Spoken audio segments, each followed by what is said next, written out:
Story 1. On my 25th birthday, my sister handed me a wrapped box with a smirk. Inside was a photoshopped picture of my dead fiancée with flames around her and the words, "Haha, she's dead rotting in hell," scrawled across it.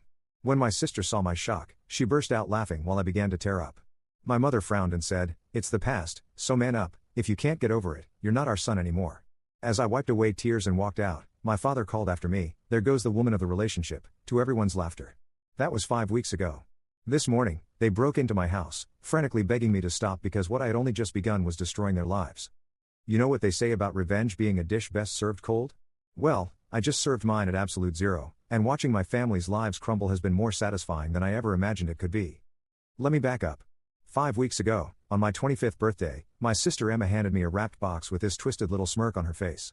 The kind of expression that should have been my first warning, that predatory gleam she'd perfected since childhood when she was about to do something that would make me miserable and her absolutely delighted. Inside was a photoshopped picture of Sarah, my dead fiancée, with cheap digital flames licking around her beautiful face and the words "Haha, she's dead rotting in hell," scrawled across it in Comic Sans font. Because apparently even in cruelty, my sister has no class. When she saw the shock hit my face like a physical blow, Emma burst out laughing. Not a giggle. Not a snicker. Full-blown, doubled over, tears streaming down her face laughter. Like she just delivered the punchline of the century instead of desecrating the memory of the woman I was supposed to marry. The sound echoed off the dining room walls, bouncing back at me from every direction until it felt like the laughter was coming from inside my own skull. I felt the tears coming before I could stop them. Sarah had been gone for 8 months. A drunk driver took her on a rainy Tuesday evening while she was driving home from her nursing shift at the Children's Hospital. 8 months of therapy, of learning to breathe again, of slowly rebuilding myself into something resembling human. 8 months of waking up every morning and remembering all over again that she wasn't there, that she'd never be there, that the yellow house with the wraparound porch we'd planned would never happen. And my own sister had just taken a sledgehammer to all that progress. My mother, sitting at the head of our dining room table with her arms crossed and that familiar expression of disapproval etched into her features like permanent lines, looked at me with pure disgust. "It's the past, so man up, if you can't get over it, you're not our son anymore."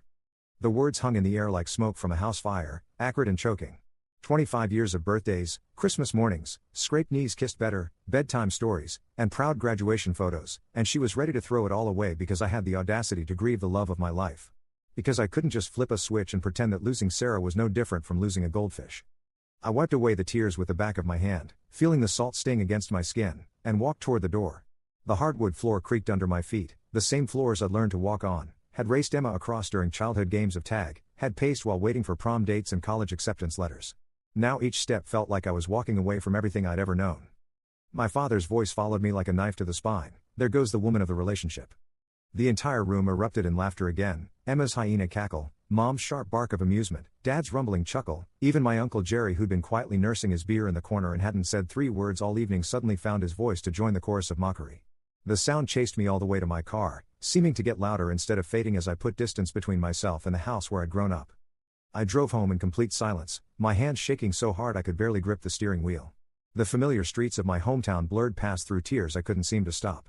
Every red light was a small torture, forcing me to sit still while the voices echoed in my head.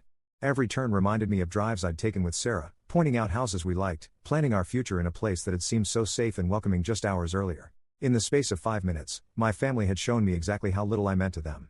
How little Sarah had meant to them, even though they'd all smiled and hugged her at family gatherings, even though Mom had helped her pick out Christmas gifts for me, even though Dad had already started calling her daughter and talking about grandchildren before the accident took all of that away. That night, I sat in my apartment staring at that horrible picture until my vision blurred and my eyes burned. Sarah's face, twisted by cheap editing software into something monstrous. The woman who used to leave little notes in my lunchbox with terrible jokes and hearts drawn in the margins. The woman who cried during dog food commercials and insisted we donate to every animal shelter that sent us mail. The woman who wanted 3 kids and a yellow house with a wraparound porch and had already picked out names for children we'd never have. Her smile in that desecrated photo was the same one she'd worn on our first date, nervous and beautiful and completely unaware that she was looking at the man she was going to marry. It was the same smile she'd had when I proposed on the beach at sunset, the ring box shaking in my hands as she said yes before I'd even finished asking the question. The same smile that had been closed forever in a casket 8 months ago while I sat in the front row of a church, holding her mother's hand and trying to understand how someone so full of life could just be gone.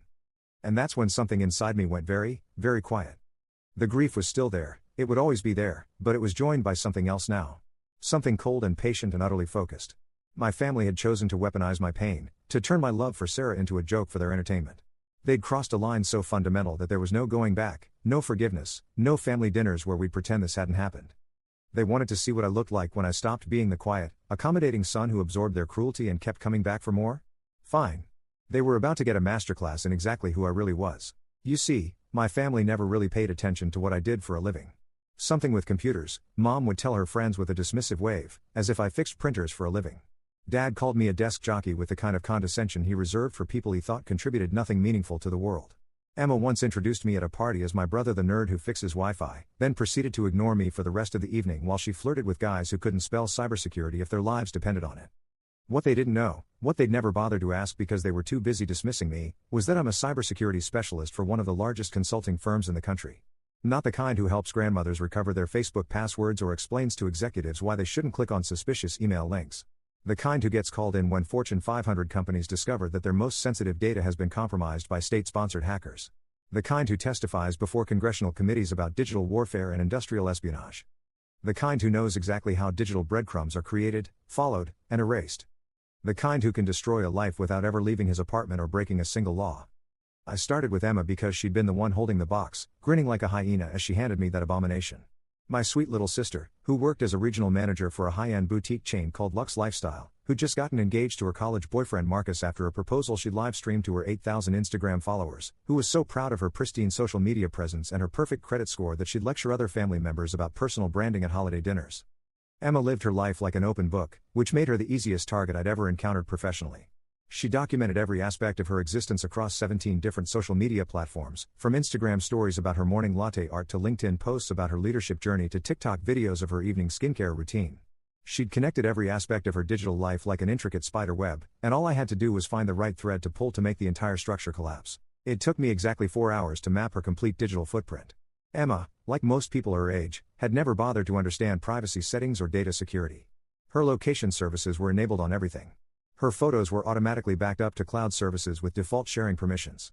Her social media accounts were linked to her email, which was linked to her bank accounts, which were linked to her employer's systems through the company portal she accessed from her personal devices. She'd basically built a detailed instruction manual for destroying her own life and then handed it to someone with the technical skills to follow those instructions to the letter. I started small, testing the waters with minor inconveniences that could be explained away as coincidence or bad luck.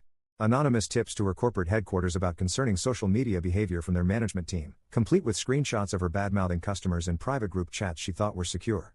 Evidence of her using company resources for personal projects, printing wedding invitations on the office printer, using the company discount at partner retailers for personal purchases, conducting side business from her work email. Nothing illegal, just enough to make her employers start asking questions about her professionalism and judgment. The kind of questions that don't lead to immediate termination but do lead to closer scrutiny, reduced responsibilities, and being passed over for promotions. Then I moved to her personal life, where I hit an absolute goldmine of ammunition. Marcus, her beloved fiancé who proposed with a ring that cost more than most people's cars, had been cheating on her for months. Not with one woman, but with 3 different women he'd met through dating apps he'd never bothered to delete from his phone. I discovered this within 20 minutes of accessing his poorly secured email account. The man used Marcus123 as his password for everything, including his work email at the accounting firm where he was supposedly too busy for romantic dinners with Emma because of tax season demands. I didn't create the infidelity, I just made sure Emma found out about it in the most public and humiliating way possible. Anonymous messages to her wedding planning Facebook group, complete with screenshots of Marcus's tender conversations with his side pieces about how he was just staying with Emma for the financial stability until after the wedding. Photos of him with other women that mysteriously appeared in Emma's tagged photos during her engagement party, accompanied by anonymous comments asking if she knew her fiancé was exploring his options. The beauty of social media destruction is that once something is public, it takes on a life of its own. Emma's friends and followers began digging deeper, finding more evidence, sharing their own suspicions and observations. Within 48 hours, the comments section of her engagement photos had become a public trial with Marcus as the defendant and Emma as the unwilling plaintiff. The confrontation happened during what was supposed to be their romantic dinner at the expensive French restaurant where they'd had their first date. Marcus had booked the private dining room, probably planning to do damage control in a setting that would prevent Emma from making a scene. Instead, he walked into an ambush. Emma had printed out every screenshot, every dating profile, every hotel receipt I'd anonymously provided. She'd arranged them on the table like evidence in a courtroom, each piece of paper a nail in the coffin of their relationship. According to the friend who lived tweeted the breakup from the restaurant's bar, Emma's voice was so loud that other diners were recording videos through the glass doors of the private room. Marcus tried to claim he'd been hacked, that someone was trying to destroy their relationship, that the evidence was fabricated. But I'd been thorough in my documentation, and Emma had been thorough in her preparation. She'd even called one of his girlfriends, who confirmed not only the affair but also Marcus's complaints about Emma being clingy and boring in bed. The engagement was over before dessert arrived. Emma posted an Instagram story from the restaurant bathroom, mascara streaming down her face, with the caption, "When you discover your fiancé thinks polyamory means lying instead of communicating." Within an hour, it had been shared thousands of times, complete with the hashtag Marcus Isolier that his own friends and coworkers began using. But that was just the appetizer. The main course came when I discovered Emma's little tax evasion scheme. My sister had always been entrepreneurial, and over the past 3 years, she'd built a side business selling vintage clothing through Instagram and Facebook Marketplace. She'd started small, buying pieces from thrift stores and estate sales, then gradually moved into higher-end consignment and private collections. What had begun as a hobby had evolved into a legitimate business, pulling in nearly $40,000 a year in additional income. Income she'd been underreporting to the IRS by about 70%. Emma thought she was being clever, creating multiple PayPal accounts and Venmo handles to spread the transactions across different platforms. She'd been accepting cash payments whenever possible and encouraging customers to use payment methods that were harder to track. She'd even been using her employee discount at Lux Lifestyle to purchase items that she'd then resell at market value, pocketing the difference while deducting the discounted purchase price as a business expense. The paper trail was extensive and damning. Bank deposits that didn't match her reported income. Social media posts showing inventory and sales that weren't reflected in her tax returns. Customer reviews and testimonials that painted a picture of a much larger operation than what she'd declared to the government. I compiled everything into a comprehensive report, cross-referenced with publicly available information from her social media accounts and business registration records. Then I sent it to the IRS, the State Revenue Department, and Lux Lifestyle's Corporate Ethics Committee. The investigation moved faster than I'd expected. The State Revenue Department was the first to contact Emma, requesting documentation for business expenses she'd claimed against income she'd never reported. The IRS followed within a week, along with a formal inquiry from her employer about potential misuse of employee benefits. Emma tried to claim ignorance, insisting that she'd thought her side business was too small to require detailed reporting. But the evidence showed a pattern of deliberate deception spanning 3 tax years, with increasingly sophisticated methods of hiding income and inflating deductions. The kind of pattern that suggested intentional fraud rather than simple oversight.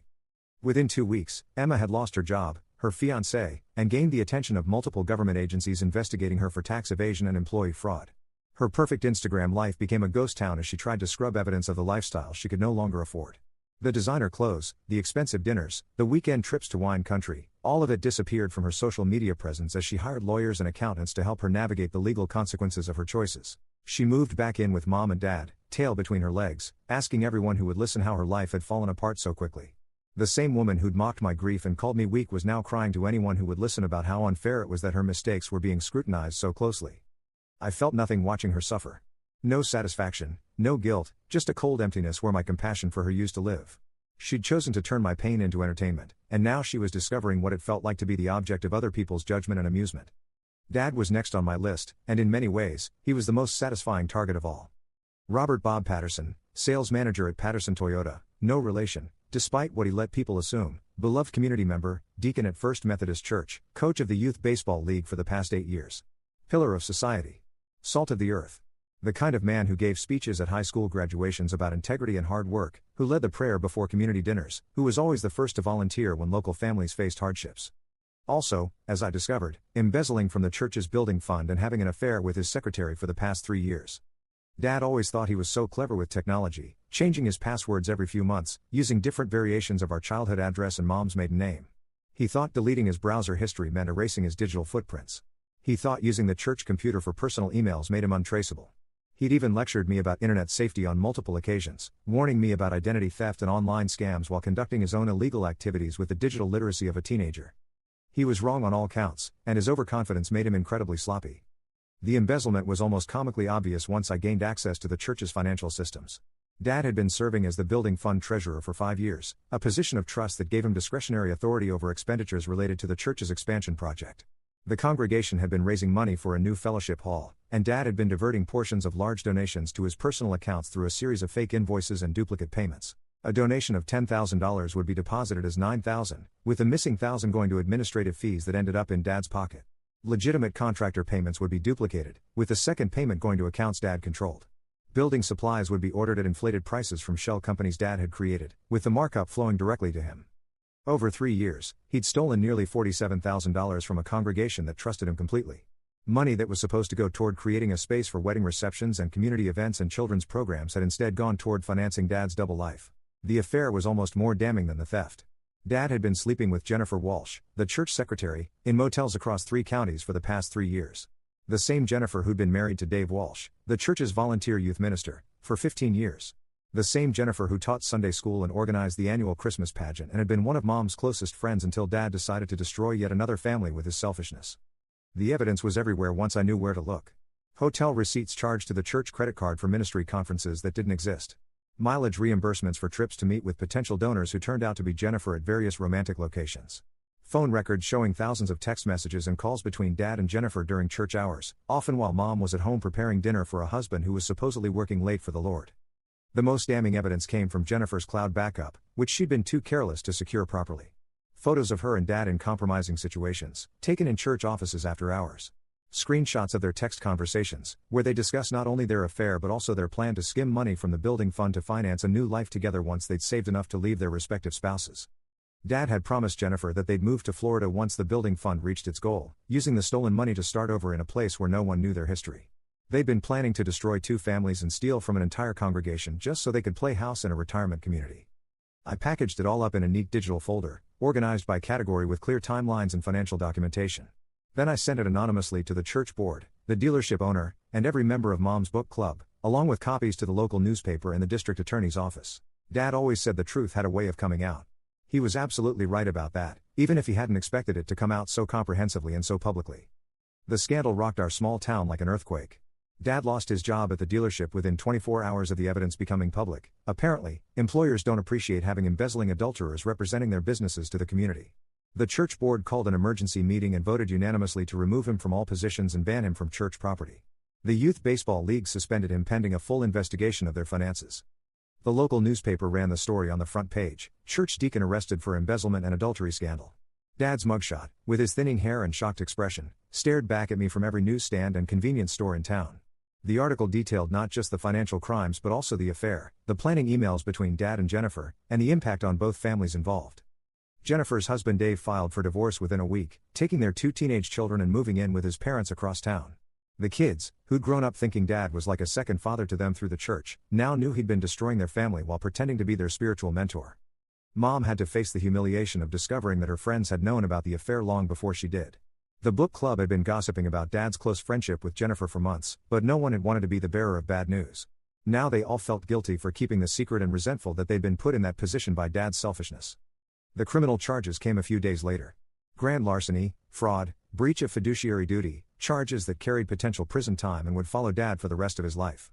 The man who'd called me the woman of the relationship was now crying on local television, begging for forgiveness from a community that had trusted him completely. Still, I felt nothing watching his downfall.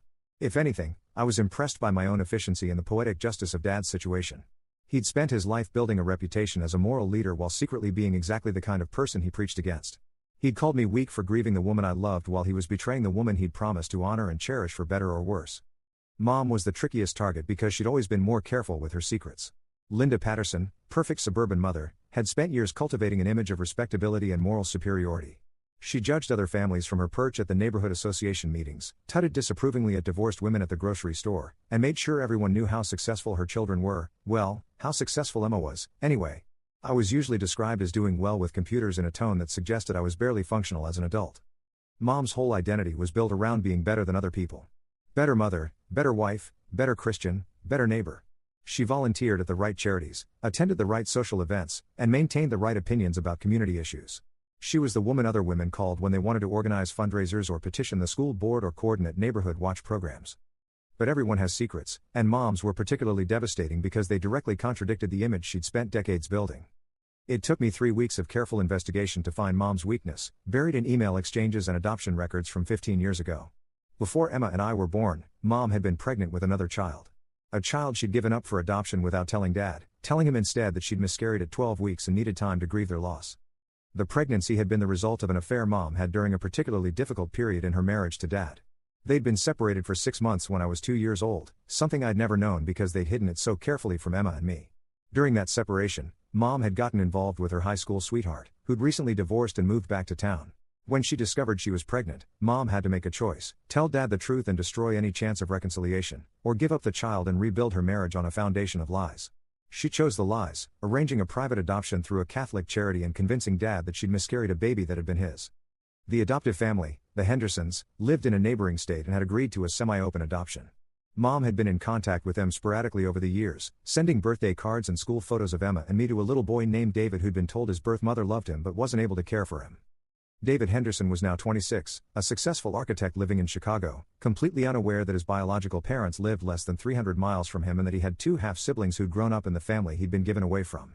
The adoption had been closed legally, but Mom had violated that agreement repeatedly over the years, always careful to keep Dad in the dark about her ongoing contact with the child she'd given away to save her marriage. The email trail was extensive and heartbreaking. Mom describing Emma's and my accomplishments to David's adoptive mother, sharing photos from our graduations and birthdays, asking questions about David's development and achievements. She'd been living a double life for over 2 decades, playing grandmother at a distance to a son she'd never claimed while judging other women for their parenting choices and family structures. The most damning evidence was a series of emails from just 2 years earlier, where Mom had expressed regret about giving David up and wondered if she should reach out to him directly now that he was an adult. She'd researched his architecture firm, found his social media profiles, and even driven to Chicago once to see the building where he worked. She'd stood across the street for an hour, watching her secret son leave work, without ever working up the courage to approach him. Mom had been torn between her desire to know David and her fear of Dad discovering the truth about his parentage. She'd chosen continued secrecy, but she'd never stopped wanting a relationship with the son she'd given away to protect her marriage from the consequences of her own adultery. I found David's contact information in less than an hour. His architecture firm had an excellent website, and he'd been featured in several professional publications over the years. He was handsome in a way that reminded me of Mom when she was younger, with her stubborn chin and Dad's height but none of Dad's recent weight gain or thinning hair. By the end of that week, I'd crafted a careful email explaining who I was and including copies of all the correspondence his birth mother had sent to his adoptive parents over the years. I explained that our father had no idea he existed, that Mom had been lying to our family for over 2 decades, and that David deserved to know the truth about where he came from and why he'd been given up. I also mentioned Sarah, explaining that I'd recently lost my fiancé and was dealing with some difficult family dynamics that had made me realize how important honesty and genuine connection were in relationships. I told him that he had a choice about whether to contact Mom and Dad directly, but that I thought he deserved to make that choice with full information about his origins. David was remarkably level-headed about the whole situation. He responded within 2 days with a thoughtful email thanking me for reaching out and explaining that he'd always known he was adopted but hadn't known anything about his biological parents. His adoptive parents had been honest with him about his origins, but they'd respected the closed adoption agreement and never shared the letters and photos Mom had sent over the years. He said he'd always wondered about his biological family but had respected his adoptive parents' wishes not to pursue contact until he was older and more established in his own life. Now that he was in his mid-20s with a successful career and a serious girlfriend, he felt ready to explore that part of his history. David was curious about Emma and me, interested in learning about our childhoods and family dynamics. He asked thoughtful questions about Dad's personality and Mom's parenting style, trying to understand the people who'd created him and the circumstances that had led to his adoption. He seemed to understand that the situation was complicated and that his sudden appearance might be disruptive to our family structure. I gave him our home address, Mom's work schedule, and Dad's typical routine. I also warned him that our family wasn't particularly good at handling emotional surprises and that he should be prepared for a range of reactions, from denial to anger to guilt. I suggested that he might want to contact Mom privately first, but he decided that approaching them together at home would be more honest and direct. The confrontation happened on a Tuesday morning in early October. Mom was having her coffee on the front porch, reading her daily devotional and probably trying to figure out how to spin Dad's ongoing legal troubles to the neighbors, when a rental car pulled into the driveway. David stepped out, tall and lean with a professional confidence that immediately marked him as someone who'd been raised with advantages and expectations. I wasn't there to witness it personally, but I heard about it later from Mrs. Henderson next door, who saw the whole thing through her kitchen window and was more than happy to share every detail with anyone who would listen. Mom dropped her coffee mug when David introduced himself, sending the ceramic shattering against the porch steps and spraying hot coffee across the welcome mat that read "Blessed Family." The initial shock gave way quickly to panic. Mom started denying everything immediately, claiming that David was mistaken or confused, that she'd never had a child before Emma and me. But David had come prepared with copies of all the letters she'd sent over the years, including photos of Emma and me that could only have come from her personal collection. The shouting started when Dad came outside to see what the commotion was about. He'd heard voices and assumed it was one of the neighbors coming to offer more sympathy about his legal troubles. Instead, he found his wife of 27 years confronted by a young man who looked remarkably like her baby photos, holding evidence of a decades-long deception that called into question everything Dad thought he knew about their marriage. David tried to remain calm and respectful, explaining that he wasn't there to cause trouble but simply wanted to understand his origins and meet his biological family. He emphasized that he'd had a good life with his adoptive parents and wasn't looking for financial support or trying to disrupt anyone's life. He just wanted answers to questions he'd carried his entire life. But Dad wasn't interested in reasonable conversation. He'd already been dealing with the humiliation of his own scandal, the loss of his job and reputation, and the strain of living under the community's microscope. The discovery that his wife had been lying to him for over 2 decades, that she'd had another man's child and given it away without ever telling him, was more than his already fragile ego could handle. The neighbors started gathering as the argument escalated. Dad's voice carried across the quiet suburban street as he accused Mom of being a liar and an adulteress, of destroying their marriage with secrets she'd kept for longer than some of their neighbors had been alive. Mom tried to defend herself, explaining that she'd been trying to protect their family, that the affair had happened during their separation when she thought their marriage was over. But Dad wasn't interested in explanations or context. He'd built his entire identity around being the wronged party in his own scandal, the good man who'd made bad choices but was fundamentally different from truly immoral people. The discovery that his wife had been living a lie far more elaborate than his own embezzlement and adultery shattered his ability to maintain that narrative. David stood in the middle of their driveway, watching his biological parents destroy each other with accusations and revelations, probably wondering if he'd made a mistake in reaching out. The family he'd imagined meeting was nothing like the professional, stable people he'd constructed in his mind during years of wondering about his origins. By evening, the story had spread through our subdivision like wildfire. Mom, who had spent decades judging other families for their imperfections, was now the subject of every whispered conversation at the grocery store and every speculative discussion at book club meetings.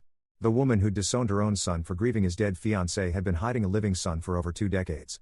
The irony wasn't lost on anyone in the community. Mom had built her reputation on moral superiority and perfect family values while living the kind of secret that she would have condemned in anyone else. She'd judged divorced women while hiding her own adultery, criticized absent fathers while keeping a biological father from knowing his son existed, and preached about honesty while maintaining elaborate lies for 26 years. Dad filed for separation the next week. He might have been a cheating embezzler facing criminal charges, but apparently even he had standards about honesty in marriage. The man who'd stolen from a church and destroyed the Walsh family with his selfish affair couldn't tolerate being married to a woman who'd hidden a child from him for decades. The house went on the market within a month. Neither of them could afford the mortgage payments on their reduced incomes, and neither wanted to live with the constant reminder of their mutual deceptions. The neighbors who'd once sought Mom's advice about community issues now crossed the street to avoid awkward conversations about her fallen family. David tried to maintain relationships with all of us, but it was complicated by the ongoing drama between Mom and Dad. He'd expected to find a family he could connect with, maybe build slow relationships with over time. Instead, he'd found a family in complete collapse, where his very existence was being used as ammunition in an increasingly bitter divorce. 3 weeks after my birthday disaster, my family's carefully constructed lives had completely imploded. Emma was facing criminal charges and living in her childhood bedroom, trying to pay legal bills with a job at a coffee shop that paid a fraction of her previous salary. Dad was sleeping in a motel room and working at a car lot in the next town over, the only place that would hire someone with pending embezzlement charges. Mom was alone in a house she couldn't afford, surrounded by neighbors who now saw her as a hypocrite and a liar, trying to rebuild relationships with 2 sons who'd learned they couldn't trust her. And I was sitting in my apartment, methodically working through my daily routine, feeling absolutely nothing about any of it. The emptiness was almost worse than the anger had been. At least anger was an emotion, a sign that I was still capable of caring about something. The numbness that had settled over me was complete and frightening in its permanence.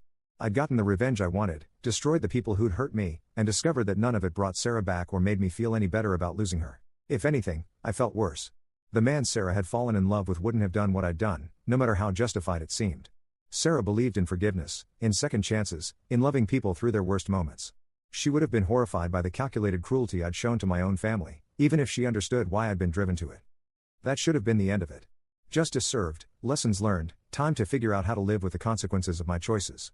But I'd underestimated how desperate people become when they've lost everything they thought mattered, and how far they'll go to reclaim even a fraction of their former lives. This morning, exactly 5 weeks after they'd laughed at my tears over Sarah's desecrated memory, I woke up to the sound of someone picking my front door lock. Not breaking it down with desperate urgency, not knocking frantically and begging for mercy, but actually trying to pick the lock like they were sneaking into their own house. The sound was subtle but distinct, the scratch of metal against metal, the quiet clicking of pins being manipulated, the almost inaudible curse when someone's hand slipped.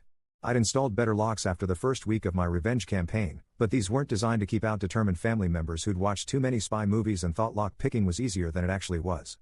I knew immediately who it was.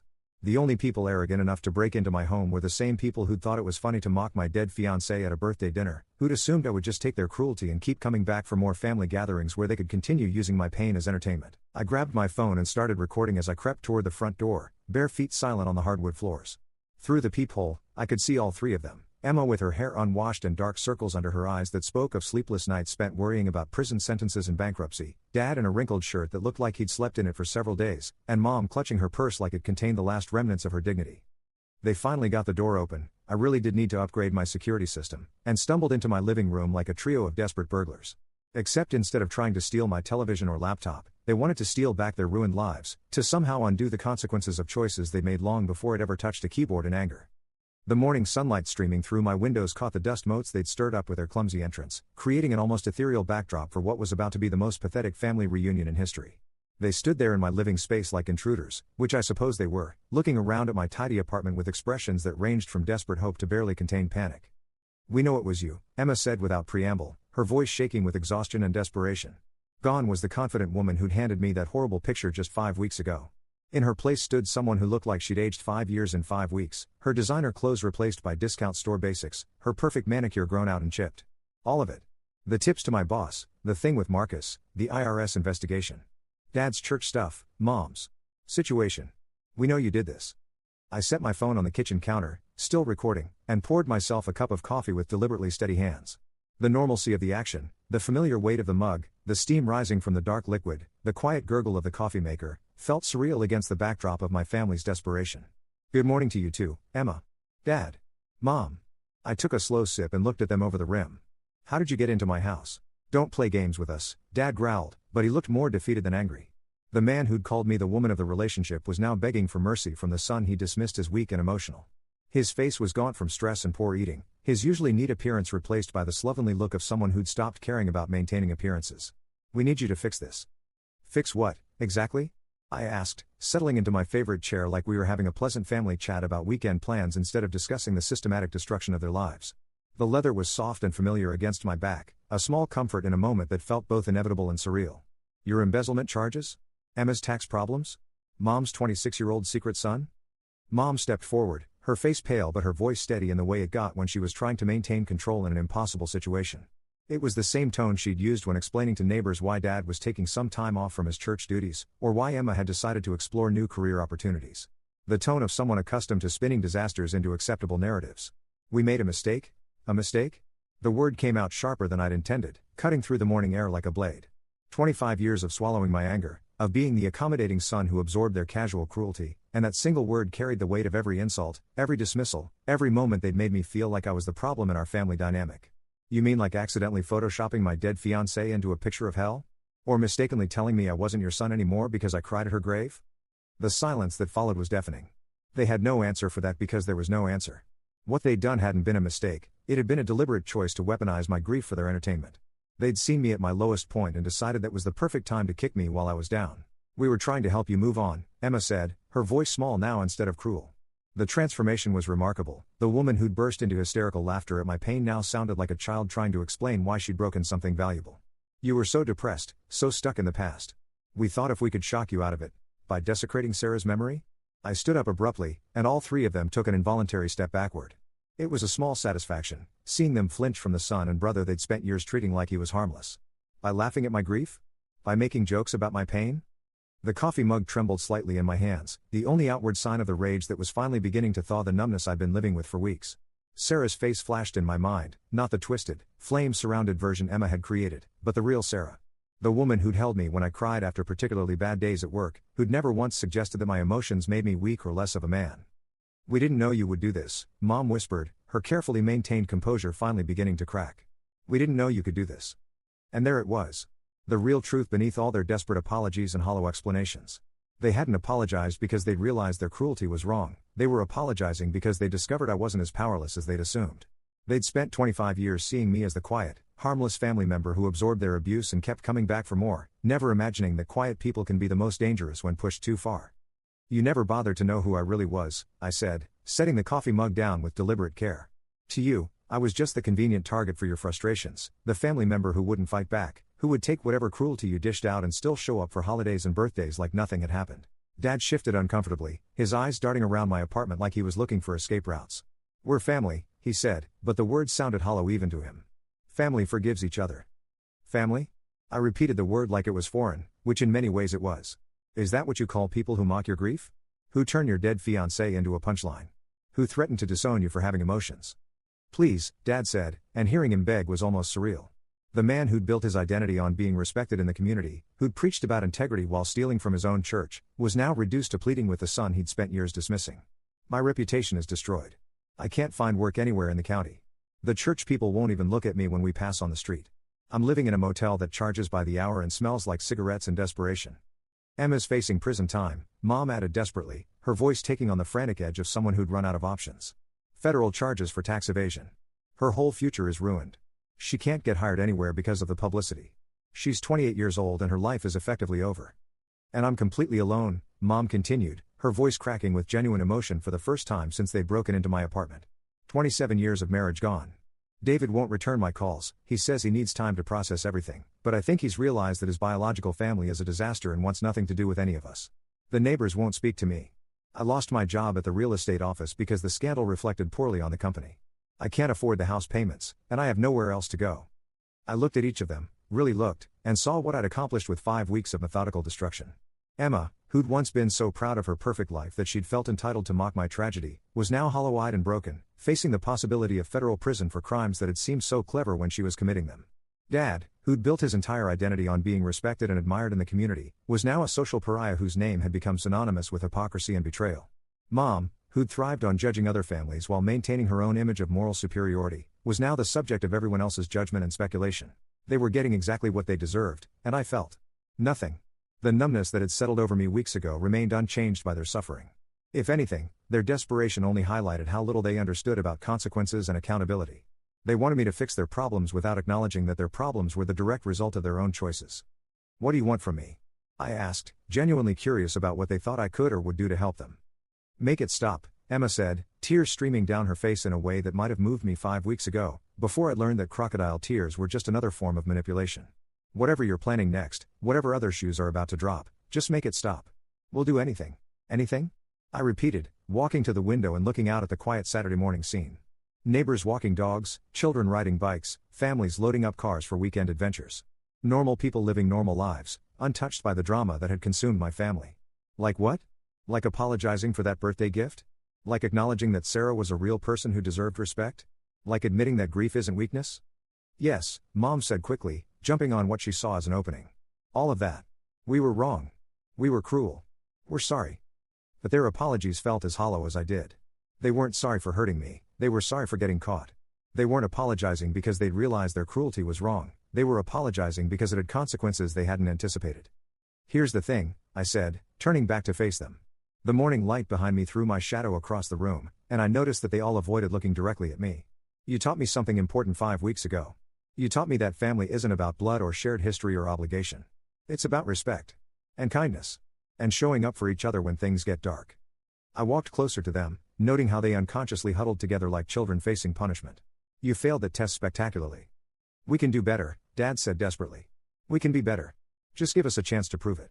The way you gave me a chance to grieve? The way you showed up for me when I was struggling? The way you respected the woman I loved? My voice was getting quieter instead of louder, which seemed to frighten them more than shouting would have. The way you supported me through the worst period of my life? The silence stretched between us like a chasm that couldn't be bridged with apologies or promises. I'm not planning anything else, I said finally, and I saw relief flicker across their faces before I continued. I don't need to. You've all learned to destroy yourselves quite efficiently without my help. Dad's legal problems are his own doing, I just made sure the right people found out about them. Emma's tax issues are the result of her own choices. Mom's secret son exists whether I contacted him or not. But you could help us, Mom said, her voice taking on the pleading tone she'd once used to convince me to forgive Emma's childhood cruelties or Dad's casual dismissals. You could use your computer skills to make some of this go away. Fix our credit reports, delete some of the online coverage, maybe even. You want me to commit crimes to clean up the messes you made with your crimes? I almost laughed at the audacity. You want me to risk my own career and freedom to save you from the consequences of your own actions? We're family, Emma said again, like it was a magic word that would undo everything that had happened. No, I replied, and the word felt final in a way that surprised me. You made it very clear 5 weeks ago that I'm not your family unless I meet your conditions. Unless I grieve on your timeline. Unless I become the person you think I should be instead of the person I actually am. I walked to the front door and opened it, letting the cool morning air flow into the apartment. It smelled like freedom, like possibility, like the first day of a life I was finally ready to build on my own terms. I want you to leave. I want you to go back to whatever motel rooms and childhood bedrooms and empty houses you're living in now, and I want you to think about the kind of people you are. Really think about it. They didn't move immediately, still clinging to some hope that they could talk their way out of the consequences they were facing. But I was done talking, done explaining, done trying to make them understand something they were fundamentally incapable of grasping. The person who handed me that picture of Sarah, I continued, my voice steady despite the emotions churning beneath the surface. The person who told me to man up, the person who called me a woman for crying, those people are strangers to me. They're people I wouldn't choose to spend time with if I met them at work or in a social setting. The only reason I've tolerated their cruelty for 25 years is because I thought blood relation meant something. You're still our family, Emma said desperately, like repeating it would make it true. Family doesn't mock each other's deepest pain, I said. Family doesn't turn tragedy into entertainment. Family doesn't threaten to disown each other for having human emotions. Family doesn't laugh at tears shed for someone you loved more than your own life. The words hung in the morning air between us, carrying the weight of 25 years of accumulated hurt and disappointment. I'd spent so long trying to be the son and brother they wanted that I'd forgotten to consider whether they deserved my effort. Sarah was more family to me in 2 years than any of you have been in 25, I said, and the truth of it hit me like a physical force. She knew my favorite movie, my coffee order, the way I scrunch my nose when I'm thinking hard about something. She left notes in my lunch and brought me soup when I was sick and held me when I had nightmares about losing her, which turned out to be prophetic, didn't it? I could see them exchanging glances, probably wondering if I was having some kind of breakdown. But I'd never felt more clear-headed in my life. She would have been horrified by what I did to you, I admitted, because honesty felt important in a way it hadn't for weeks. Sarah believed in forgiveness and second chances and loving people through their worst moments. She would have told me that revenge doesn't heal grief, that destroying other people doesn't bring back the ones we've lost. I looked at my family, my former family, standing in my doorway like lost children who'd finally realized they were in trouble. But Sarah isn't here to guide me through this. She's not here because a drunk driver took her away on a rainy Tuesday evening, and when I needed the people who were supposed to love me unconditionally to help me process that loss, you chose mockery instead of compassion. We can change, Dad said one more time, but even he sounded like he didn't believe it. Maybe you can, I agreed. But you'll have to do it without me. I'm done being the family member who gets treated like a convenient target and is expected to come back for more. I'm done pretending that shared genetics trumps basic human decency. They filed out slowly, their shoulders slumped with defeat and exhaustion. Emma paused in the doorway, looking back at me with something that might have been genuine regret for the first time since this whole nightmare began. I really am sorry about the picture, she said, her voice barely above a whisper. It was cruel and stupid and I knew it would hurt you. I don't know why I did it. I don't know why I thought it was funny. I do, I replied, and I meant it. You did it because you could. Because you thought I would take it and come back for more family dinners where you could continue using my pain as entertainment. You did it because you never saw me as a real person with real feelings. I was just the convenient family punching bag who wouldn't fight back. She flinched like I'd slapped her, but she didn't argue because we both knew it was true. And you, I said, looking at Dad, you called me weak for grieving the woman I loved while you were stealing from your church and cheating on your wife. You mocked my tears while living a lie that would have destroyed our family if I hadn't exposed it first. Dad opened his mouth to defend himself, then closed it. What defense could there be? And you, I said to Mom, threatened to disown me for having emotions while hiding a son for 26 years. You judged other families for their imperfections while living the biggest lie of all. Mom's face crumpled, but I felt nothing watching her cry. The woman who'd raised me, who'd kissed scraped knees and packed school lunches and taught me to ride a bike, had also been the woman who'd looked at my grief and seen weakness instead of love. After they left, I stood in my doorway for a long time, breathing in the clean morning air and listening to the sounds of normal Saturday life happening around me. Dogs barking, children laughing, cars starting up for weekend errands. The world continuing to turn despite the fact that my family had just imploded completely and finally. I closed the door and walked to my kitchen, where I poured myself a fresh cup of coffee and sat at the table where I'd eaten countless meals alone since Sarah died. The silence felt different now, not empty or oppressive, but peaceful. For the first time in months, I wasn't carrying the weight of other people's expectations or the burden of maintaining relationships that had been slowly poisoning me for years. My phone buzzed with a text message. David, my secret brother, asking if I wanted to meet for lunch later in the week. He'd been trying to maintain relationships with all of us despite the chaos his appearance had caused, but he'd finally accepted that Mom and Dad were too consumed with their own drama to focus on building a healthy connection with the son they'd never known. I texted back that I'd like that very much, then scrolled through my contacts until I found Dr. Martinez, the grief counselor I'd stopped seeing 3 months ago when I thought I was better. Maybe it was time to go back.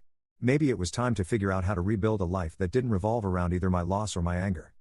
Maybe it was time to learn how to be the kind of person Sarah had believed I could be, even when my family had given up on me entirely. The sun was fully up now, streaming through my windows and warming the apartment that had become both my fortress and my prison over the past 5 weeks. It was Saturday morning, and for the first time in years, I had no family obligations, no forced visits, no performances of filial duty to maintain. That felt like freedom instead of loneliness. I called Dr. Martinez and left a voicemail asking for an appointment. Then I called my boss and asked about taking some vacation time to deal with family issues. He was understanding in the way that good managers are when valued employees need space to handle personal crises. The irony wasn't lost on me that my colleagues at work, people who'd known me for just 3 years, had shown more compassion and support during my grief than the family who'd raised me. They'd sent flowers to Sarah's funeral, had given me space to process my loss, had never once suggested that I should get over it or move on faster than felt natural. Real family, I was beginning to understand, wasn't about shared genetics or childhood memories or holiday traditions. It was about showing up for each other with kindness and respect and genuine care. My blood relatives had failed that test repeatedly, but other people in my life had passed it without even trying. After I hung up from leaving messages, I walked to my bedroom and pulled out the shoebox where I kept my favorite pictures of Sarah. Not the horrible, desecrated version Emma had created, but the real photographs that captured who she'd actually been. Sarah at the beach, squinting into the sun and laughing at something I'd said about her terrible sunscreen application technique. Sarah at Christmas, wearing the ridiculous reindeer sweater I'd bought her as a joke, complete with jingle bells and LED lights. Sarah asleep on my couch, curled up with a book still open in her lap, her reading glasses sliding down her nose. I spread the pictures across my bed and really looked at them for the first time since the funeral. In every single image, she was smiling or laughing or looking at me with such complete love and acceptance that it took my breath away. This was what my family had mocked. This beautiful, complicated, generous woman who had loved me exactly as I was and who had made me want to be better than I was. They had taken her memory and twisted it into something ugly because they couldn't stand to see me honor what we'd had together. They'd been threatened by a love that was deeper and more genuine than anything they'd experienced in their own relationships, so they'd tried to diminish it by making it a joke. But I could honor it properly now. I could choose to remember the real Sarah instead of the caricature they'd created. I could choose to live in a way that would have made her proud, even if it meant walking away from people who shared my DNA but not my values. Sarah would have encouraged me to forgive my family, to find a way to rebuild those relationships on healthier terms. She'd always believed that people could change, that love could overcome hurt, that families were worth fighting for even when they disappointed you. But Sarah had also believed in boundaries, in self-respect, in not allowing other people to treat you in ways that diminished your worth.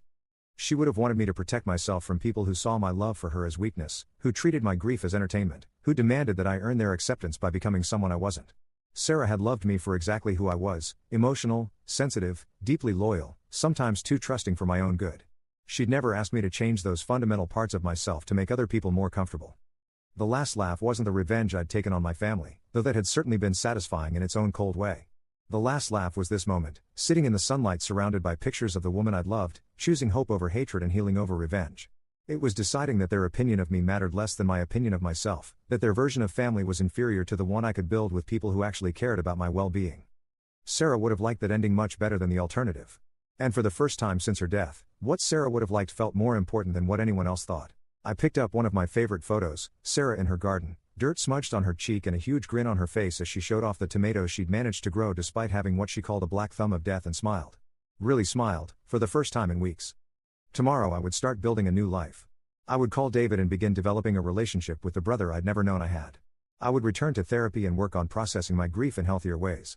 I would reach out to colleagues who'd shown me kindness and maybe begin building friendships outside of work. I would honor Sarah's memory by becoming the kind of person she'd believed I could be, rather than the angry, vengeful man I'd temporarily become. But today, I was going to sit with her pictures and remember all the reasons I'd fallen in love with her in the first place. Today, I was going to grieve properly, without anyone telling me I was taking too long or feeling too much. Today, I was going to let myself miss her without shame or apology. And that felt like the most genuine family reunion I'd had in years. The morning stretched ahead of me, full of possibility and peace. Outside my window, the world continued its normal Saturday rhythm, but inside my apartment, something fundamental had shifted. The prison of other people's expectations had finally been unlocked, and I was free to become whoever I chose to be. Sarah would have been proud of that choice. And in the end, that was the only opinion that really mattered. Story 2. 2 weeks before our wedding, my fiancé sat me down and announced, "I'm going to date around and see what else is out there, but don't you dare move on, I might come back." When I asked about all our deposits and plans, she shrugged and said, "That's your problem, not mine." I just nodded and walked away without another word. That night, I quietly blocked her everywhere, canceled our venue, and accepted my dream job offer in Seattle, the same position I'd turned down 3 times because she refused to leave her hometown. That was 2 weeks ago. Last night, I posted a single photo of intertwined hands, mine and my new colleague's, her finger sparkling with a $20,000 engagement ring. Now my ex is frantically trying to contact me after realizing her backup plan disappeared and upgraded from her. Look, I'm not the kind of guy who spills his entire life story to strangers on the internet. I keep my head down, work hard, treat people right, the boring stuff that doesn't make for viral posts or dramatic Reddit threads. But what happened to me exactly 14 days ago has left me so stunned, so completely blindsided, that I need to get this out before I lose what's left of my sanity. 2 weeks before our wedding, my fiancé sat me down and announced, "I'm going to date around and see what else is out there, but don't you dare move on, I might come back." When I asked about all our deposits and plans, she shrugged and said, "That's your problem, not mine." I just nodded and walked away without another word. That single moment, that one conversation, didn't just change my life. It obliterated everything I thought I knew about love, loyalty, and what it means to truly know another person. But here's the twist that nobody saw coming, least of all me: sometimes the worst thing that happens to you turns out to be the best thing that ever happened to you. Let me start from the beginning, because this story doesn't make sense without context. My name's David Chen, I'm 31 years old, and until 2 weeks ago, I genuinely believed I was living a fairy tale. Senior software architect at a growing tech company in Portland, nice apartment in the Pearl District with exposed brick walls and those massive windows that make you feel like you're living in a magazine. Most importantly, I was engaged to Sarah Martinez, this absolutely stunning woman who could walk into any room and instantly become the center of attention. We'd been together for 3 years and 2 months, engaged for 8 months and 12 days. Yeah, I was counting. I had this little app on my phone that tracked our relationship milestones, and I'd check it every morning like some lovesick teenager. Wedding in 14 days, it would chirp at me, and I'd get this stupid grin on my face that lasted through my entire commute. I was pathetic. But I was happy. Or at least, I thought I was happy. Looking back now, I realize there's a huge difference between being happy and being comfortable with being miserable. The red flags were there from day one, but I was so dazzled by Sarah's confidence, her beauty, her seeming sophistication, that I convinced myself they were features, not bugs. She had this way of making every decision in our relationship seem like it was obviously the right choice, her choice, of course, but presented as if any reasonable person would reach the same conclusion. Take our apartment, for example. When we decided to move in together after a year of dating, I found this amazing 2-bedroom place in Southeast Portland. Great neighborhood, reasonable rent, perfect for a young couple building a life together. Sarah took one look at the listing photos and wrinkled her nose. "David, honey, this is so suburban. Don't you want to be where the action is? Where we can walk to the good restaurants and shops?" She'd already picked out a place in the Pearl District, twice the rent, half the space, but undeniably trendy. When I hesitated, she'd given me this patient smile, like she was explaining basic math to a child. "Trust me, baby. Location is everything. We're investing in our lifestyle." So we took the Pearl District apartment. I told myself she was right, that I was being too practical, too boring. She was the one with style, with vision. I should trust her instincts. That became the pattern for everything. Where we ate, where we vacationed, how we spent our weekends, even what shows we watched on Netflix. Sarah would present her preference as the obviously superior choice, and I'd go along with it because, well, she seemed so sure of herself. And I loved her. At least, I loved the version of myself that she seemed to approve of. The job situation was where the cracks really started to show, though I was too blind to see it at the time. About 18 months ago, my company was acquired by this massive Seattle-based tech firm. The integration process was going smoothly, and I'd impressed the right people with my work on some critical migration projects. Out of nowhere, I got a call from Tom Bradley, the VP of Engineering at the Seattle headquarters. "David, I've been watching your work from afar, and I'm impressed," he'd said during that first phone call. "How would you feel about relocating to Seattle and joining our core architecture team?" I nearly dropped the phone. This was the kind of opportunity that software engineers dream about, working on cutting-edge projects with unlimited resources, collaborating with some of the brightest minds in the industry. The salary bump alone would have been life-changing, but more than that, it was validation. Recognition that I was actually good at what I did. I was practically vibrating with excitement when I got home that evening. Sarah was in the kitchen, doing that thing where she'd arrange fresh flowers in our expensive vase while simultaneously checking her social media and carrying on a phone conversation with her sister. Peak Sarah multitasking. "Babe, you'll never guess what happened today," I'd said, trying to contain my enthusiasm until she finished her call. She held up one finger, the universal sign for hold on, this is more important than whatever you're about to say, and continued her conversation for another 10 minutes. I waited, bouncing on my toes like a kid with a secret. Finally, she hung up and turned to me with that patient smile. "Okay, what's got you so wound up?" I told her everything. The call from Tom, the position they were offering, the incredible salary, the stock options, the signing bonus that was more money than I'd made in my first 2 years out of college combined. I painted this picture of our new life in Seattle, weekend trips to the mountains, exploring the food scene, maybe finally being able to afford that honeymoon in Japan we'd been talking about. Sarah's expression didn't change throughout my entire monologue. She just stood there, methodically arranging her flowers, nodding occasionally like she was listening to someone describe their morning commute. When I finished, she set down the last stem and looked at me directly. "I'm not moving to Seattle," she said simply. Not we should talk about this or let me think about it or even what would that mean for us? Just a flat, final declaration. "But Sarah, this is huge. This could change everything for us." I said, "No, David." Her voice had taken on that edge it got when she was annoyed at having to repeat herself. "All my friends are here. My yoga studio, my esthetician, my whole support system. I'm not starting over in some rainy city where I don't know anyone. But we'd be together. We'd figure it out together. She laughed, but there was no humor in it. David, be realistic. You'd be working 90-hour weeks trying to prove yourself at some new company, and I'd be sitting alone in a strange city with no friends, no connections, no life. That's not fair to me. The way she said it made it sound so reasonable, so obviously correct, that I found myself nodding along. Of course she was right. How selfish of me to expect her to uproot her entire life for my career. We were a team, and teams made sacrifices for each other. So I turned down Seattle. Tom was disappointed but understanding, and he told me to keep in touch if I ever changed my mind. I threw myself back into my work in Portland, telling myself that love meant compromise, that the right decision was the one that made your partner happy. 6 months later, Tom called again. The team had expanded, the projects had gotten even more exciting, and they'd restructured the compensation package to be even more attractive. This time, I didn't even mention it to Sarah. I just thanked Tom for thinking of me and declined politely. Are you sure, David? This opportunity isn't going to be available forever. At some point, we'll need to fill this position permanently. I understand, I'd said. I'm flattered, but my life is here in Portland. The third call came 2 months ago, in early August. Tom's voice was different this time, more urgent, more personal. David, I'm going to be straight with you. We've been holding this position open specifically for you because everyone here believes you're the right person for this job. But I can't keep doing that indefinitely. This is my final offer, and it's the best package we've ever put together for a senior architect. He outlined the details, and I had to sit down. The base salary was 60% higher than what I was making in Portland. The signing bonus alone was enough to buy a house. The stock options could set us up for life if the company continued growing at its current pace. More than the money, though, was the work itself. They were building next-generation systems that could potentially revolutionize how millions of people interacted with technology.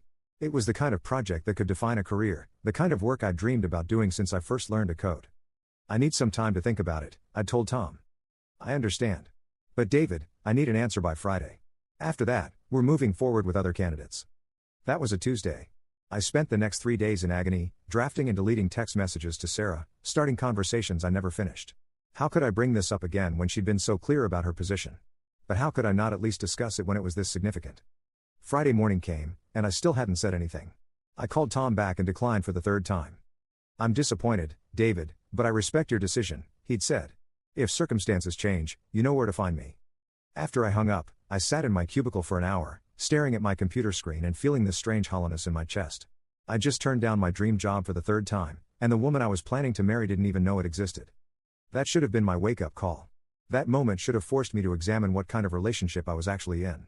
Instead, I buried those feelings and focused on our wedding planning, telling myself that love meant putting your partner's needs first. The wedding planning process was its own special kind of nightmare. Sarah had very specific ideas about everything, and those ideas all seemed to involve spending as much money as possible. The venue had to be the historic McMenamin's Edgefield, because anything smaller would look cheap in photos. The flowers had to be imported peonies, even though they cost 3 times as much as local alternatives and would only last for 1 day. The photographer had to be this trendy artist whose waiting list was longer than our engagement. Every time I suggested a less expensive alternative or asked if we really needed some particular extravagance, Sarah would get this wounded look. David, this is our wedding day. It's the most important day of our lives. Don't you want it to be perfect? Of course I wanted it to be perfect. But my definition of perfect was celebrating our love with the people who mattered most to us, while her definition seemed to involve recreating a spread from Martha Stewart weddings. Still, I went along with it because she seemed so happy planning everything, so excited about every detail. I told myself that seeing her joy was worth the financial stress. By October, we'd spent nearly $60,000 on a single day. $60,000 that came almost entirely from my savings and a loan against my 401k, since Sarah's job as a marketing coordinator at a boutique fitness company didn't exactly come with a wedding budget. She contributed what she could, but the bulk of it was on me. I didn't mind. Or rather, I told myself I didn't mind. Sarah was going to be my wife, and her happiness was going to be my responsibility for the rest of our lives. If an expensive wedding made her happy, then it was worth it. The warning signs kept coming, but I kept explaining them away. Like how she'd flirt with other guys when we were out, just enough to make me uncomfortable but not enough for me to call her on it without looking paranoid. Or how she'd cancel our plans at the last minute if something more interesting came up, always with an excuse that made me feel guilty for being disappointed. David, you know I love spending time with you, but Rachel's going through a really hard time right now. She needs me tonight. David, this networking event could be really important for my career. You understand, right? I always understood. I was very good at understanding. The Thursday that changed everything started like any other day. I worked late, trying to wrap up a project before the wedding craziness kicked into high gear. Sarah had been out with friends, something about a bachelorette party for a coworker, and she texted me around 9 p.m. saying she'd be home soon. I stopped at the grocery store on my way home and picked up ingredients for chicken marsala, Sarah's favorite meal and something I'd gotten pretty good at making over the years. I figured we could have a nice dinner together, maybe go over some final wedding details, just enjoy each other's company without the stress of vendors and timelines and seating charts. The apartment was dark when I got home, so I figured Sarah was still out. I started cooking, humming along to some playlist she'd left running on the Bluetooth speaker. I was actually in a great mood, thinking about how in 2 weeks we'd be married, how all this planning stress would be behind us, how we could finally start our real life together. Sarah came home around 10:30, and I could tell immediately that something was different. She wasn't quite drunk, but she had that loose, slightly unfocused energy that comes from spending an evening with cocktails and enablers. More than that, though, she had this look on her face, like she just figured out the solution to a problem that had been bothering her for months. "Hey, babe," she said, kissing me briefly before heading straight to the bedroom. "Dinner smells amazing. Give me 5 minutes to change." She came back wearing those expensive yoga pants that made her legs look incredible and one of my old college t-shirts, an outfit that should have been casual and comforting but somehow felt calculated. She settled into her chair at our small dining table like she was taking a position, and I knew with sudden, ice-cold certainty that this was not going to be the cozy evening I'd imagined. "We need to talk," she said, and those 4 words hit me like a physical blow. In 3 years together, Sarah had said we need to talk exactly 7 times. When she wanted me to stop hanging out with my college roommate because she didn't like his girlfriend. When she decided we needed to get a joint bank account. When she'd maxed out her credit cards and needed me to help her pay them off. When she wanted to adopt that rescue dog we couldn't afford and didn't have time for. When she decided the dog was too much work and we needed to give it back. When she wanted to move to the more expensive apartment. When she decided I needed to propose because all her friends were getting engaged. Nothing good ever followed those 4 words from Sarah's mouth. I sat down across from her, my appetite completely gone. "What's on your mind?" She leaned forward, hands clasped together like she was about to deliver a presentation, and in that moment I realized that's exactly what this was. She'd rehearsed this. Probably in the car on the drive home, maybe even with her friends over drinks. "I've been doing a lot of thinking lately about us, about our relationship, about getting married," she began, and her voice had that careful, measured quality it got when she'd practiced what she was going to say. "Okay," I said slowly. "What kind of thinking?" "Well, you know how they say that getting married is this huge step, right? Like, you're committing to spend your entire life with one person, and that's it. No more options, no more possibilities, just this." She gestured between us when she said this, and somehow made it sound like she was talking about settling for a fast food burger when what she really wanted was a 5-course meal. "I thought that was the point," I said. "Finding someone you want to spend your life with. But how do you know? I mean, really know? What if there's something better out there, and you never find it because you settled too early?" The word settled hung in the air between us like a toxic cloud. She was talking about settling. About me. About us. "Sarah, what are you saying?" She took a deep breath, and I could see her mentally switching into presentation mode. "I'm saying I think we should postpone the wedding." "Postpone it? For how long?" "Well, I was thinking maybe I should take some time to explore other options. You know, date around a little, see what else is out there. Make sure I'm not missing anything." The words hit me like I'd walked into a glass door I hadn't seen. For a moment, I couldn't process what she'd just said. It was so far outside the realm of possibility that my brain simply refused to accept it. "You want to date other people," I said, just to make sure I'd heard correctly. "Right. Just for a while. Just to be sure. 2 weeks before our wedding." "Well, that's why I'm bringing it up now instead of after we're married. I'm being responsible about this." "Responsible?" She thought cheating on me with permission 2 weeks before our wedding was the responsible choice. "What about our wedding? What about all the money we've spent, all the plans we've made?" She waved her hand dismissively, like she was brushing away a gnat. "That's your problem, not mine. You're the one who insisted on such an expensive wedding anyway." That was a lie, and we both knew it. Every single expensive decision had been hers. The venue, the flowers, the photographer, the dress that cost more than my car, all of it had been her idea, her insistence, her vision of what our perfect day should look like. But what really floored me wasn't the lie. It was the casual cruelty of it. "That's your problem, not mine." Like she was talking to a stranger, not the man she'd been planning to marry in 14 days. "So let me make sure I understand," I said, my voice eerily calm. "You want to date other men, but what about me? What am I supposed to do during this exploration period?" Her face brightened, like she was excited that I was finally getting it. "That's the best part. You don't have to do anything. You just wait. I mean, don't date anyone else or anything crazy like that, but just be patient. Give me time to figure this out. And if you decide the grass isn't greener? Then we get married. Maybe not in 2 weeks, obviously, but eventually. When I'm ready." The sheer audacity of it left me speechless for a moment. She wanted to shop around for my replacement while keeping me on layaway, like a sweater she might want to buy if nothing better went on sale. And if you find someone better? She shrugged. Then I guess we weren't meant to be. I stared at her across our dining table, really looking at her for maybe the first time in years. This woman I'd been planning to spend my life with had just told me, with a straight face, that she wanted to audition other men for the role of husband while I sat on the bench like an understudy waiting to see if I'd be needed. The truly crazy part was how reasonable she made it sound. In her mind, she was being considerate by asking permission instead of just cheating. She was being practical by testing the market before making such an important decision. She was being fair by promising to come back if nothing better presented itself. "You've really thought this through," I said. "I have. I knew you'd understand. You're so rational, David. So supportive. It's one of the things I love about you." Love. She used that word like it meant something, right after asking permission to replace me. I stood up from the table.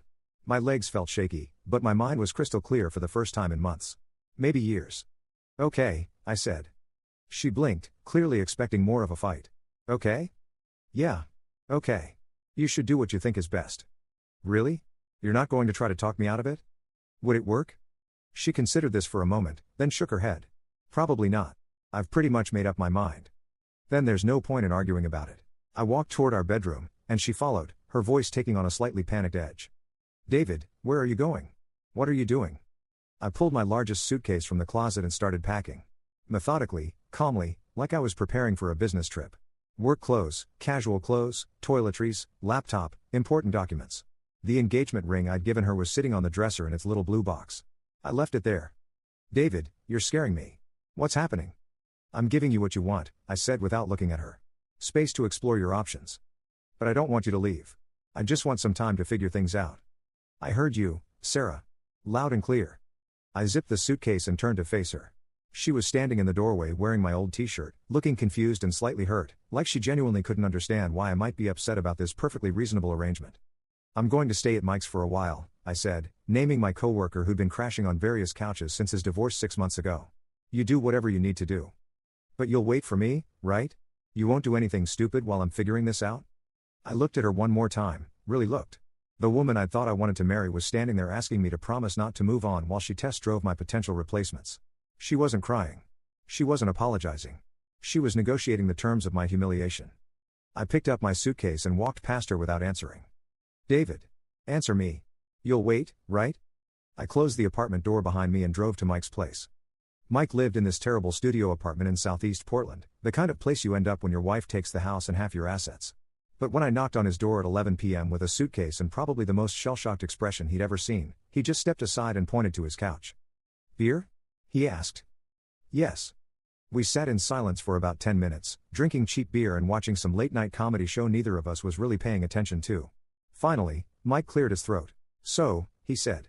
"Want to talk about it, or should I just assume your fiancé is a sociopath and leave it at that?" I told him everything. The whole story, from the beginning. Sarah's announcement, her casual dismissal of our wedding expenses, her expectation that I'd wait patiently while she shopped for an upgrade. Mike's face went through a whole range of expressions: confusion, disbelief, anger, and finally something that looked like pity. "Oh my gosh, David. I mean, I knew she was high maintenance, but this is next level crazy." "Is it crazy?" I asked. "Or am I just being dramatic about the whole thing?" Mike stared at me. "David, she asked you to be her backup plan while she dates other people 2 weeks before your wedding. If that's not crazy, then I don't know what crazy looks like." Hearing it from someone else made it real in a way it hadn't been before. For 3 years, I'd gotten so used to seeing things from Sarah's perspective that I'd lost the ability to trust my own judgment. But Mike's reaction confirmed what some buried part of me had known all along: this wasn't normal. This wasn't how people who love each other treat each other. "So what are you going to do?" Mike asked. "I honestly don't know." That was Thursday night. Friday morning, lying on Mike's uncomfortable couch and staring at water stains on the ceiling, I did something I hadn't done in years. I thought about what I actually wanted, not what Sarah wanted, not what seemed practical or reasonable or safe. What I, David Chen, wanted for my life. The answer came to me with startling clarity: I wanted to feel excited about my future again. When was the last time I'd felt that way? When was the last time I'd looked forward to something instead of just enduring it? I tried to remember, and I had to go all the way back to that first phone call from Tom Bradley about the Seattle position. That moment of pure possibility, of doors opening, of my life expanding in ways I'd never imagined. I pulled out my phone and scrolled through my contacts until I found Tom's number. It was 8 a.m. on a Friday, which meant it was still early but not unreasonably so for people in the tech industry. He answered on the second ring. "David. What a pleasant surprise. How are things in Portland? Actually, Tom, they're pretty complicated. Is that position still available? There was a pause, and I could practically hear him sitting up straighter. Are you saying what I think you're saying? I'm saying I was an idiot for turning you down 3 times, and if you're still willing to have me, I'd love to join your team. David, I have to be honest with you. I told you that last call was our final offer, and I meant it. We started interviewing other candidates last week. My heart sank. Oh. I understand. But, he continued, and I could hear the smile in his voice, none of them are you. Give me 24 hours to work some magic with HR and see what I can do. Tom, I can't ask you to. You're not asking. I'm offering. David, I've wanted you on this team for over a year. If there's any way to make this happen, I'll find it. After we hung up, I felt something I hadn't experienced in so long I'd almost forgotten what it was: hope. The rest of Friday passed in a blur of phone calls and logistics. I called in sick to work, then spent the day methodically dismantling the life I'd built with Sarah. First, I contacted our wedding venue. Mr. Chen, I'm so sorry to hear about this, the coordinator said when I explained the situation. Unfortunately, with less than 2 weeks' notice, we can't refund your deposit or the payments you've already made. It's clearly stated in the contract. $8,000, gone. I thanked her and moved on to the next call. The caterer was equally sympathetic and equally inflexible. Another $3,000 evaporated. The florist, the photographer, the band, the officiant, call after call, each one costing me money I'd never see again. By the time I finished, I was out nearly $15,000, and I hadn't even gotten to the big-ticket items like Sarah's dress or the honeymoon reservations. It was financially devastating, but emotionally? It was the most liberating thing I'd done in years. Each phone call felt like cutting another rope that had been holding me down. Saturday morning, Tom called with news that made me literally jump off Mike's couch. I've got good news and great news, he said. Which do you want first? Give me the great news.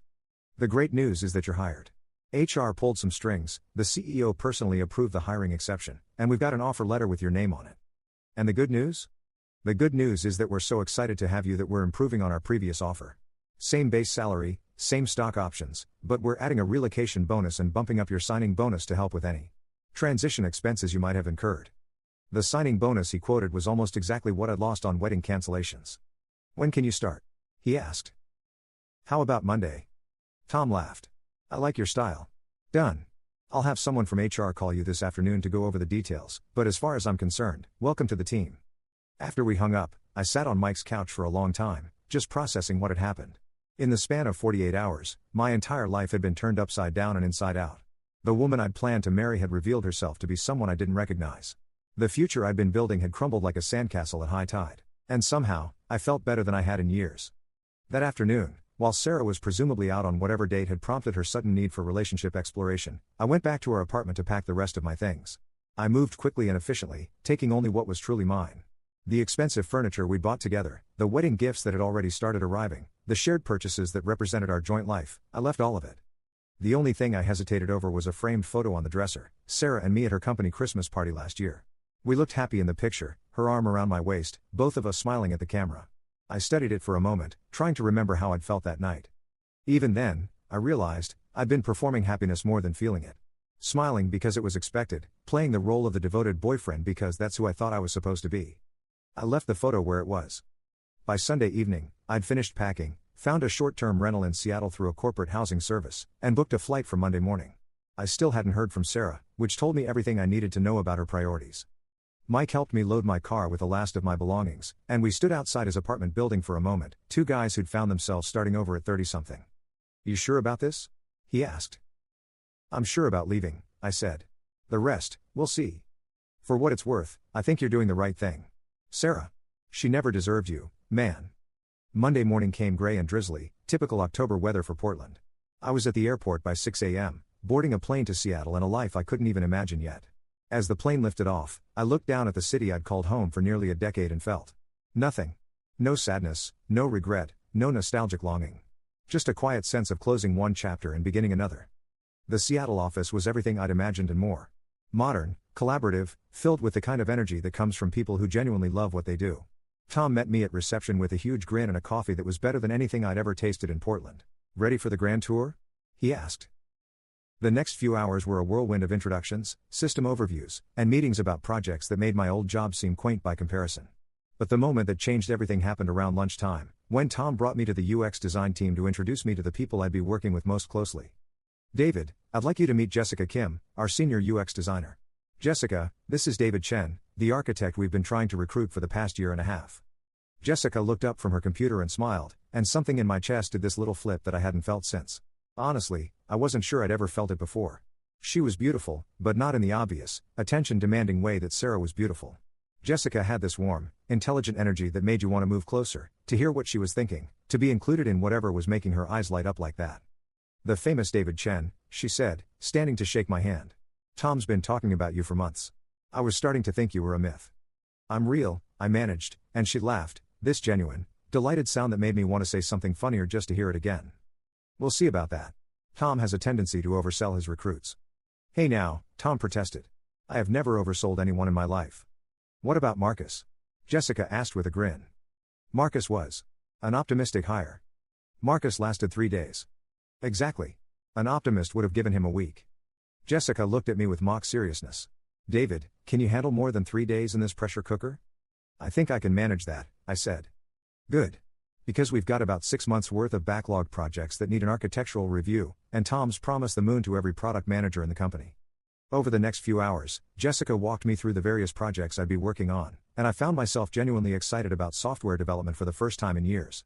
Not because the technology was particularly cutting edge, though it was, but because of the way Jessica talked about user experience, about solving real problems for real people, about the responsibility that comes with building systems that millions of people depend on. We worked through lunch, grabbing sandwiches from the company cafe and spreading project documents across a conference room table. Jessica had this way of asking questions that made me think differently about problems I thought I'd already solved. Not challenging for the sake of being difficult, but genuinely curious about the reasoning behind architectural decisions. Why did you choose this approach for the data layer? She asked, pointing to a diagram I'd sketched out. Scalability, mostly. If we're planning for the kind of growth Tom's projecting, we need something that can handle massive concurrent loads without performance degradation. That makes sense. But what about maintainability? This looks pretty complex for junior developers to work with. It was a good point, and not one I'd fully considered. You're right. Maybe there's a middle ground that optimizes for both. Want to brainstorm it? We spent the next 2 hours redesigning the architecture from scratch, and the result was genuinely better than what I'd originally proposed. More scalable than my first attempt, but also more elegant, more maintainable. The kind of solution that emerges when two people with different perspectives work together toward a common goal. This is really good, Jessica said, leaning back in her chair and studying our whiteboard. Legitimately excellent. It should be. It's both of our ideas. That's the best kind. As the day wound down, Tom stopped by the conference room to check on our progress. How's our new architect working out? He asked Jessica. I think he might actually live up to the hype, she said with a grin that made my stomach do that flip thing again. High praise from Jessica, Tom said. She's pretty tough on new hires. I have standards, Jessica said. Most people don't meet them. And David? David might be the exception. Walking back to my temporary corporate housing that evening, I felt something I hadn't experienced in years, genuine excitement about going to work the next day.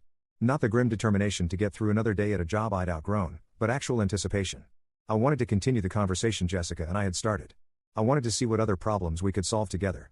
My phone buzzed with a text from an unknown number. For a moment, my heart sank, thinking Sarah had found a way around the block I'd put on her contact. But it was Jessica. Great working with you today. Looking forward to tomorrow's chaos. Jay. I stared at that message for a long time, trying to remember the last time someone had texted me just to say they'd enjoyed spending time with me. Not because they needed something, not because they were checking up on me, just because they wanted to maintain the connection we'd started building. Likewise, I texted back. Thanks for making my first day memorable. Just wait until you meet the rest of the team. Today was the calm before the storm. Over the next week, I fell into a rhythm that felt more natural than anything I'd experienced in years. Up early, coffee from the place around the corner from my temporary apartment, into the office by 7:30 to get a head start on the day. Jessica was usually there before me, already deep in wireframes or user research, and we developed this habit of checking in with each other before the rest of the team arrived. How's the apartment hunting going? She asked on Friday morning, looking up from her computer as I settled into the desk across from hers. Slowly. Everything decent is either too expensive or too far from the office. What's your definition of decent? 1 bedroom, somewhere I can walk to good coffee, preferably with a view that doesn't involve a brick wall. That's it? No marble countertops or in-unit washer/dryer? I laughed. I've recently simplified my requirements for pretty much everything. Something in my tone must have given away more than I intended, because Jessica's expression shifted to something more serious. Can I ask what happened? Tom mentioned you turned down this job multiple times before finally saying yes. I'd been dreading this question all week, but somehow, sitting there with Jessica in the quiet office before the chaos of the day began, it felt safe to tell the truth. My fiancé didn't want to leave Portland, I said simply. And now? Now I don't have a fiancé. Jessica was quiet for a moment, and I braced myself for the awkward condolences or invasive questions that usually follow that kind of revelation. Instead, she just nodded. Her loss, she said, and went back to her wireframes. That was it. No prying, no drama, no judgment. Just a simple acknowledgement and permission to move on with our day. I'd forgotten how refreshing it could be to interact with someone who didn't feel the need to turn every conversation into an emotional excavation project. Actually, Jessica said a few minutes later, I might know a place. My friend Colin is subletting his apartment in Capitol Hill while he's doing a fellowship in London. 1 bedroom, great view, walking distance to about 12 excellent coffee shops. What's the catch? No catch. Well, maybe one small catch. He's got this ancient cat named Fitzgerald who comes with the place. But Fitz is pretty low maintenance. Mostly just sleeps and judges people silently. Sounds like my kind of roommate. Jessica pulled out her phone and sent a quick text. I'll put you in touch with Colin. Fair warning, though, Capitol Hill is where all the cool kids live. You might have to upgrade your wardrobe. I looked down at my standard uniform of khakis and button-down shirts. I was afraid of that. Don't worry. I can help with that too, if you want. I've got brothers. I know how to shop for guys who have no idea what they're doing. The offer was casual, friendly, the kind of thing coworkers do for each other. But there was something in the way she said it that made it feel like more than that. Like she was offering to let me into her world a little bit. I might take you up on that, I said. Good. Because watching you try to fit in with the hipsters in those khakis would be painful for everyone involved. By the end of my second week in Seattle, I'd moved into Colin's apartment, acquired a wardrobe that Jessica had diplomatically described as much better, and settled into a routine that felt more like my actual life than anything I'd experienced in Portland. The work was challenging in all the right ways, my coworkers were brilliant and funny and occasionally insane, and Jessica and I had developed this easy collaborative relationship that made even the most frustrating projects feel manageable. We'd started having lunch together most days, usually walking to one of the many food trucks clustered around South Lake Union, talking about everything from system architecture to terrible movies to the peculiar psychology of people who voluntarily live in the Pacific Northwest. Jessica had this way of seeing humor in situations that should have been stressful, and optimism in problems that should have been insurmountable. You know what your problem is? She said one afternoon as we walked back from getting Thai food from a truck called Pad Thai Paradise. I have a problem? You're too reasonable. You approach everything like there's obviously a right answer and a wrong answer, and if you just think about it hard enough, you'll figure out which is which. That's a problem? It's limiting. Sometimes the best solutions come from being unreasonable. From trying something that shouldn't work but does anyway. I thought about that for the rest of the afternoon. Jessica was right, I did approach most things like they were logic problems with clear solutions. Maybe that's why I'd stayed with Sarah for so long despite all the warning signs. I'd kept trying to make the relationship work by being more reasonable, more accommodating, more willing to compromise. It had never occurred to me that the problem wasn't my approach, it was the fundamental premise. That Friday, Jessica and I stayed late to finish a project that was due Monday morning. By 9 p.m., we were the only ones left in the office, surrounded by empty coffee cups and the detritus of a long day spent wrestling with stubborn code. I think we've got it, I said, running the final test suite and watching the results scroll past in satisfying rows of green checkmarks. Finally. Jessica stretched, rolling her shoulders to work out the kinks from hunching over her computer all day. I was starting to think we'd be here all night. Would that have been so terrible? She looked at me with this expression I couldn't quite read. No. It wouldn't have been terrible at all.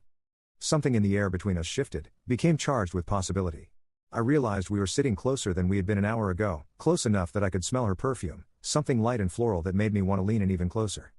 Jessica, I started, but she beat me to it. David, can I ask you something? Anything. Are you ready for this? For whatever this is? It was such a direct question, so completely without artifice or game playing, that it took my breath away. Sarah would have never asked something like that.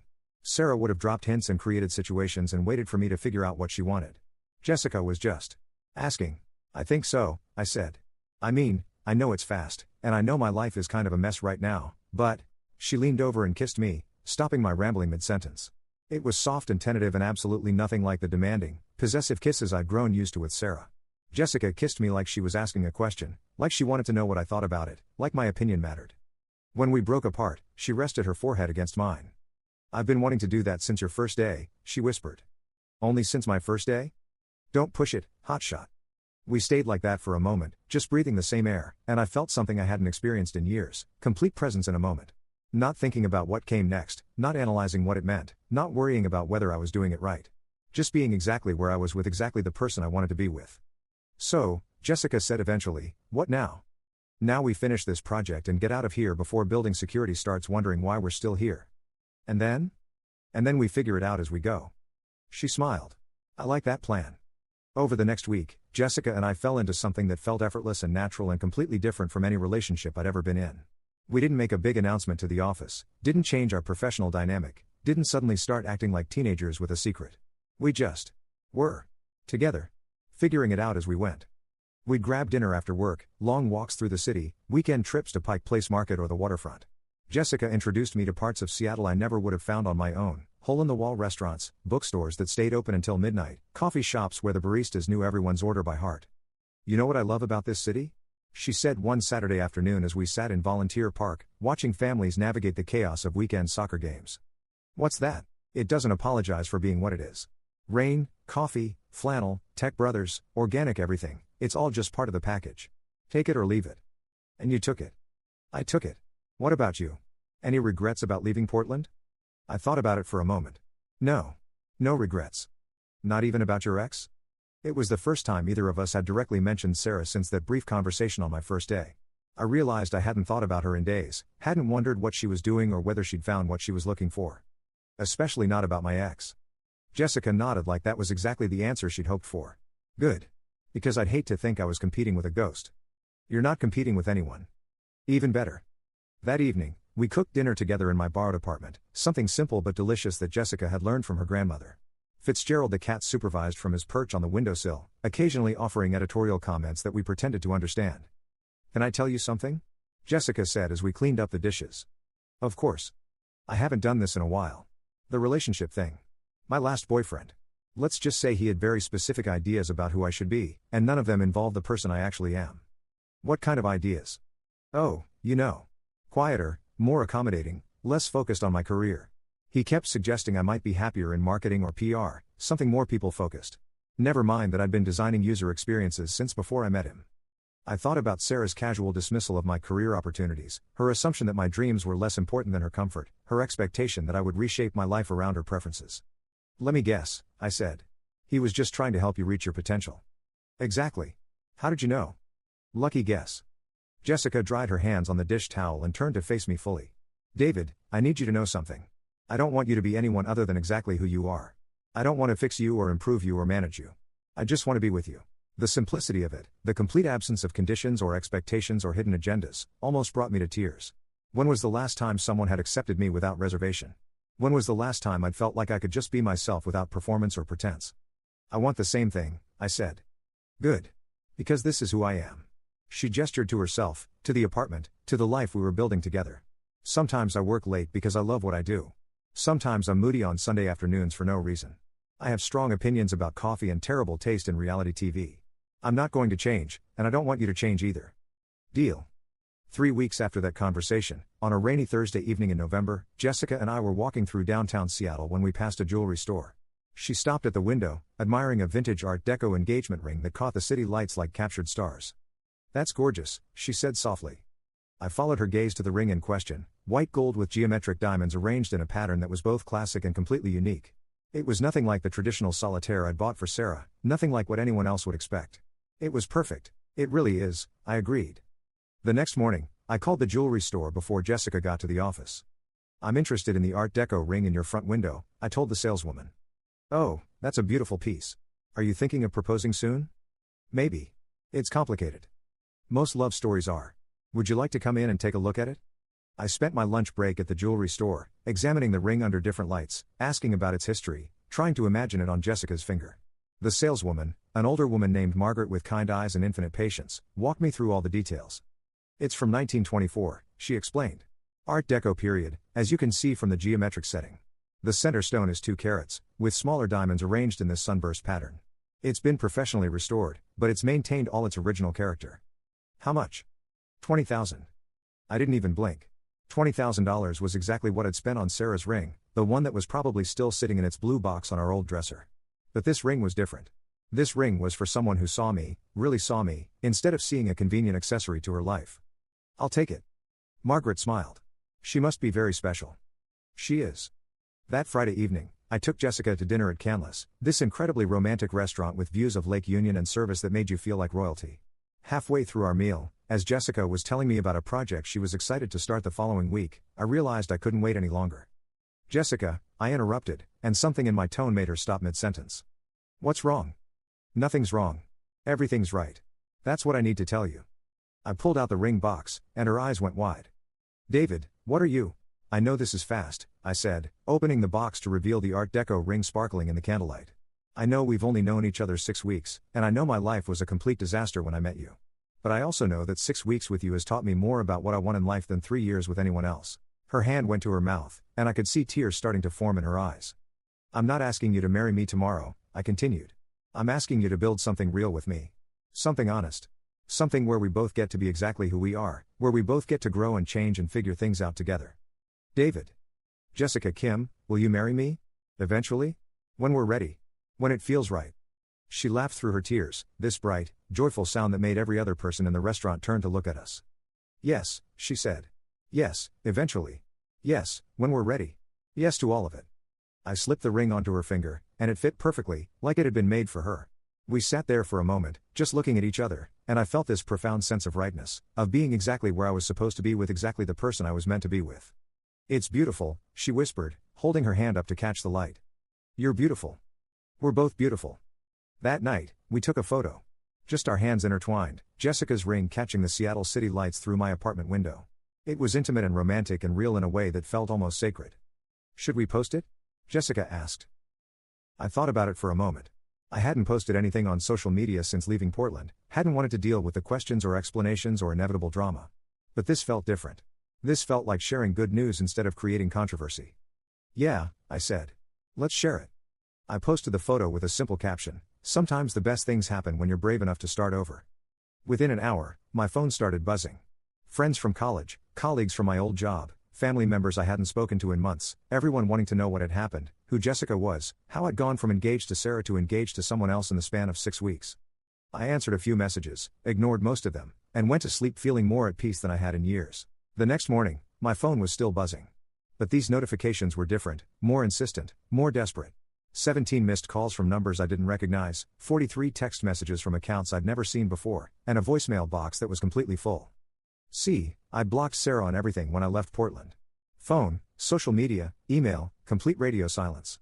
But apparently, she'd been monitoring my social media through friends' accounts, and the photo of Jessica's ring had sent her into what could only be described as a complete psychological breakdown. The messages, forwarded to me by confused mutual friends, ranged from bewildered to angry to desperate to manipulative. But they all had the same basic theme: how dare I move on when she'd specifically told me not to? David, it's Sarah. I don't understand what you're doing. You said you'd wait for me. We had an agreement. This is ridiculous, David. You're just trying to make me jealous. It's not going to work. David, please call me back. I've figured out what I want, and it's you. It's always been you. We can work this out. You can't be serious about this girl. You've known her for like 5 minutes. What we had was real. 3 years, David. 3 years. And then, the message that made my blood run cold: David, I know where you work. I'm driving up to Seattle this weekend. We're going to fix this whether you want to or not. I showed the messages to Jessica over breakfast at our favorite cafe in Capitol Hill. Her face went through a whole range of emotions: confusion, anger, disbelief, and finally something that looked like pity. She really doesn't get it, does she? Jessica said. Get what? That you're not her property. That you weren't just sitting around waiting for her to finish shopping and come back to collect you. Apparently not. What are you going to do? I have no idea. I never expected her to react like this. Jessica reached across the table and took my hand. David, can I ask you something? Anything. Do you still have feelings for her? The question was so direct, so completely without jealousy or accusation, that it took me off guard. Sarah would have never asked something like that. Sarah would have assumed, manipulated, created drama. Jessica was just asking. No, I said, realizing as I said it that it was completely true. Whatever I felt for her, it's gone. I think it was gone before I even left Portland. I just didn't realize it at the time. Good. Because if she shows up here, I want to know we're on the same team. We are. Completely. That afternoon, building security called my desk. Sarah was in the lobby, demanding to see me. Sir, there's a woman here claiming to be your fiancée. She seems quite upset and is insisting that we bring you down to speak with her. I don't know anyone by that name, I said. Please ask her to leave the premises. She's becoming increasingly agitated, sir. Should we call the police? If she won't leave voluntarily, yes. I hung up and immediately called Jessica, who was in a client meeting on another floor. She's here, I said when she answered. Now? Right now. Security is dealing with it, but I wanted you to know. I'm coming down. Jessica, you don't need to. Yes, I do. We're a team, remember? 10 minutes later, Jessica appeared at my desk, and we both looked out the window toward the lobby.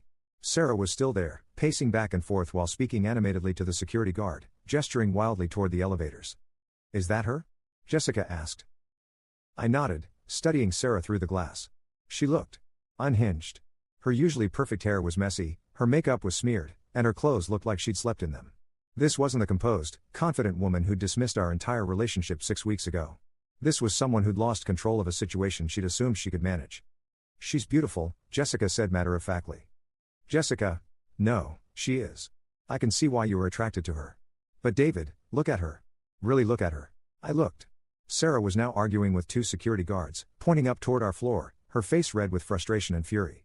She's falling apart because she can't control you anymore, Jessica continued. That's not love, David. That's possession. Security must have threatened to call the police, because Sarah suddenly stopped arguing and stormed toward the exit. But as she reached the doors, she turned back and looked directly up at our floor, like she knew exactly where we were standing.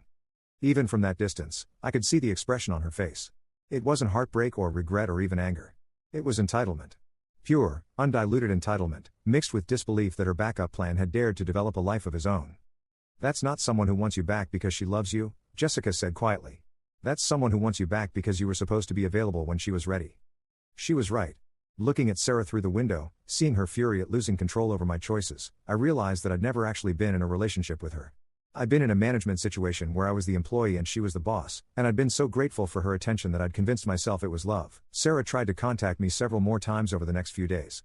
She borrowed phones from friends, created fake social media accounts, even had her sister call my office.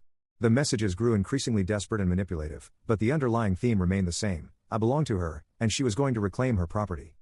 David, this is insane. You know you're just doing this to hurt me, right? It's working. You're hurting me. Is that what you wanted? I've talked to some lawyers, David. You can't just abandon a relationship like ours without consequences. We have shared assets, shared responsibilities. You can't just run away. I know you think you love this girl, but you don't even know her. You're just rebounding. When you come to your senses, I'll be here waiting. And finally, fine. Keep your little rebound girlfriend. But don't come crawling back to me when it all falls apart. I won't be available forever. After that last message, the communication stopped. I never heard from Sarah again, directly or indirectly. 2 months later, Jessica and I were sitting in a coffee shop in Covent Garden, London. She'd gotten an offer to lead the UX design for a major fintech startup, and I'd managed to arrange a transfer within my company to their London office. We'd sold everything that didn't fit in 2 suitcases, said goodbye to our friends and families, and moved halfway around the world to start a new adventure together. Any regrets? Jessica asked, echoing the question she'd posed in Volunteer Park that first week we were together. About what specifically? About Sarah. About Portland. About turning your entire life upside down for someone you'd known for 6 weeks. I looked around the coffee shop, at the mix of business people and students and tourists, at the grey London sky visible through rain-speckled windows, at Jessica sitting across from me with her wedding ring catching the light from the vintage lamps hanging from the ceiling. No regrets, I said. Not a single one. Good, she said. Because I just found out we're going to have company. Company? She pulled up something on her phone and showed me the screen. It was a pregnancy app, showing a tiny collection of cells that would eventually become our first child. Jessica, I whispered, staring at the image. I know it's fast. I know we just got married last month, and we just moved to a new country, and everything in our lives is changing all at once. But David, I've never been more sure of anything in my life. I reached across the table and took her hands, looking at this incredible woman who taught me the difference between being managed and being loved, between settling and choosing, between existing and actually living. We're going to be parents, I said. We're going to be parents. Are you scared? Terrified. But the good kind of terrified. The kind that means something important is happening. I love you, Jessica Chen. I love you too, David Chen. As I write this, it's been exactly 1 year since Sarah sat me down and asked permission to shop for my replacement. Our daughter Emma is 4 months old, and she has Jessica's eyes and my stubborn streak and absolutely no patience for anything that doesn't meet her exact specifications. She's perfect. Jessica and I live in a tiny flat in Shoreditch with creaky floors and a view of the Thames, and every morning I wake up excited about the day ahead. Not nervous, not obligated, not performing enthusiasm to meet someone else's expectations. Genuinely, authentically excited. Sometimes I think about what would have happened if I'd stayed in Portland. If I'd waited for Sarah to finish her shopping trip and come back to collect me. I would have married her, probably. Would have spent the rest of my life walking on eggshells, making myself smaller to fit into her vision of what our life should look like, wondering if I was enough while she kept her eyes open for something better. I would have been miserable. And eventually, she would have left anyway, because people like Sarah are always looking for the next upgrade, always convinced that happiness is just one more perfect choice away. But the most ironic part of this whole story? The thing that would probably drive Sarah crazy if she knew? Jessica is everything Sarah thought she was but never actually was. Brilliant, successful, beautiful, confident, ambitious, all the qualities Sarah performed while actually being shallow, manipulative, and insecure. The difference is that Jessica uses her gifts to build things up instead of tearing them down. She makes everyone around her better instead of smaller. She chooses to be with me every day instead of keeping me around as a backup plan. I heard through mutual friends that Sarah eventually married a real estate agent from Beaverton. According to the reports, she complains regularly that her husband doesn't have any ambition and doesn't appreciate what he has. Some people never learn. Me? I learned. I learned the difference between love and control, between partnership and ownership, between someone who wants to be with you and someone who wants to have you. I learned that sometimes the worst thing that happens to you is actually the best thing that could have happened to you, because it forces you to discover who you really are when you're not trying to be what someone else wants. I learned that walking away doesn't make you a quitter, sometimes it makes you a winner. Most importantly, I learned that the right person doesn't ask you to wait while they figure out if you're good enough. The right person knows you're good enough from day one and chooses you, fully and completely, without reservation or backup plans or exit strategies. And if that's not a happy ending, I don't know what is. David and Jessica renewed their vows on their first wedding anniversary in a small ceremony in Hyde Park, with baby Emma as their flower girl. Sarah was not invited. According to her Instagram, which Jessica occasionally checks for entertainment purposes, Sarah's marriage lasted 18 months before ending in a bitter divorce over irreconcilable differences. David and Jessica sent a congratulations card when Emma took her first steps. They're expecting their second child this spring. Sometimes the best revenge isn't revenge at all. Sometimes it's just living well. Story 3. My mother slammed her coffee mug down during our monthly family dinner and snapped, "We never ask anything from you. Your sister does everything while you just live your life."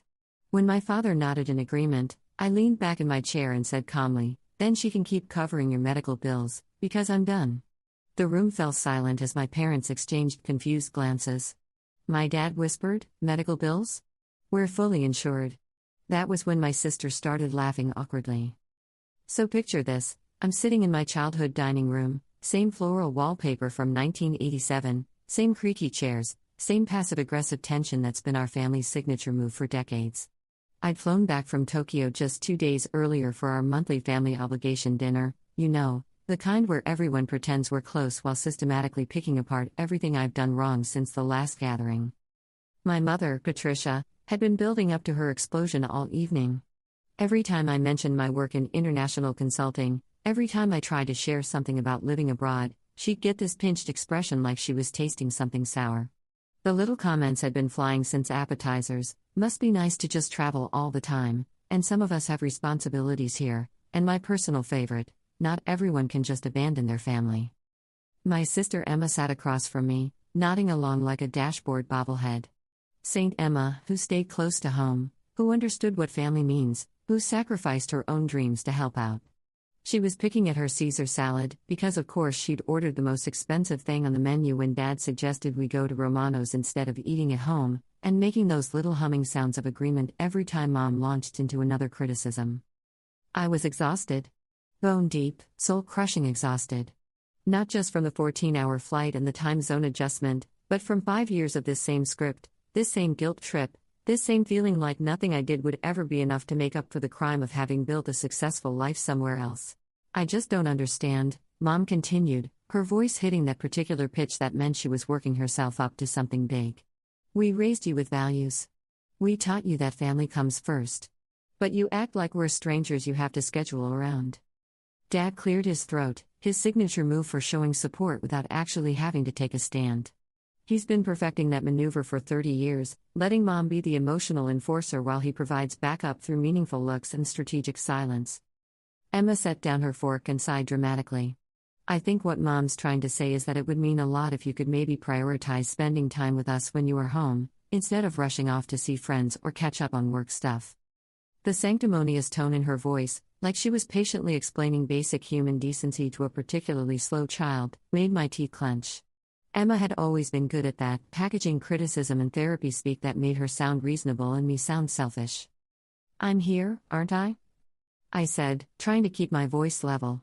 I flew back specifically for this dinner. I rearranged meetings, I dealt with the jet lag, I showed up. Showing up isn't the same as being present, Mom shot back. You're here physically, but emotionally you're already planning your next escape. That's when something inside me just snapped. 5 years of living overseas, 5 years of building a career I was proud of, 5 years of sending money home every single month while getting nothing but complaints about how I wasn't doing enough. 5 years of guilt and manipulation and never being able to win. Then she can keep covering your medical bills, because I'm done. The silence that followed was so complete I could hear the refrigerator humming in the kitchen. Mom's face went completely blank, like someone had just spoken to her in ancient Greek. Dad actually stopped mid-chew, his fork suspended halfway between his plate and his mouth. Medical bills? Dad repeated slowly, like he was testing out unfamiliar words. Honey, we're fully insured through my retirement package. What medical bills? And that's when Emma started laughing. Not a normal laugh, understand. This was one of those high-pitched, nervous giggles that happen when someone realizes they've been caught red-handed. She was staring down at her salad, shoulders shaking slightly, making these little hey sounds that made every hair on my arms stand up. Emma? Mom's voice had gone very quiet, very careful. What medical bills is your sister talking about? I felt like I was watching my life happen to someone else. This couldn't be real. This absolutely could not be happening. Emma finally looked up, and her face was flushed bright red. Oh, well, you know. She waved her hand vaguely, like she was shooing away a fly. It's probably just some kind of misunderstanding. What misunderstanding? My voice sounded sharp, demanding. Foreign, even to my own ears. The misunderstanding where you told me Mom had invasive ductal carcinoma that wasn't fully covered by insurance? The misunderstanding where you sent me detailed medical reports and treatment schedules? The misunderstanding where I've been sending you $4,700 every month for 3 years? The color drained from my parents' faces so fast I thought Dad might actually faint. Mom made this small gasping sound, like someone had just punched her in the stomach. $4,700? Dad whispered. Every month? For 3 years, I confirmed, my voice getting steadier as the rage began to build. $169,200 so far. For experimental treatments and clinical trials and specialized medications that supposedly weren't available through regular insurance channels. Mom slowly turned to look at Emma, and the expression on her face was something I'd never seen before. Not anger, exactly. More like she was looking at a complete stranger who happened to be wearing her daughter's face. You told your sister I had cancer? Emma's nervous laughter became more strained, more desperate. Well, I mean, remember when you had that scary mammogram result? And then all those follow-up appointments? I was worried, and I thought maybe if I could get some extra money for better doctors, or maybe a second opinion from a specialist. That was 4 years ago, Mom said, her voice barely above a whisper. And it was benign. The biopsy was benign. We told you it was benign. My hands started shaking. Actually physically shaking. I had to put down my water glass because I was afraid I might throw it across the room. How much? Dad asked quietly, looking directly at me. $450,000. The number hung in the air like a physical presence. Emma made this small whimpering sound, like a trapped animal. Over 3 years, I continued, surprised by how steady my voice sounded when everything inside me was screaming. Monthly payments for experimental treatments at private clinics. Clinical trials that supposedly weren't covered by your insurance. Specialized medications that had to be imported from Europe. Emma said you were too proud to ask for help directly, so everything had to go through her. Dad stood up so abruptly his chair scraped against the floor with a harsh screech. For a moment I thought he was going to storm out, but instead he just stood there, gripping the back of his chair so hard his knuckles went white. Emma, he said, and his voice carried a tone I'd never heard before. Cold. Dangerous. Where is that money? Emma's carefully constructed facade finally crumbled completely. The fake composure, the nervous laughter, the casual dismissal, all of it just collapsed like a house of cards. I can explain, she started, but Mom cut her off. $450,000. Mom was staring at Emma like she was looking at something alien and incomprehensible. You stole $450,000 from your sister. I didn't steal it. Emma's voice shot up 2 octaves, becoming shrill and desperate. She gave it willingly. She never even questioned it. She just sent the money every month like it was nothing. Because I thought you were dying, I shouted, finally losing the last shred of my composure. I thought I was saving my mother's life. Well, maybe if you'd been around more, maybe if you'd actually bothered to visit instead of just throwing money at problems, you would have known she was fine. Emma shot back, her voice cracking with hysteria. The sheer audacity of that statement left me speechless. She'd systematically deceived me for 3 years, stolen nearly $500,000, constructed an elaborate web of lies about our mother's health, and somehow this was still my fault for not being physically present enough to catch her in the act. What did you do with the money? Dad's voice was deadly quiet now, the kind of quiet that comes before an explosion. Emma looked around the table like she was searching for an escape route, like there might be some magic words that would make this all go away. I invested it. Most of it. I was going to pay her back once the investments matured and started returning profits. What investments? I asked, though I was already beginning to suspect I didn't want to know the answer. Cryptocurrency, mostly. Bitcoin, Ethereum, some of the smaller altcoins that were supposed to be the next big thing. And there was this startup company that my friend Derek was involved with. They were developing an app for food delivery but with like a social media component, and the projections looked really promising. Her voice trailed off as she saw the looks of horror and disbelief on our faces. Oh, Emma, Mom whispered, her voice thick with something that might have been grief. What have you done? That's when Emma completely broke down. The tears, the sobbing, the whole dramatic collapse that I'd seen her use to get out of trouble since we were kids. She started babbling about how she'd gotten in over her head, how she thought she could multiply the money and pay me back with interest, how she'd never intended for it to go on this long. I was going to tell you, she kept repeating between sobs. I was going to tell you as soon as the crypto bounced back. As soon as Derek's company got their next round of funding. I was going to surprise you by paying back way more than you'd sent. When?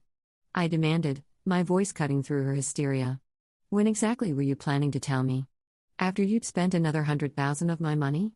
Another $200,000? She didn't have an answer for that. Or rather, she had the same non-answer she'd been giving all evening, vague promises and hypothetical timelines that would never actually arrive. The worst part, though, was watching my parents process what had happened. Mom kept touching her chest, like she was checking to make sure she wasn't actually sick. Dad couldn't sit still, he kept pacing around the dining room, running his hands through his hair, muttering things under his breath that I couldn't quite catch.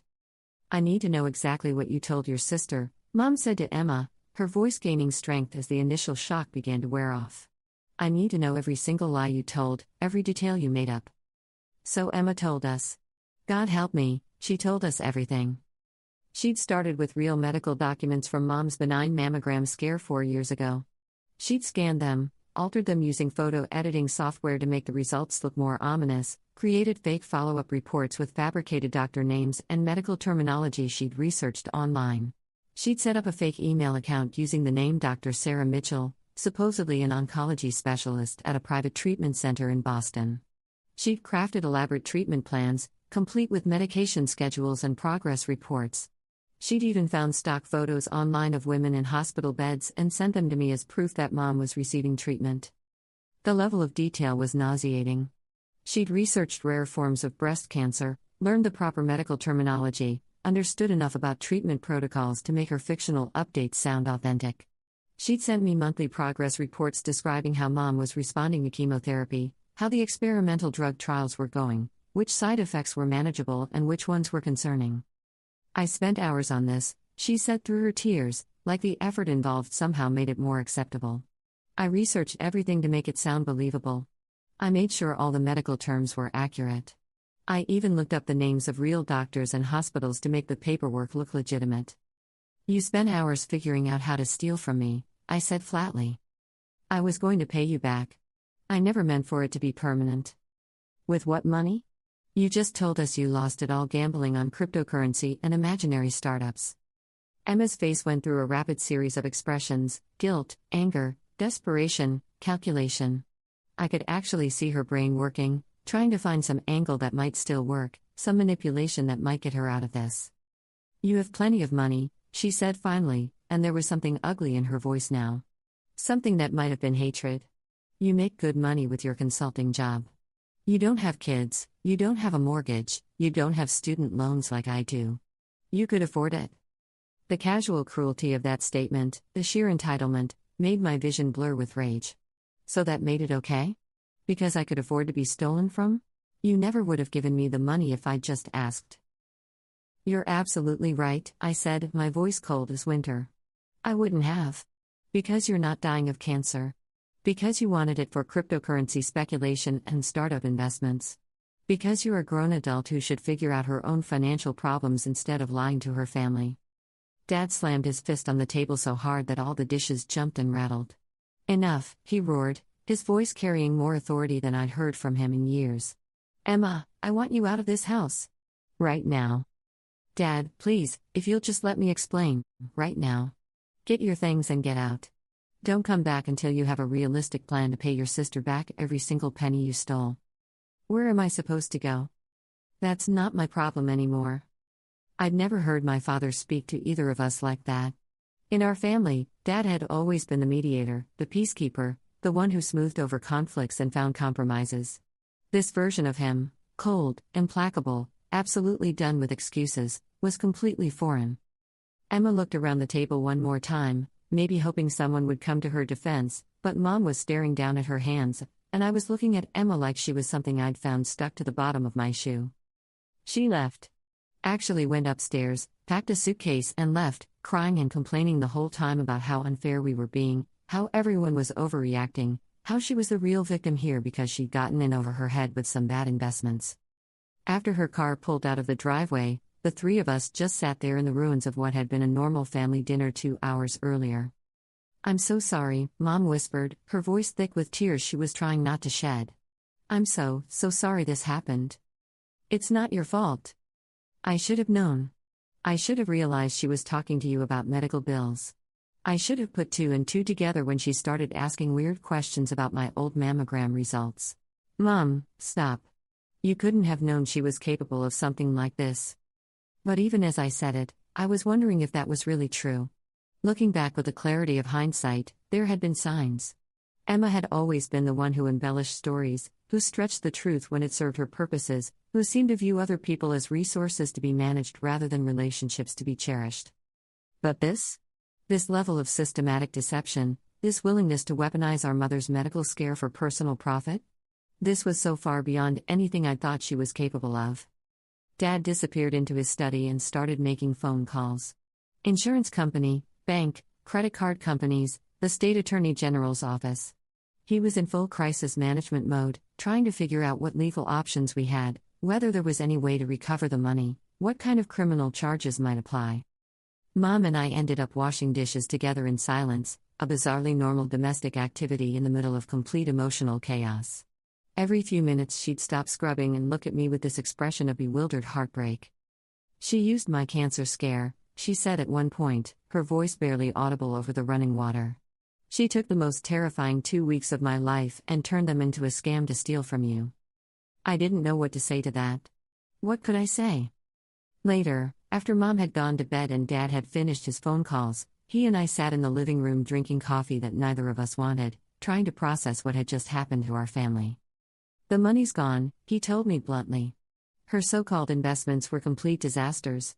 The cryptocurrency crashed and burned. The startup companies she invested in either never existed in the first place or were obvious scams that any rational adult should have spotted immediately. One of them was apparently some kind of pyramid scheme involving essential oils and cryptocurrency mining.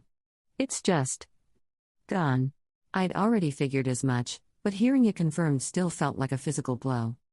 I'll pay you back, he said, and his voice carried the kind of finality that meant he'd already made up his mind. It'll take some time, but I'll pay back every penny. Dad, no? You can't afford to do that. You're retired. You're on a fixed income. I'll mortgage the house if I have to. I'll cash out part of my retirement fund and deal with the tax penalties. You trusted your family with that money, and we failed you. Emma failed me. Not you. She's our daughter. That makes us responsible. We argued about it for over an hour, but I could see there was no point. My father is a proud man, old school in his values, and this situation had wounded something fundamental in his sense of right and wrong. The next few days were a blur of phone calls, legal consultations, and family meetings that felt more like war councils than anything resembling normal family interaction. Emma called constantly, leaving voicemails that swung wildly between tearful apologies and angry accusations. She'd apparently expected that once the initial shock wore off, we'd all just move on. Forgive and forget. After all, family is family, right? She was wrong. Dad did end up taking out a home equity loan against the house. Despite my protests, despite my repeated offers to just write off the debt as an expensive lesson learned, he set up a payment plan that would take him 12 years to complete. 12 years of extra mortgage payments, well into his 80s, to pay back money his daughter had stolen from his other daughter. It's not about the money, he told me when I begged him to reconsider. It's about making things right. It's about being able to look at myself in the mirror. Emma moved in with a friend across town and immediately began what I can only describe as a public relations campaign to rehabilitate her image. She started telling people that there had been a misunderstanding about some money she'd borrowed from me, that I was being vindictive and unforgiving over what amounted to a family miscommunication. Some of her friends actually believed her version of events, or at least pretended to. The ones who knew the real story, who understood that she'd committed systematic fraud over a period of years, stopped associating with her entirely. She never got a serious job to start paying me back. Never came up with a realistic plan to make amends. Never showed any genuine understanding of what she'd done or why it was wrong. Instead, she seemed to be operating under the assumption that if she just waited long enough, if she acted pitiful and contrite enough, everything would eventually go back to normal. 4 months after that disastrous family dinner, she showed up at my parents' house with a cashier's check for $500. It's a start, she announced proudly, like she was doing us all an enormous favor. I sold some of my jewelry and my old laptop. I wanted to show you that I'm serious about paying this back. Dad looked at the check for a long moment, then handed it back to her without a word. $449,500 to go, he said quietly. Emma's face went through that same rapid calculation I'd seen before: surprise, anger, manipulation, desperation. You're really going to hold this over my head forever? Over money that I fully intend to pay back? Over theft, I corrected her. Over 3 years of systematic lies. Over using Mom's cancer scare as the foundation for an elaborate fraud scheme. I said I was sorry. How many times do I have to apologize? Sorry doesn't give me back 3 years of sleepless nights worrying about Mom's health. Sorry doesn't undo the stress and anxiety I went through every time you sent me an update about her condition. Sorry doesn't fix the fundamental trust you destroyed. She left the check on the kitchen counter and stormed out, muttering about how we were all being unreasonable and vindictive. We donated the $500 to the American Cancer Society. That was 10 months ago. Emma and I haven't spoken since, haven't been in the same room, haven't had any contact whatsoever. She still calls Mom and Dad occasionally, but those conversations are brief and increasingly strained. She's apparently working part-time at a clothing store now, but as far as I know, she's made no further effort to pay back any of the money she stole. My parents have aged what looks like 5 years in the past 10 months. Dad's been working part-time consulting jobs to help cover the mortgage payments, even though he's supposed to be enjoying his retirement. Mom started volunteering at a local cancer support center, her way of processing what Emma did with her medical scare, I think. She says helping real cancer patients deal with real medical crises has given her perspective on the magnitude of Emma's betrayal. As for me? I'm back overseas, throwing myself into work and trying to rebuild my ability to trust my own judgment. Because here's something nobody talks about: when someone close to you commits fraud, it doesn't just steal your money. It steals your confidence in your own instincts, your ability to distinguish between truth and manipulation. For 3 years, I thought I was being a good daughter. I thought I was stepping up during a family crisis, using my financial success to help save my mother's life. I felt proud of myself for being able to provide something meaningful when it mattered most. I felt grateful that my career had put me in a position to make a real difference. Turns out, I was just being systematically manipulated by someone who understood exactly which emotional buttons to push. The worst part isn't even the money, though losing $450,000 certainly stings. The worst part is the way it's made me question everything.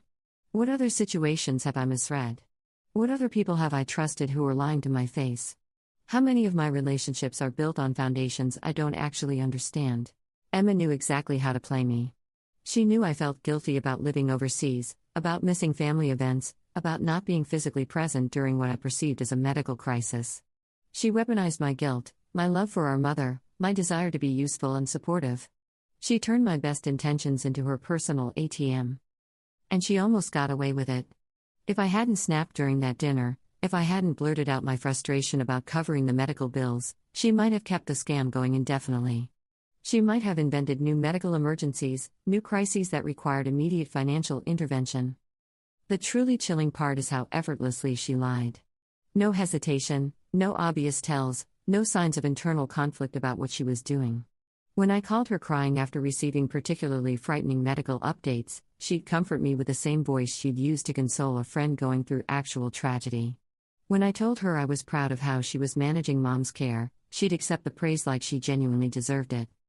Sometimes I wonder if she felt guilty at all, or if she'd somehow justified it all in her mind. The successful sister living abroad, the struggling daughter left behind to deal with family responsibilities, the unfairness of me having money while she battled student loans and minimum wage jobs. Maybe she convinced herself that I owed her something, that this was just evening the scales. But that's the thing about theft, it doesn't matter how creatively you justify it to yourself. Taking someone else's money under false pretenses is still taking someone else's money.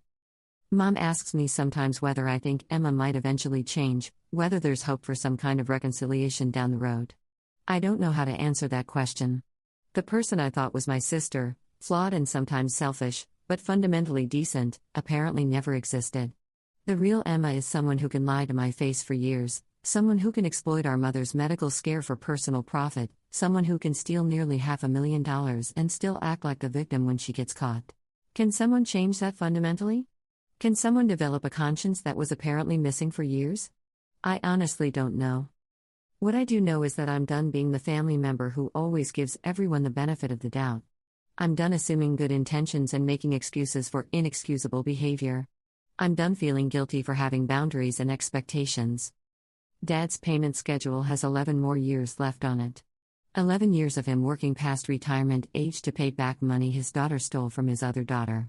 Sometimes I think about just forgiving the debt, telling him to stop the payments and move on with his life, but I know he wouldn't listen. This has become bigger than money for him now. It's about integrity, about making things as right as they can possibly be made. Emma still lives 20 minutes away, still works part-time retail, still apparently waits for us all to get over it and welcome her back into the family fold. She sends birthday cards now, cheerful, normal cards as if nothing happened, as if the past year of estrangement is just a minor rough patch we'll eventually move past.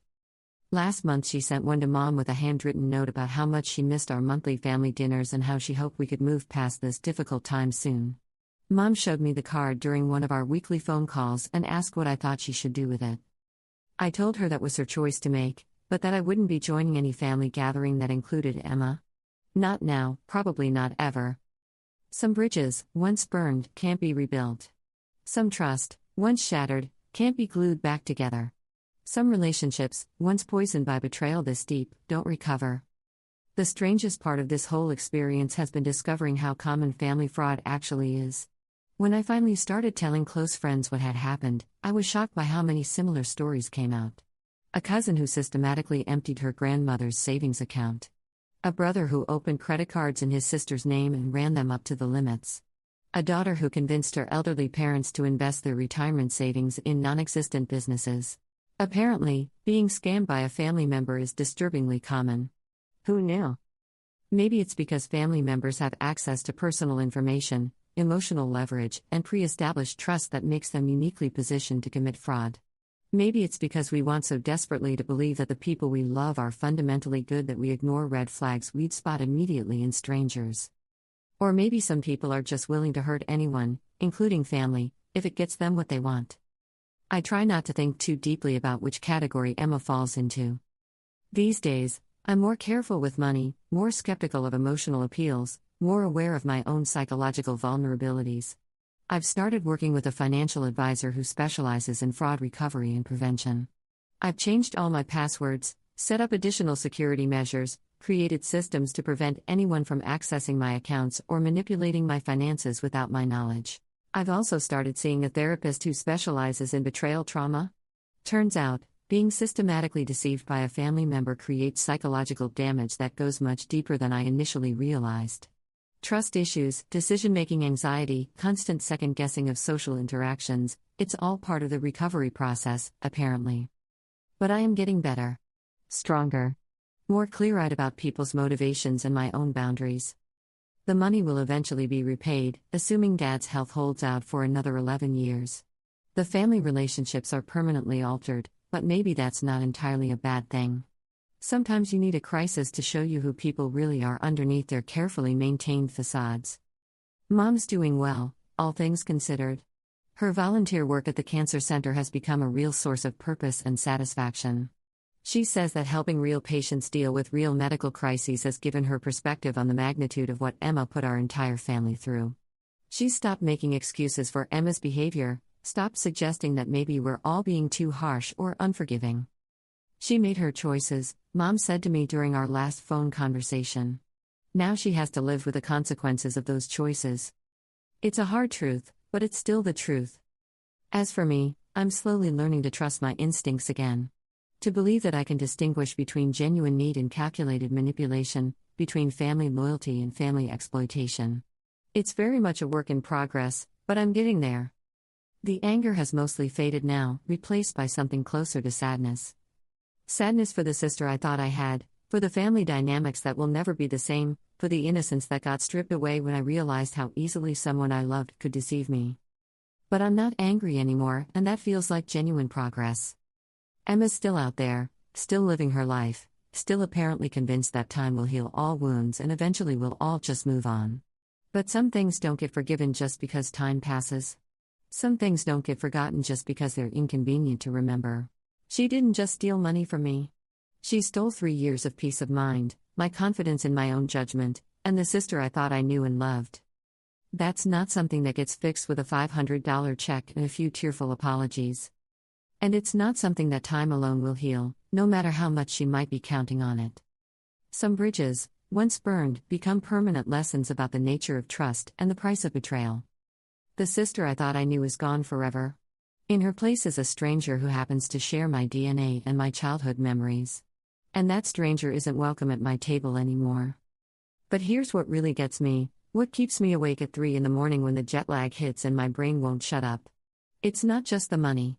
It's not even the lies, as elaborate and cruel as they were. It's the realization that Emma had to study me to pull this off. She had to analyze my psychology, catalog my weaknesses, map out my emotional triggers like some kind of psychological predator.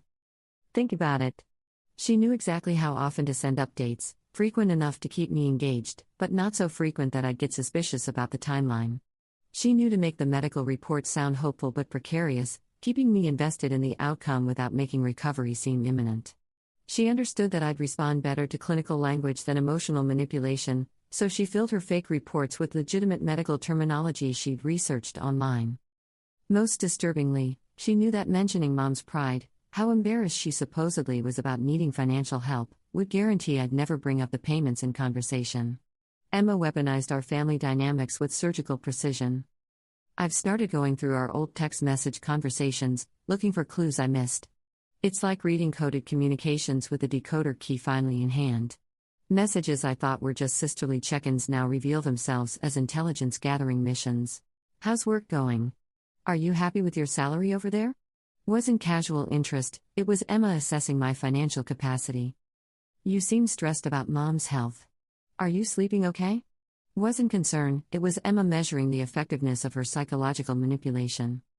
I wish I could do more to help, but you know how tight money is for me right now. Wasn't honesty, it was Emma positioning herself as the financially struggling daughter who couldn't possibly contribute to medical expenses.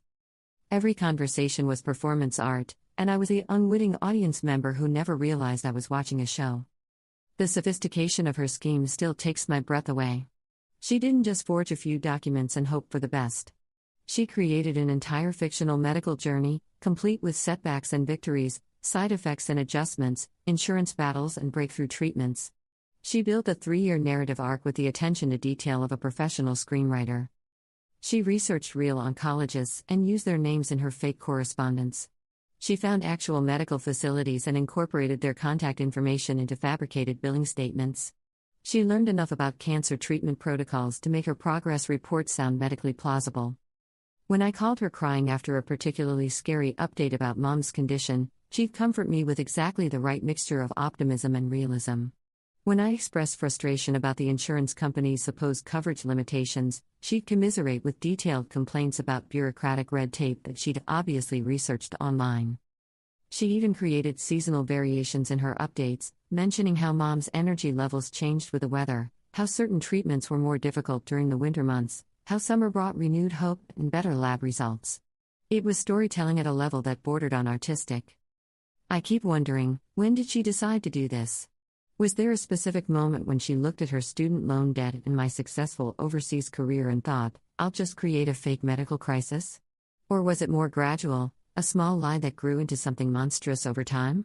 And how did she live with herself? How do you send fake medical reports to your sister while sitting in your apartment eating takeout and watching Netflix?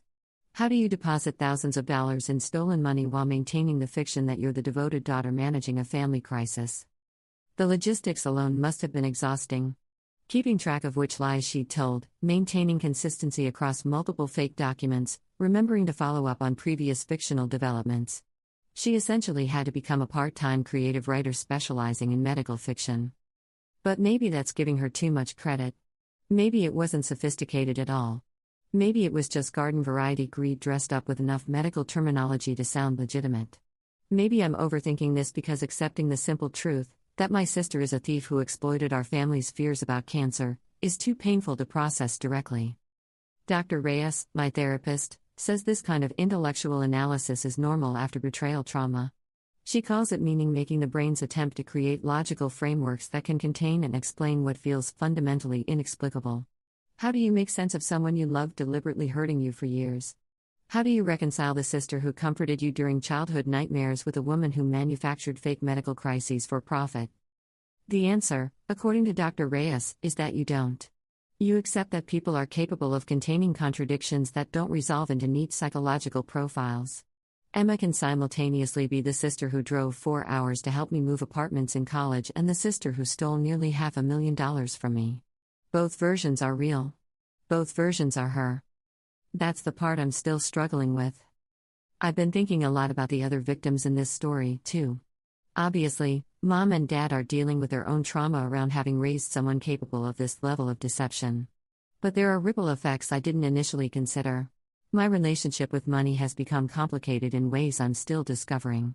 I used to be generous without thinking about it, picking up dinner checks, lending friends small amounts, contributing to crowdfunding campaigns for people I barely knew. Now I analyze every financial request like a forensic accountant. A colleague asks to borrow $20 for lunch? I find myself wondering what their real motivation might be. It's exhausting, living with that level of suspicion.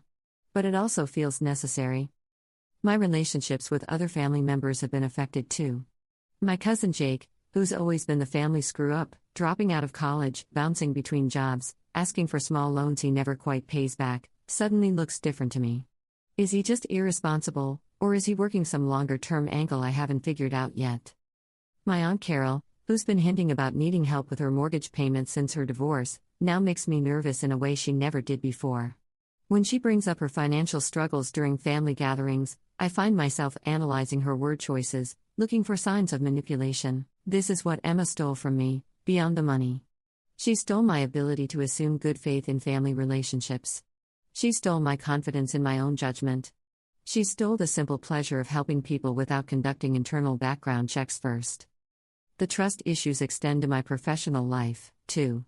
I work in international consulting, which means I'm constantly evaluating the credibility of local partners, assessing the reliability of financial projections, making decisions based on information provided by people I don't know well.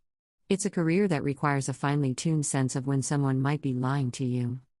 I used to be good at spotting professional deception while maintaining personal relationships built on trust and benefit of the doubt thinking. Now that distinction has blurred.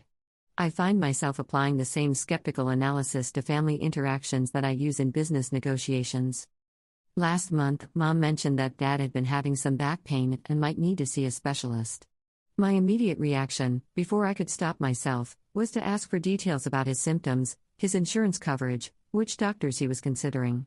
I was essentially conducting a fraud prevention interview with my own mother about my father's legitimate medical concerns. Mom noticed, of course. "Honey," she said gently, "your dad really does have back pain. This isn't like what Emma did." The fact that she had to reassure me about the authenticity of Dad's minor health issue shows you how thoroughly Emma's betrayal has rewired my neural pathways around family and trust. I've been wondering lately whether Emma understands the full scope of what she destroyed.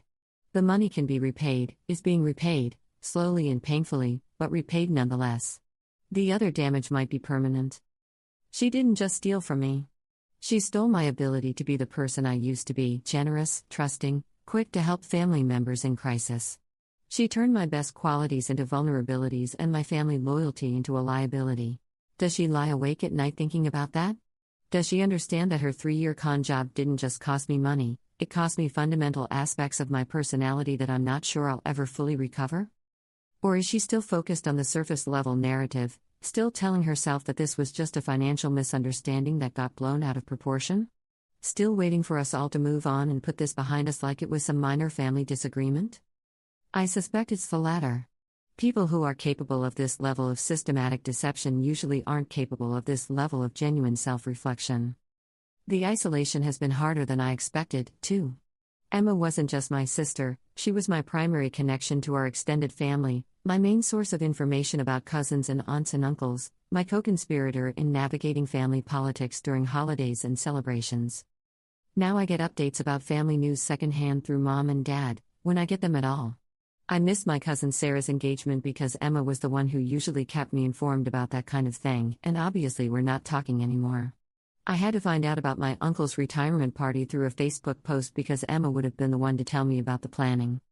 It's like losing a family member to death, except the person is still alive and living 20 minutes away from my parents. There's no funeral, no closure ritual, no social framework for processing this kind of loss. People don't bring you casseroles when your sister turns out to be a sociopathic fraudster. The holidays have been particularly brutal. Last Thanksgiving, we had dinner with just the 3 of us, Mom, Dad, and me. Emma's absence was like a fourth person at the table, this heavy presence that nobody wanted to acknowledge directly. Mom had set the table for 4 people out of habit, then had to remove the extra place setting when she realized what she'd done. Dad kept starting to tell stories that involved Emma, then trailing off mid-sentence when he remembered she wasn't there. I found myself looking at old family photos on Mom's refrigerator, pictures of Emma and me as kids, as teenagers, as adults at various family gatherings, and feeling like I was looking at evidence from a crime scene. All those smiles, all that apparent sisterly affection, all those moments I treasured as proof of our bond. How much of it was real? How much was just Emma maintaining her long-term cover story? Christmas was even worse. Emma used to be the one who organized gift exchanges, who remembered what everyone wanted, who made sure nobody got forgotten. Without her, the logistics fell apart. We all bought gifts for each other, but nobody had coordinated, so we ended up with duplicate items and awkward gaps. More importantly, nobody knew how to navigate the emotional landscape of celebrating family togetherness when a key family member had been excommunicated for betraying the rest of us. Do you pretend everything's normal? Do you acknowledge the loss? Do you feel guilty for enjoying yourselves when Emma's not there? We chose a kind of determined normalcy that fooled nobody. We opened presents and ate too much food and watched football, but everything felt hollow and performative. We were all thinking about Emma, wondering where she was spending Christmas, whether she was thinking about us, whether she felt any genuine remorse for what she'd done, but nobody wanted to be the one to bring her up. The worst part was realizing that some of my happiest family memories included Emma.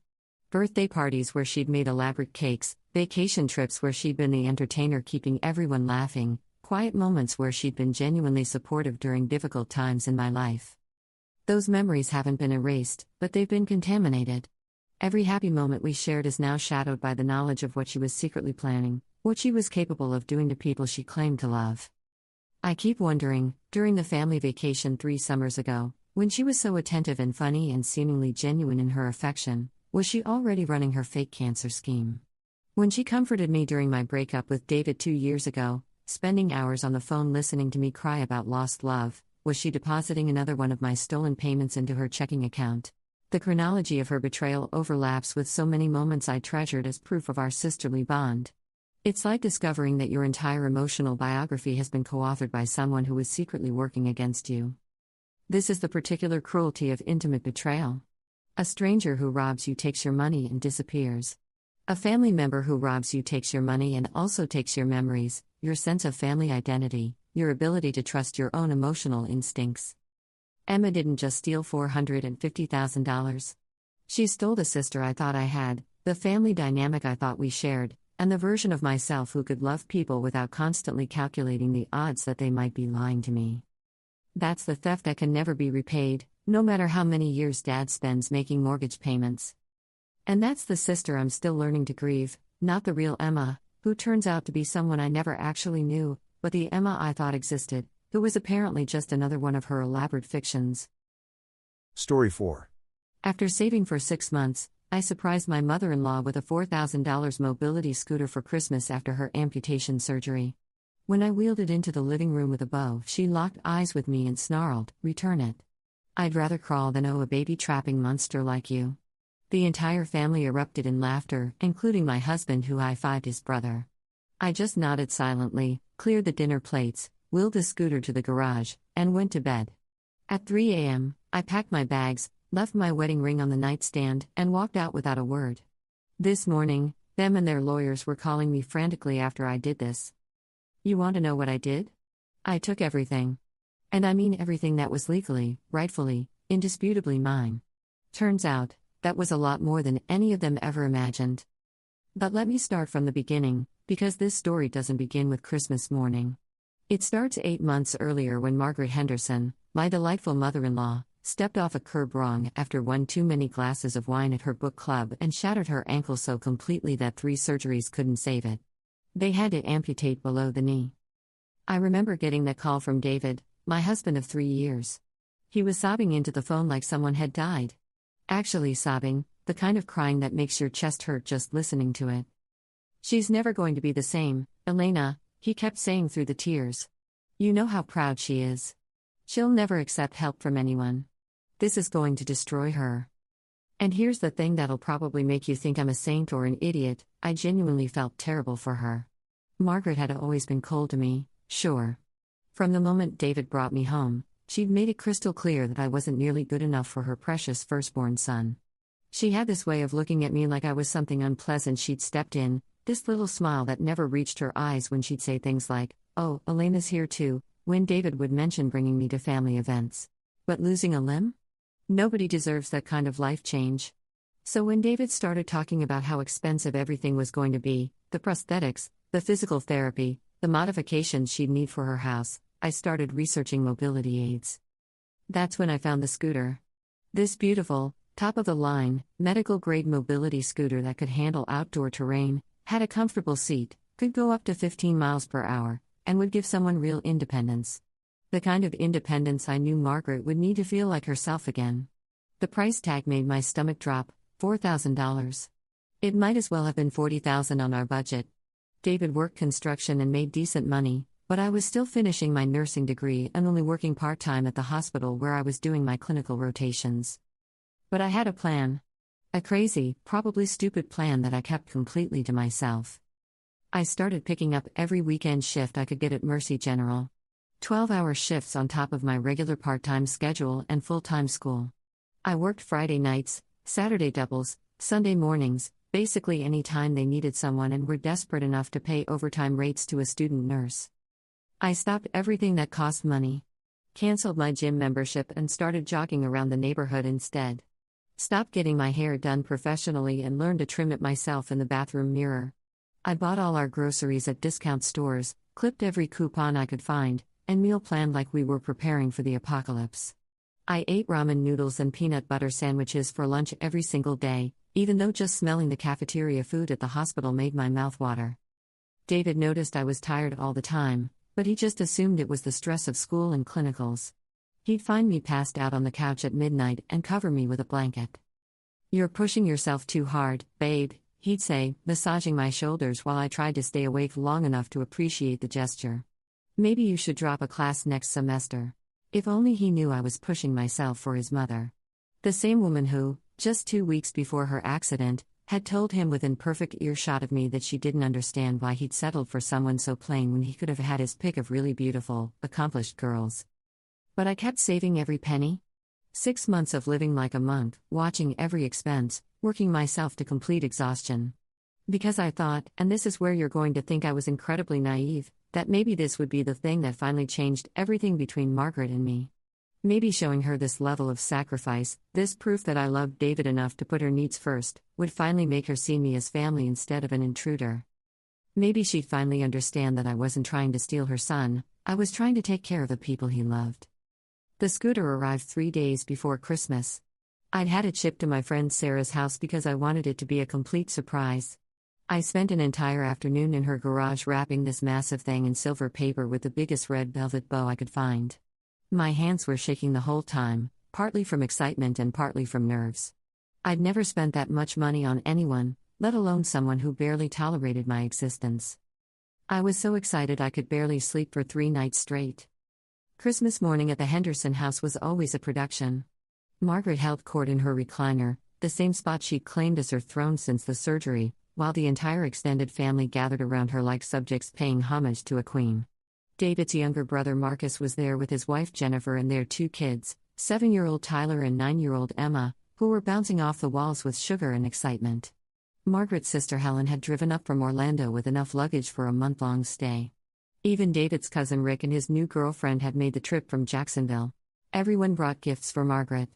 Everyone made a fuss over how brave she was being, how well she was adjusting, how she was such an inspiration. She ate it up, naturally.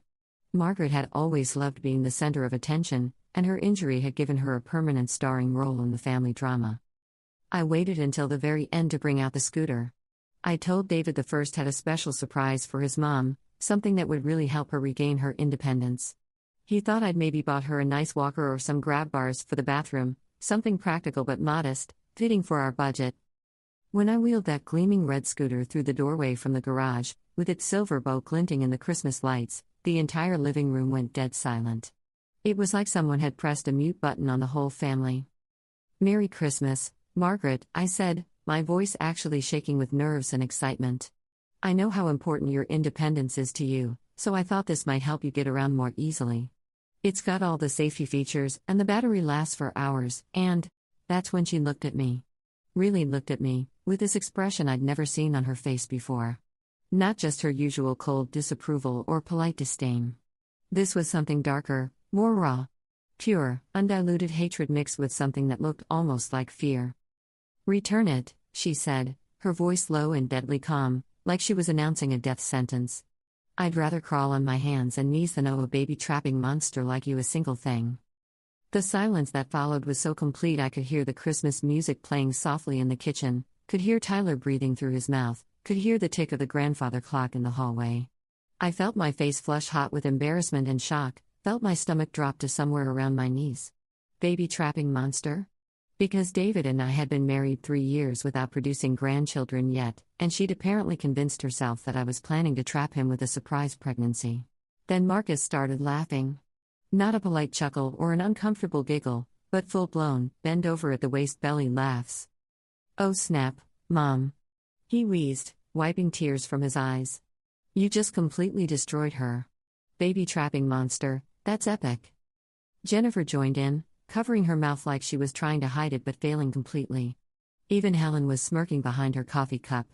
The kids looked confused but started giggling because the adults were laughing. Rick's girlfriend looked mortified, but Rick himself was grinning like he'd just witnessed the funniest thing he'd ever seen. And then David, my husband, the man I'd just spent 6 months working myself ragged for, the man I'd sacrificed everything to help, started laughing too. Started laughing like his mother had just delivered the punchline to the world's greatest joke. He actually high-fived his brother. While I stood there, still holding the enormous bow from the scooter, feeling like someone had reached into my chest and ripped out my heart with their bare hands.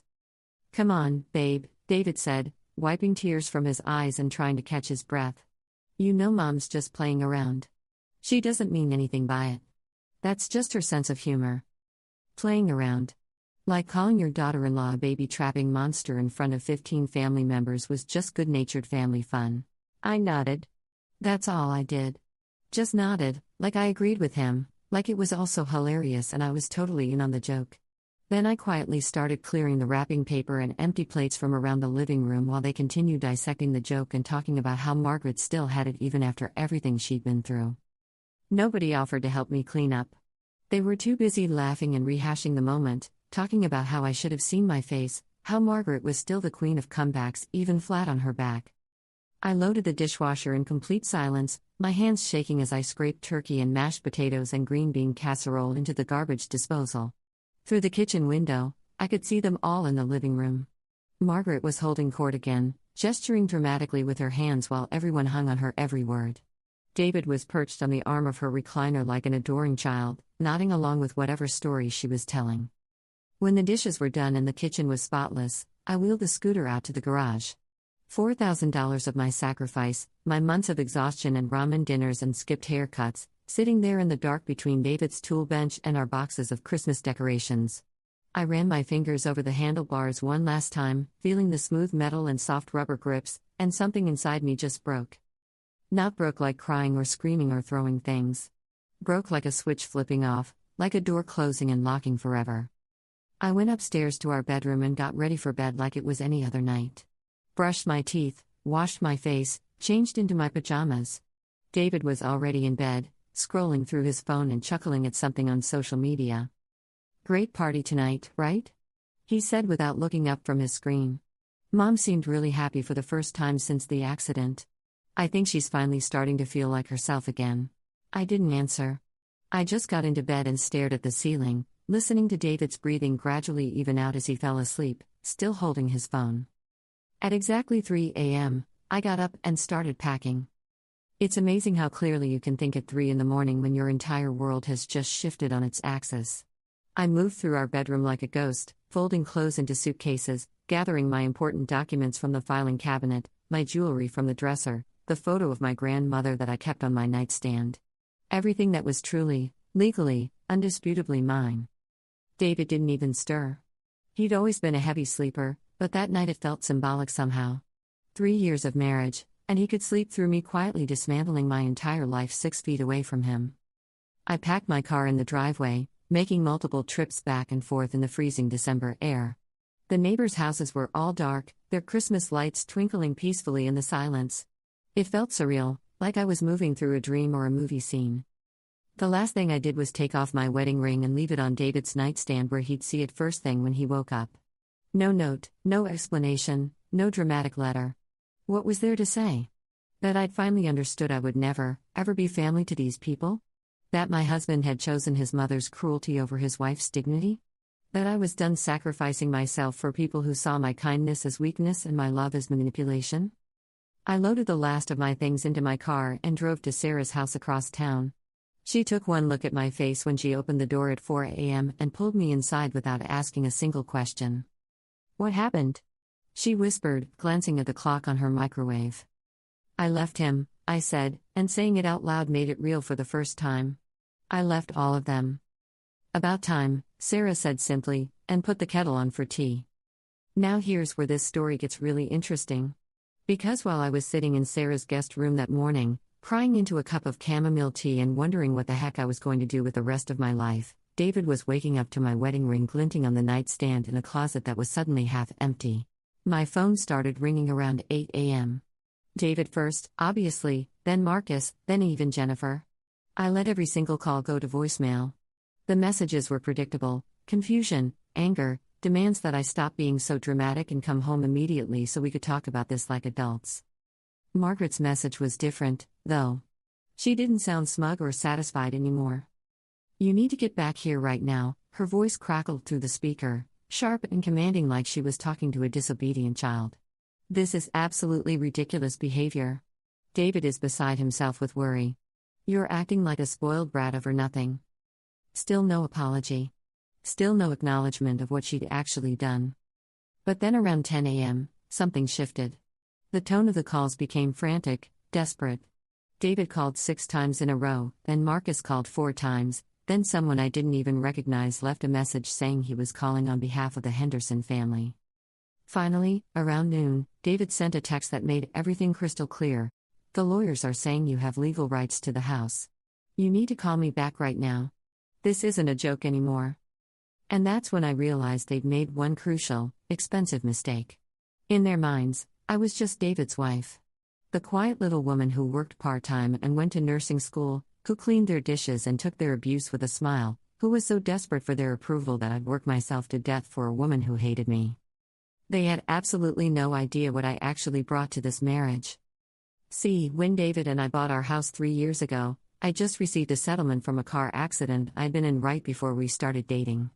Some idiot had run a red light and T-boned my car, putting me in the hospital for a week in physical therapy for 6 months.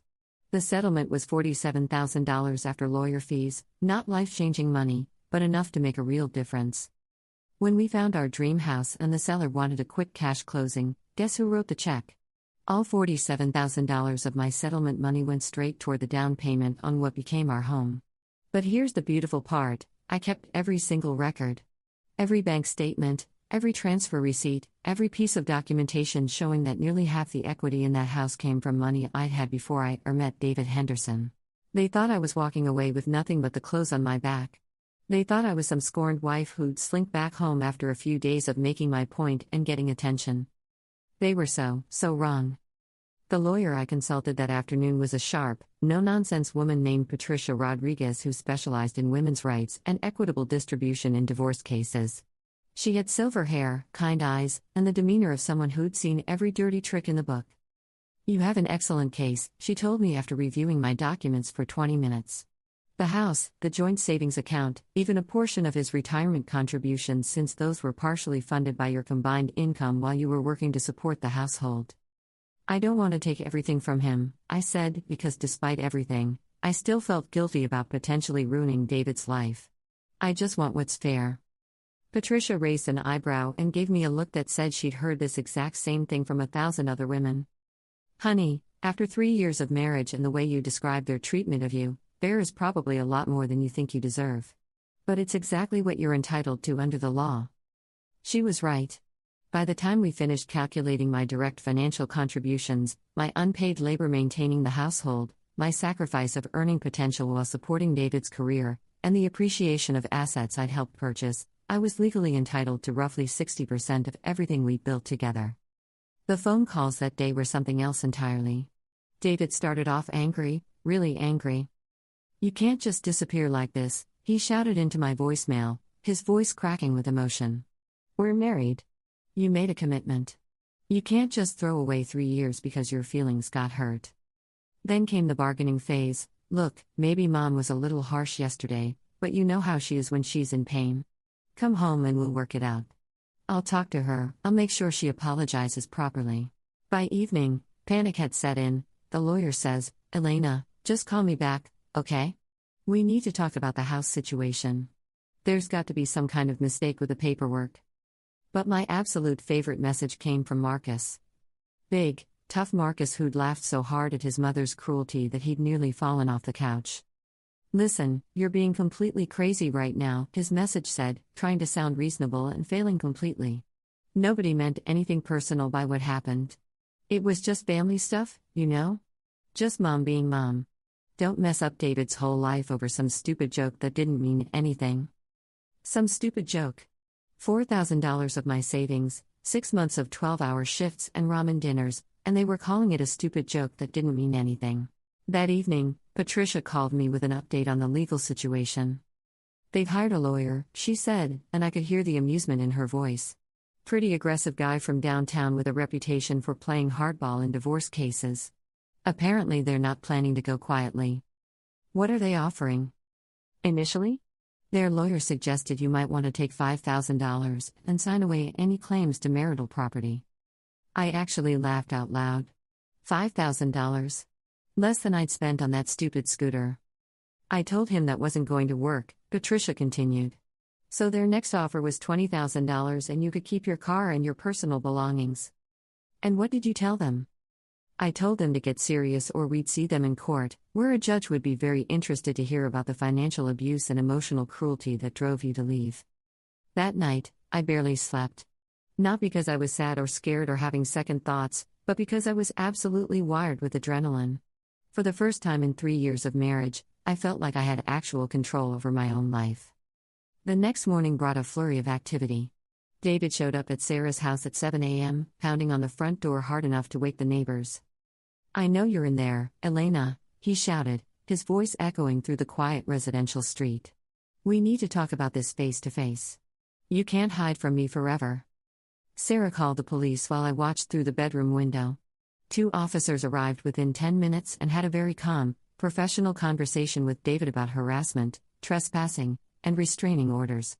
He left, but not before screaming that I was destroying our family over absolutely nothing and that I'd regret this for the rest of my life. Our family. That was rich, considering his family had just spent Christmas night laughing about what a monster I was. Around noon, Patricia called with another offer from their lawyer. $50,000 in the car, she said. Plus they're willing to let you take any furniture that was originally yours. What's the house actually worth on the market? Current market value is around $320,000. With your documented down payment and ongoing contributions to the mortgage and maintenance, plus the appreciation over 3 years, you're legally entitled to roughly $190,000 of that. I could practically hear David's world crumbling through the phone. The golden boy who'd always had everything handed to him, who'd never had to fight for anything in his life, was about to lose his house because he couldn't stand up to his mother for 5 minutes. "Counter with $150 in the car," I said. "That's already being generous, considering what I could get in court." "You sure?" "We could definitely push for the full amount. You've got the documentation to back it up." "I'm sure. I don't want to be vindictive like them. I just want what's fair." That afternoon brought the most interesting development yet. Jennifer, Marcus's wife of 8 years, called me directly. Which was weird, because Jennifer and I had never been particularly close. She'd always been polite but distant, like she was afraid getting too friendly with me might somehow offend Margaret. "Hey," she said, her voice uncertain and shaky. "I know this is probably weird, but could we maybe meet for coffee? Just to talk? There's something I need to tell you." We met at a little cafe near the hospital where I'd been working, a quiet place with good coffee and private booths. Jennifer looked terrible, tired, stressed, like she hadn't slept in days. Her usually perfect hair was pulled back in a messy ponytail, and she kept fidgeting with her wedding ring. "I need to tell you something," she said once we'd sat down with our drinks. "Something I should have said a long time ago, but I was too scared." She glanced around the cafe, then leaned forward and lowered her voice. "Margaret doesn't just hate you, Elena. She hates me too. She hates any woman who marries into that family and threatens her position as the most important woman in her sons' lives." "What do you mean?" "I mean she's been calling me names behind my back for 8 years. Baby trapper was one of them, actually. Also gold digger, manipulator, social climber, and my personal favorite, that trailer trash who somehow tricked my son into marrying her." I stared at her, completely stunned. Jennifer came from a perfectly respectable middle-class family. Her father was an accountant, her mother was a teacher. She had a college degree and worked as a dental hygienist. "Why didn't you ever say anything? Why didn't you warn me?" Jennifer's eyes filled with tears. "Because Marcus begged me not to. Every time I tried to bring it up, he'd say it would just cause family drama, that Margaret was just old-fashioned and set in her ways, that I should ignore her comments and not take them personally." She wiped her eyes with a napkin. "He said if I really loved him, I'd just put up with it for the sake of family harmony." "But watching what happened to you on Christmas morning?" Jennifer continued, her voice getting stronger. "Watching them all laugh at you like that? I couldn't stay quiet anymore. What she did was cruel, and what everyone else did by laughing was even worse." She reached across the table and grabbed my hand. "Don't let them minimize this, Elena. Don't let them make you think you're overreacting or being too sensitive. You worked yourself half to death to help that woman, and she threw it back in your face in the cruelest way possible." That evening, I got a phone call I definitely wasn't expecting. Margaret herself, calling from what sounded like a very quiet house. "We need to talk," she said, her voice different from every other time I'd heard it. Smaller somehow, less commanding. "I don't think we do, Margaret. You're going to destroy this entire family over a simple misunderstanding." "A misunderstanding?" I felt that familiar surge of anger rising in my chest. "You called me a baby-trapping monster in front of 15 family members on Christmas morning. I was upset about the scooter. I don't like accepting charity from people." "It wasn't charity, Margaret. It was a gift from your daughter-in-law who spent 6 months working double shifts and eating ramen noodles to buy it for you. Silence on the other end of the line. You didn't know that, did you? I continued, my voice getting steadier. You didn't know I was working myself to exhaustion to help you get your independence back. You just assumed it was some kind of manipulation or trick. She started, then stopped. Let me make this very simple for you, Margaret. I'm not asking for your love. I'm not even asking for basic human respect anymore. But I am completely done being your family's designated punching bag. I hung up and turned off my phone. 2 days later, Patricia called with what she said was their final offer. $130,000, the car, your personal belongings, and... She paused, like she could barely believe what she was about to say. A written apology from Margaret. A written apology? Apparently it was David's idea. He's absolutely desperate to save face somehow, and he seems to think this might convince you to take less money. I almost said no immediately. An apology written under legal pressure isn't really an apology at all, it's just words on paper. But then I thought about Jennifer, about other women who might marry into the Henderson family someday, about the possibility that seeing actual consequences might make them think twice before treating someone else the way they treated me. Deal, I said. But I want to see the apology first, before I sign anything. The letter arrived by courier the next morning. It was typed on Margaret's personal letterhead, because of course she had personal letterhead, and signed in her careful, old-fashioned handwriting. Dear Elena, I want to apologize for my inappropriate comments on Christmas Day.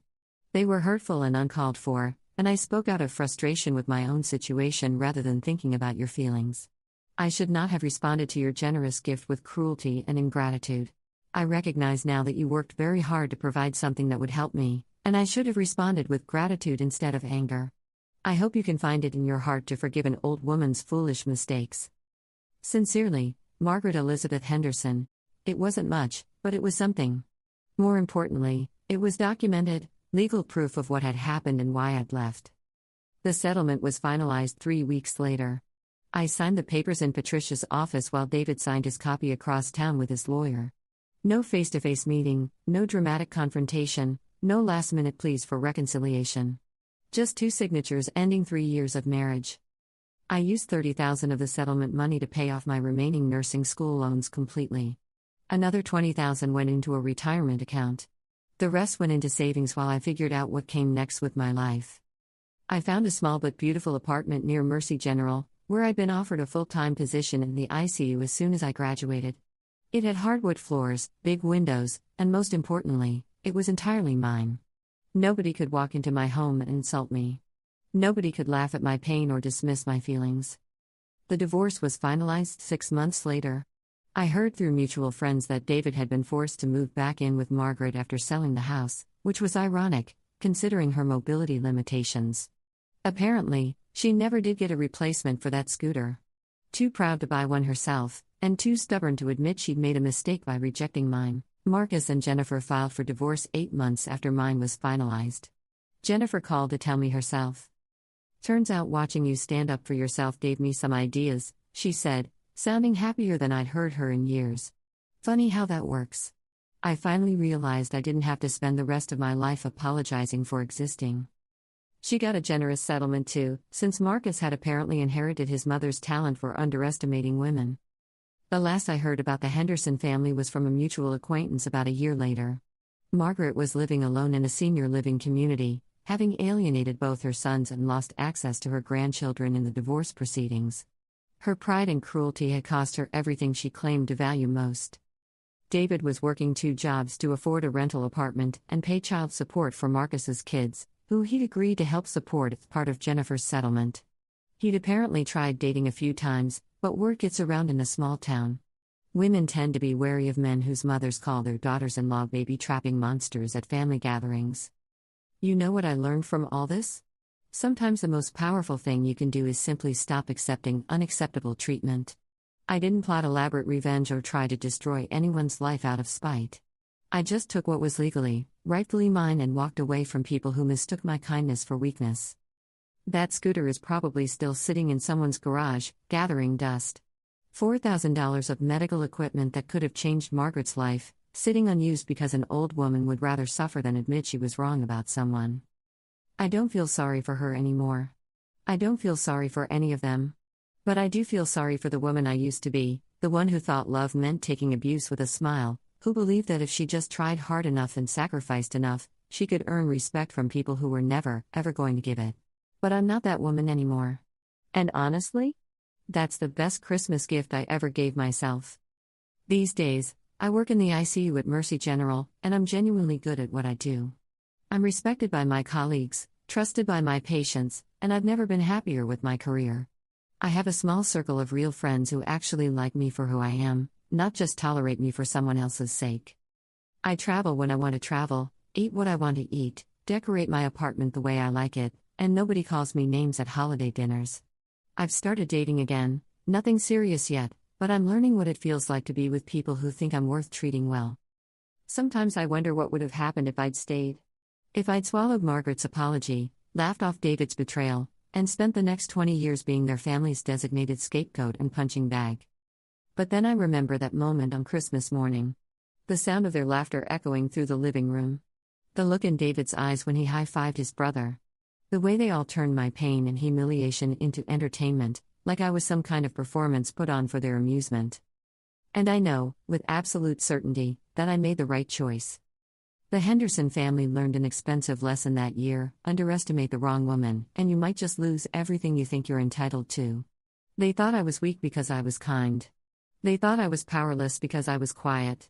They thought I was desperate because I tried so hard to fit in. They were wrong on every single count. And the funniest part of all? Margaret finally got exactly what she wanted. She doesn't owe me anything anymore. She doesn't have to worry about accepting gifts from a baby-trapping monster. But getting what she wanted cost her both her sons, her grandchildren, her home, and her dignity. Turns out, be careful what you wish for. But wait, because this story gets even better. About 18 months after my divorce was finalized, I was working a night shift in the ICU when a familiar name popped up on the admission board. Henderson, Margaret. Age 68. Emergency surgery for a fractured hip after a fall at home. My stomach dropped. I hadn't seen or heard from any of them since the settlement, and suddenly there she was, probably being wheeled into my hospital right now. I checked the assignment board, and sure enough, she'd been assigned to my section. "You okay?" asked Lisa, one of the other nurses. "You look like you've seen a ghost." "Something like that," I said. "That's my ex-mother-in-law." Lisa's eyes went wide. She knew the whole story. I told her and a few other close friends about the Christmas incident over drinks one night, and it had become legendary among my co-workers as the ultimate mother-in-law from hell story. "Do you want me to see if I can switch assignments?" she offered. I thought about it for exactly 3 seconds. "No," I said. "I'm a professional. I can handle this." And I could. Whatever personal history we had, Margaret was now my patient, and I'd sworn an oath to provide the best care possible regardless of my feelings. But I'd be lying if I said I wasn't curious about what condition she'd be in. When I walked into room 314, Margaret was awake but groggy from the anesthesia. She looked smaller than I remembered, more fragile. The hip surgery had gone well according to her chart, but she'd be laid up for weeks. Her eyes focused on me slowly, and I watched recognition dawn across her face. "You," she whispered, her voice hoarse.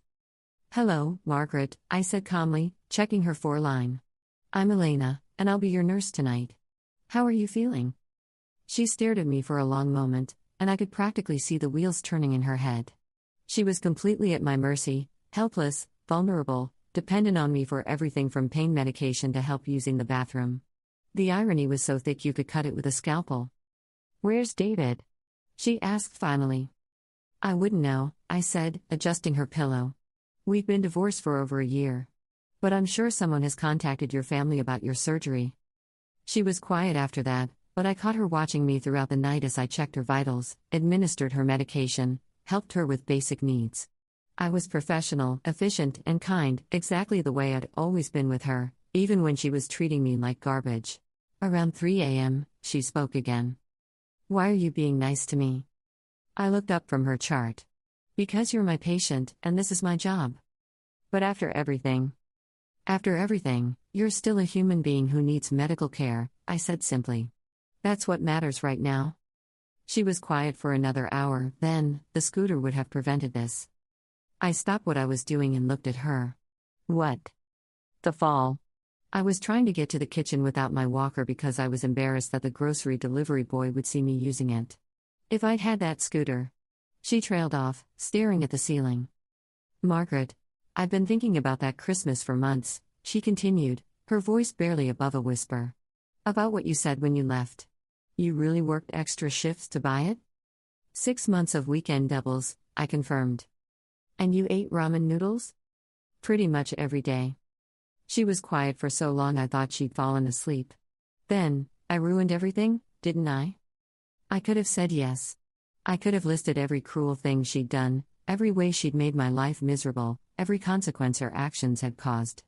Instead, I said, you made choices that hurt people. But it's not too late to make different choices. The next morning, David showed up. I was just finishing my shift when I saw him in the hallway, looking lost and overwhelmed. He'd aged in the years since I'd seen him, more gray in his hair, lines around his eyes, a defeated slump to his shoulders. He saw me coming out of Margaret's room and froze. Elena, he said, and his voice cracked on my name. David? I kept walking toward the elevator. Wait, please. He caught up to me. How is she? She's stable. The surgery went well.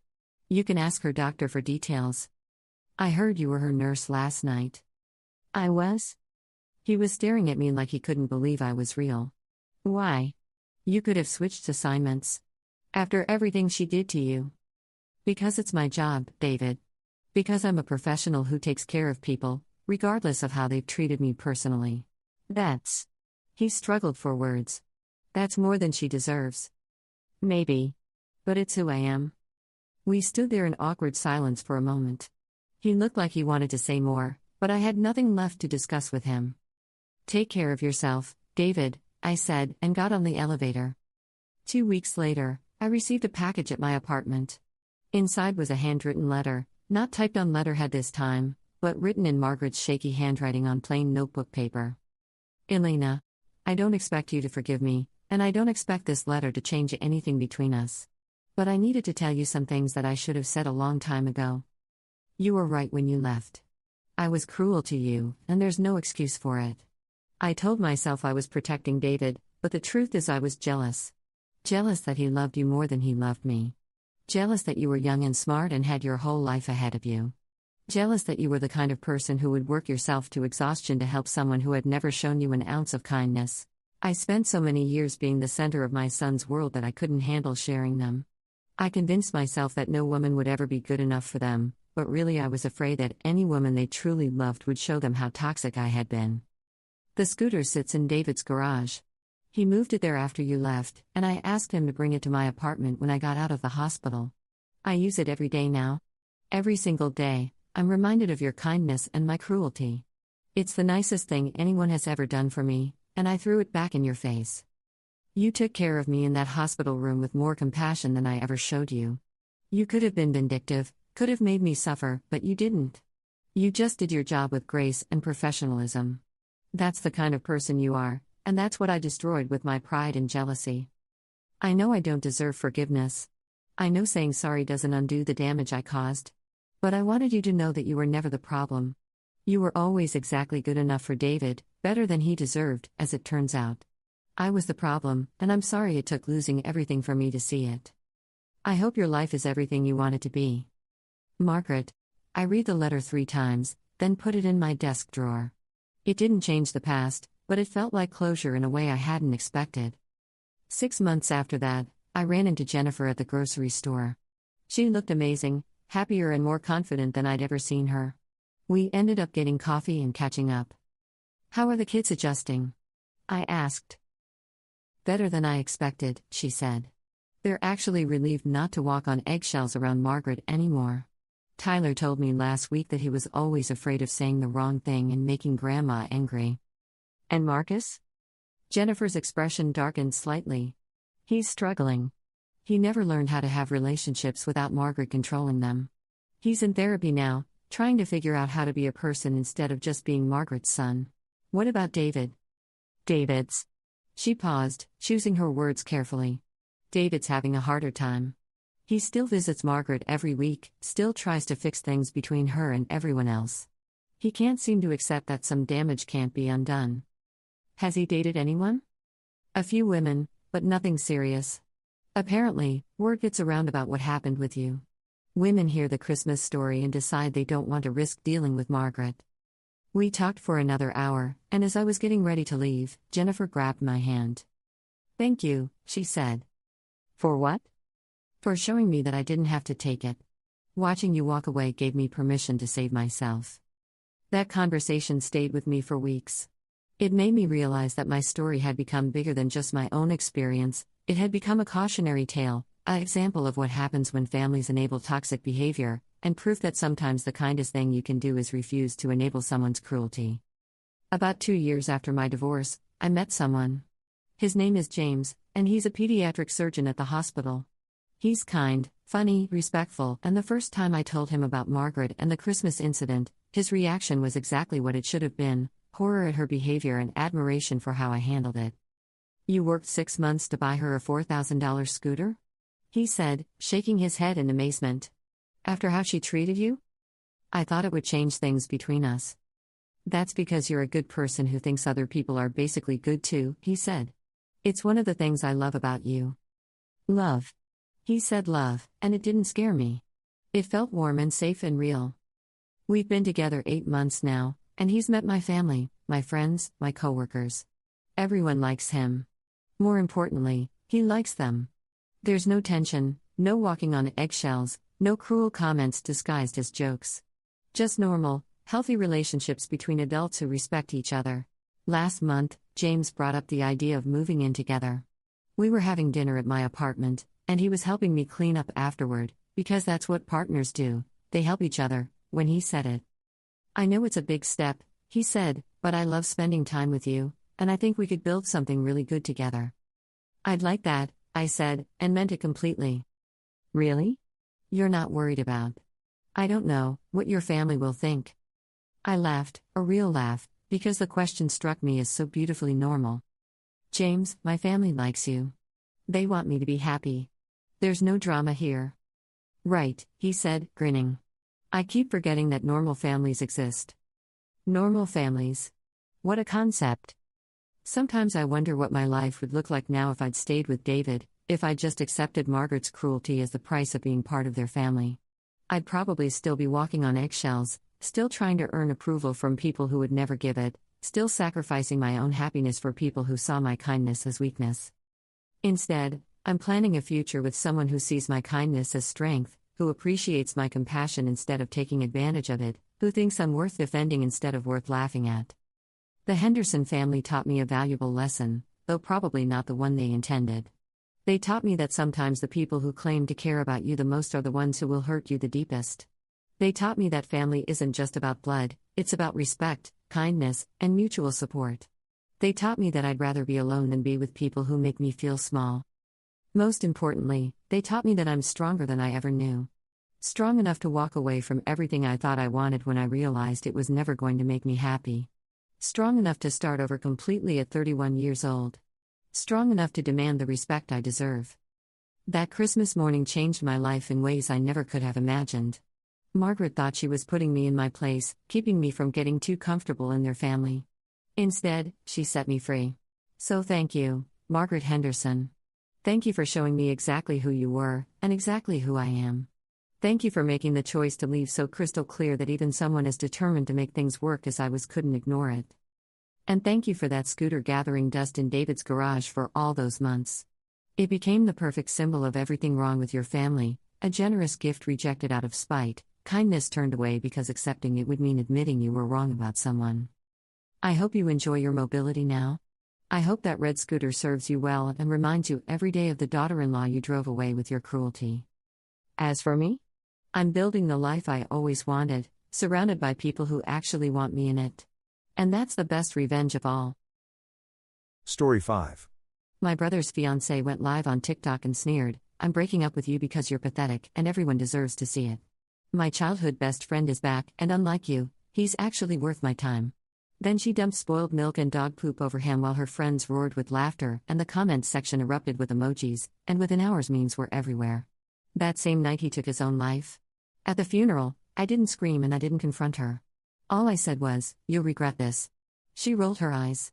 That was 12 months ago.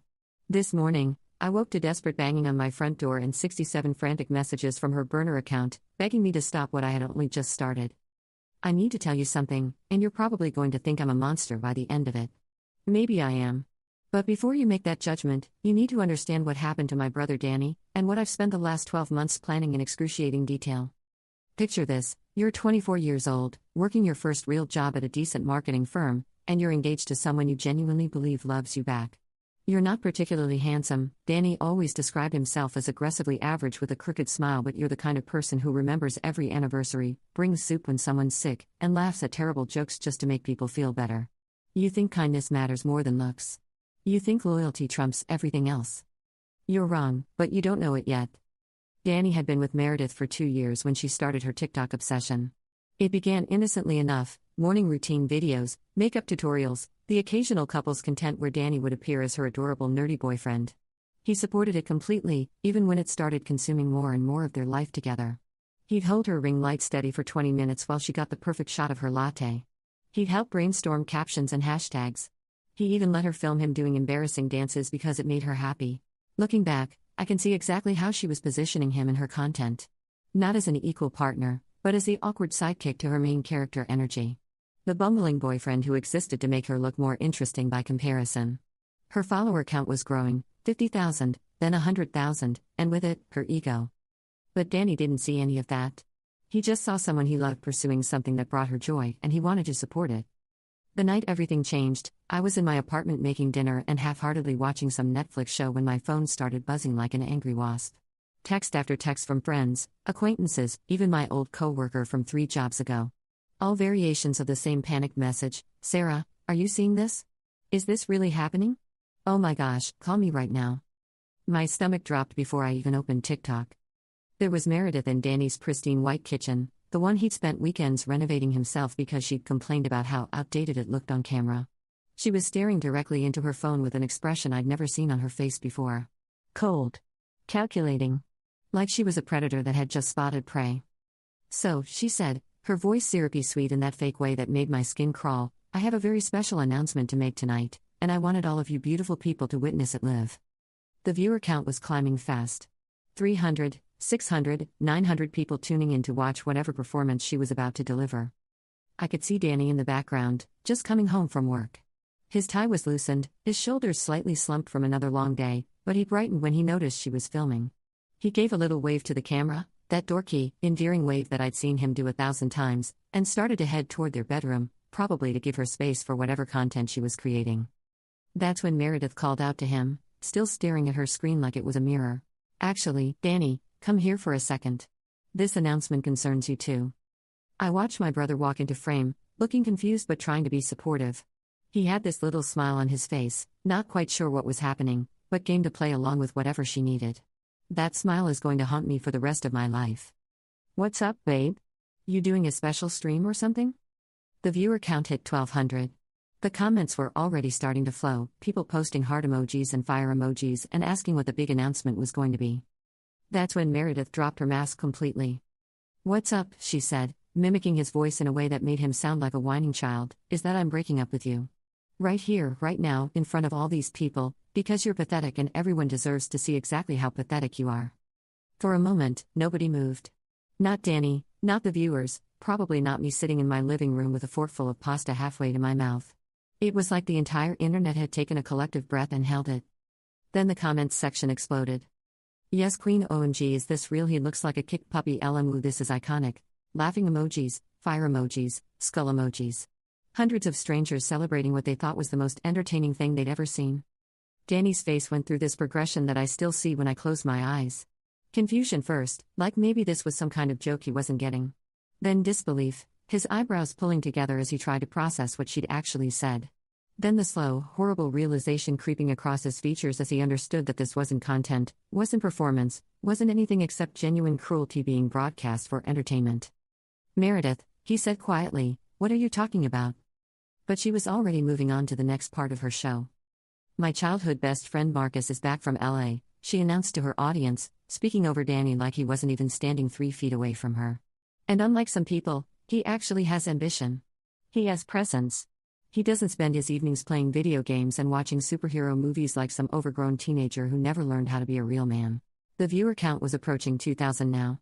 People were screen recording, sharing the stream to other platforms, tagging their friends to make sure they didn't miss the spectacle. Danny stood there absorbing each word like a physical blow. I could see him trying to understand what was happening, trying to find some explanation that made sense.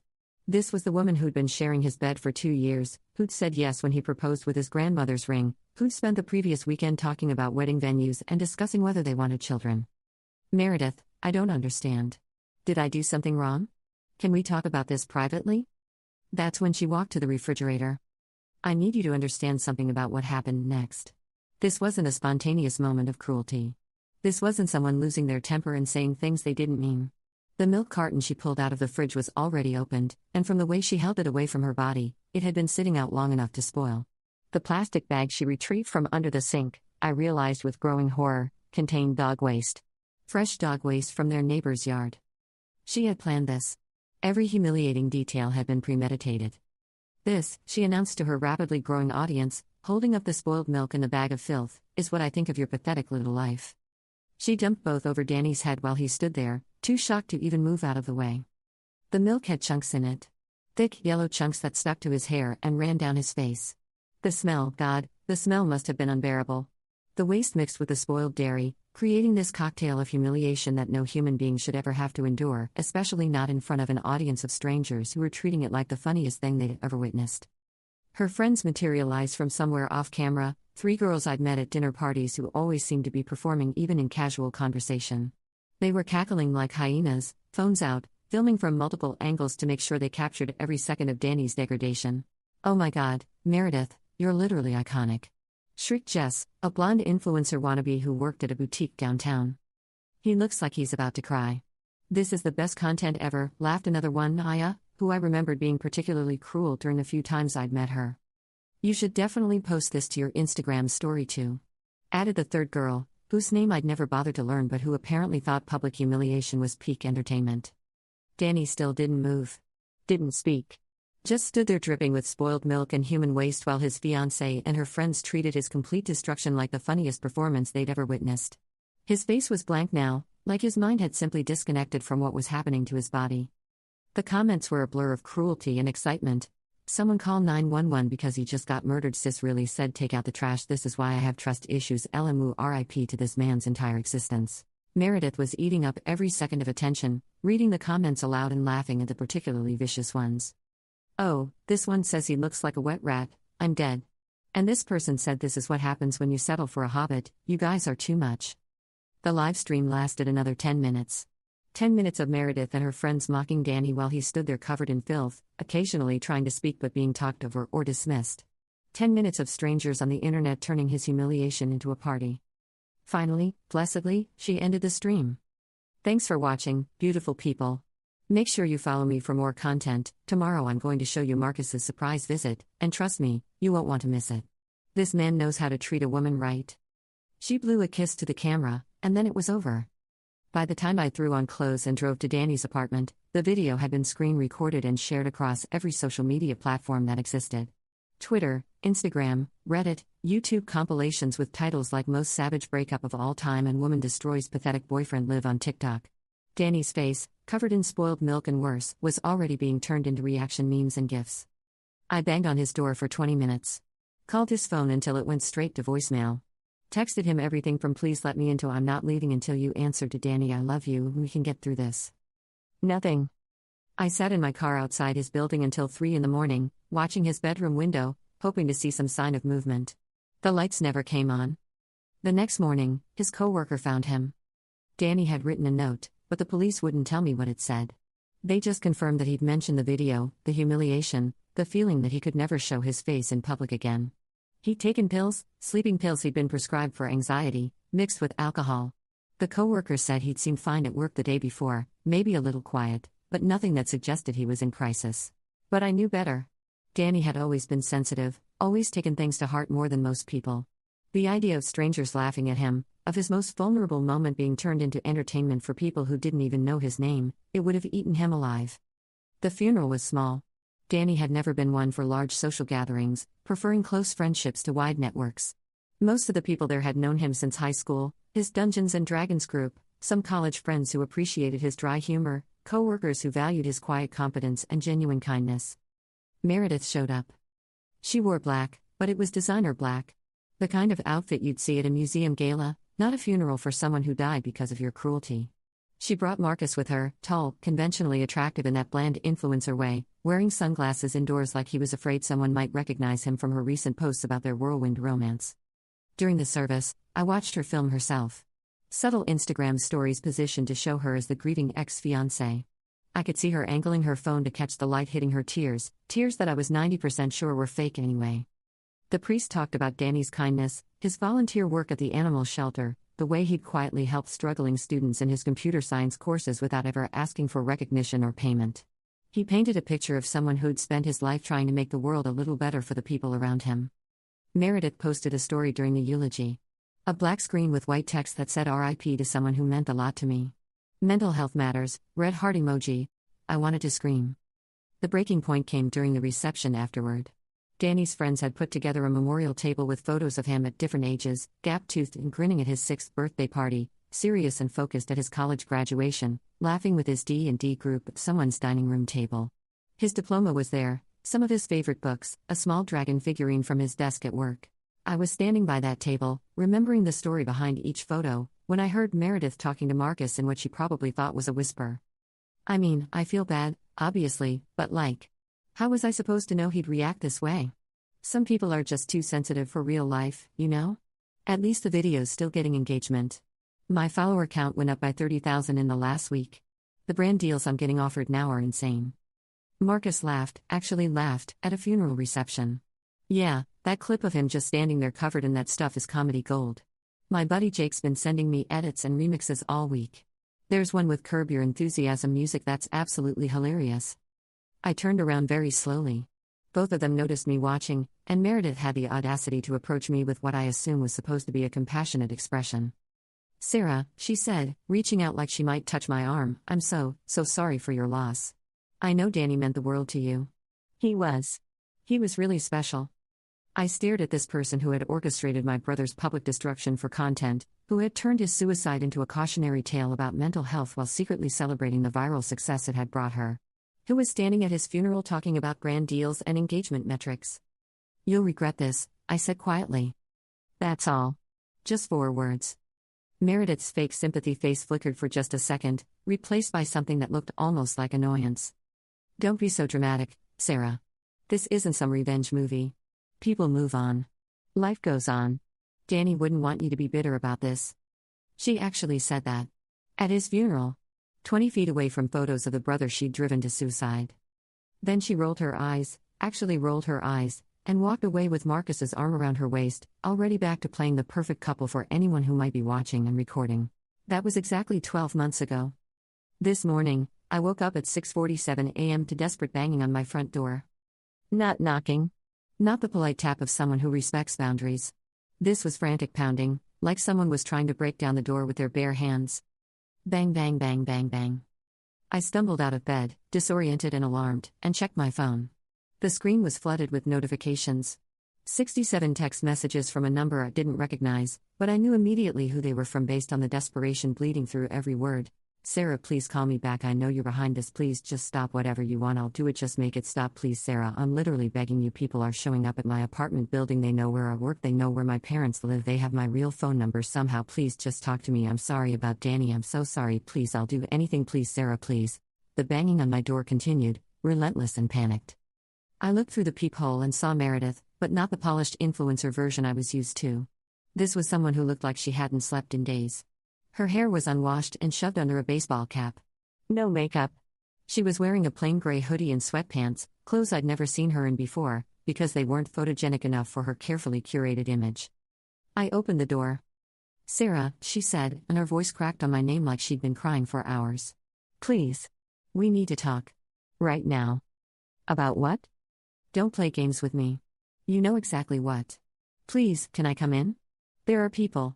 I think they're watching me. Following me? I can't go home, I can't go to work, I can't live like this anymore. I stepped aside and let her in. She practically ran to my living room, immediately going to the windows and checking them like she expected to see cameras or people with telephoto lenses. "How did you do it?" she asked without any preamble, turning to face me with wide, frightened eyes. "How did you find them all? How did you coordinate it?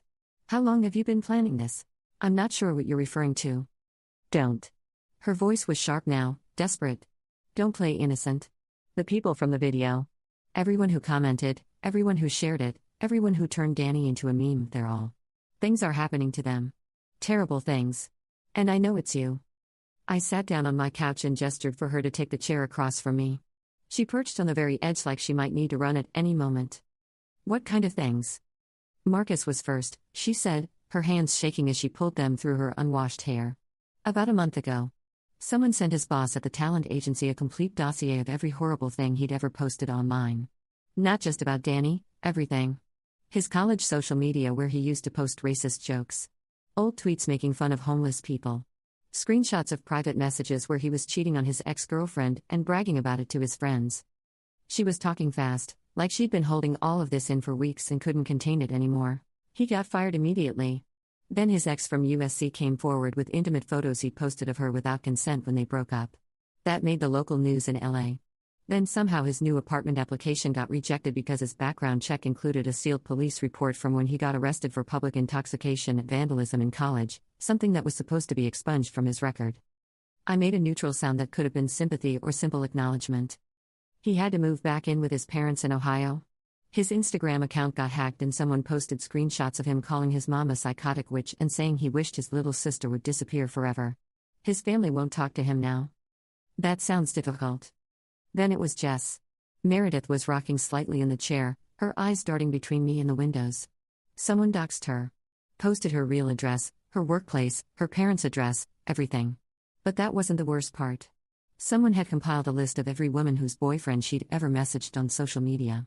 Turns out she'd been having affairs with 6 different guys over the past 2 years, sending explicit photos, meeting up with them behind their girlfriends' backs." She pulled out her phone with trembling hands and showed me a screenshot of what looked like a social media post.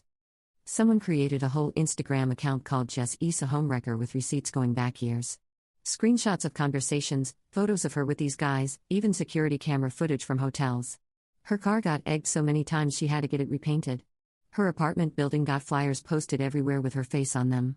She had to quit her job and move to a different state. People can be so cruel when they're angry. "Sarah, stop. Please. I know this is you somehow. These aren't random coincidences. Someone is systematically destroying everyone who was involved in that video, and the only person with a motive to do that is you." I leaned back in my chair and studied her face. The carefully maintained Instagram-worthy features were still there, but they were drawn tight with fear and exhaustion. This was someone who had built her entire identity around being liked, admired, envied by strangers on the internet. Now those same strangers were turning on her, and she was discovering what it felt like to be on the receiving end of viral cruelty. "What makes you think I'm coming for you specifically?" "Because someone's been sending me things," she whispered, pulling up more screenshots on her phone.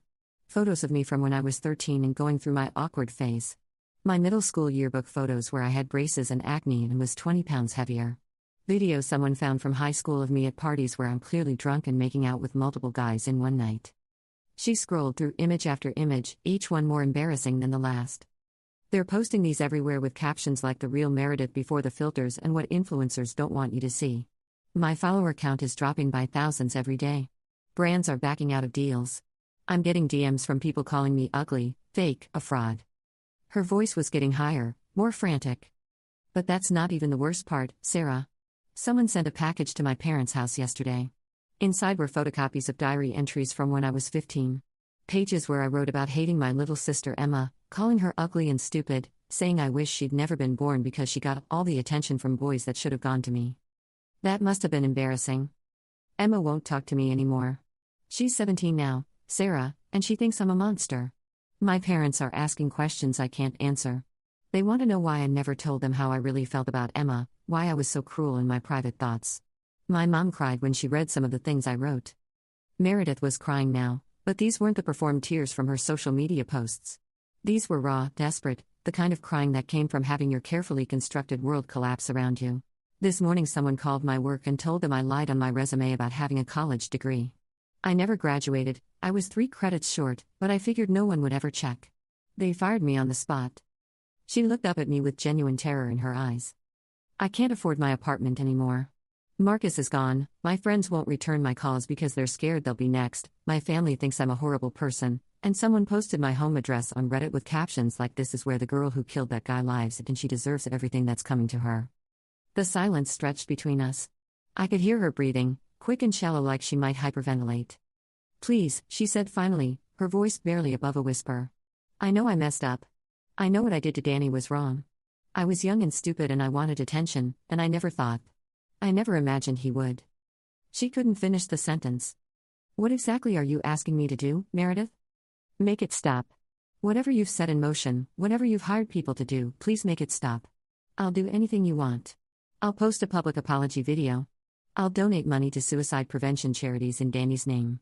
I'll delete all my social media accounts and disappear completely. Just please make them stop targeting the people I care about."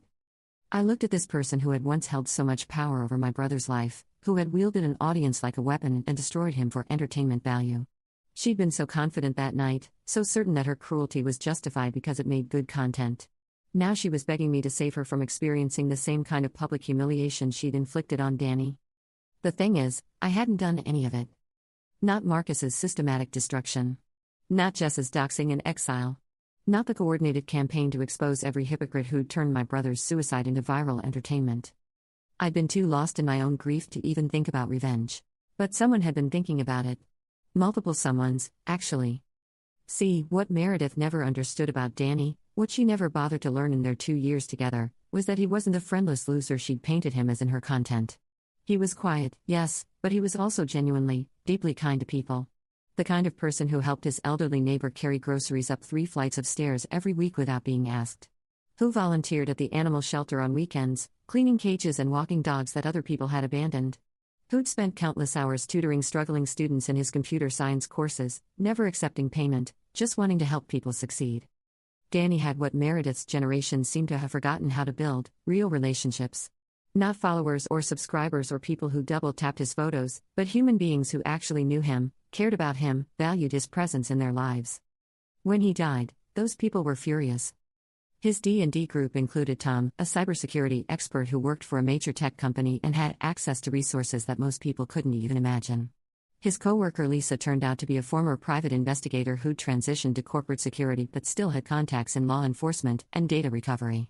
His college friend Alex worked in social media marketing and knew exactly how to weaponize the same platforms that had been used to destroy Danny.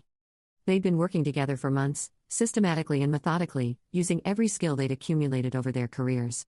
Tom had been tracking down every person who'd shared or celebrated that video, building detailed profiles of their online activity going back years. Lisa had been using her investigative background to dig up information that people thought was buried forever. Alex had been orchestrating the social media campaigns, knowing exactly when and how to release information for maximum impact. They'd been patient. Thorough. They'd started with the people furthest from Meredith's inner circle and worked their way in, making sure each destruction looked organic, like natural consequences rather than coordinated attacks. I hadn't asked them to do it. I hadn't even known about it until Tom called me 2 weeks ago. "Sarah," he'd said, "we need to talk. Can you meet me for coffee?" We'd sat in a quiet corner of a cafe downtown while he explained what they'd been doing for the past year. How they'd been honoring Danny's memory by making sure there were real consequences for the people who'd turned his death into entertainment. "We wanted to ask you about the final phase," he'd said carefully.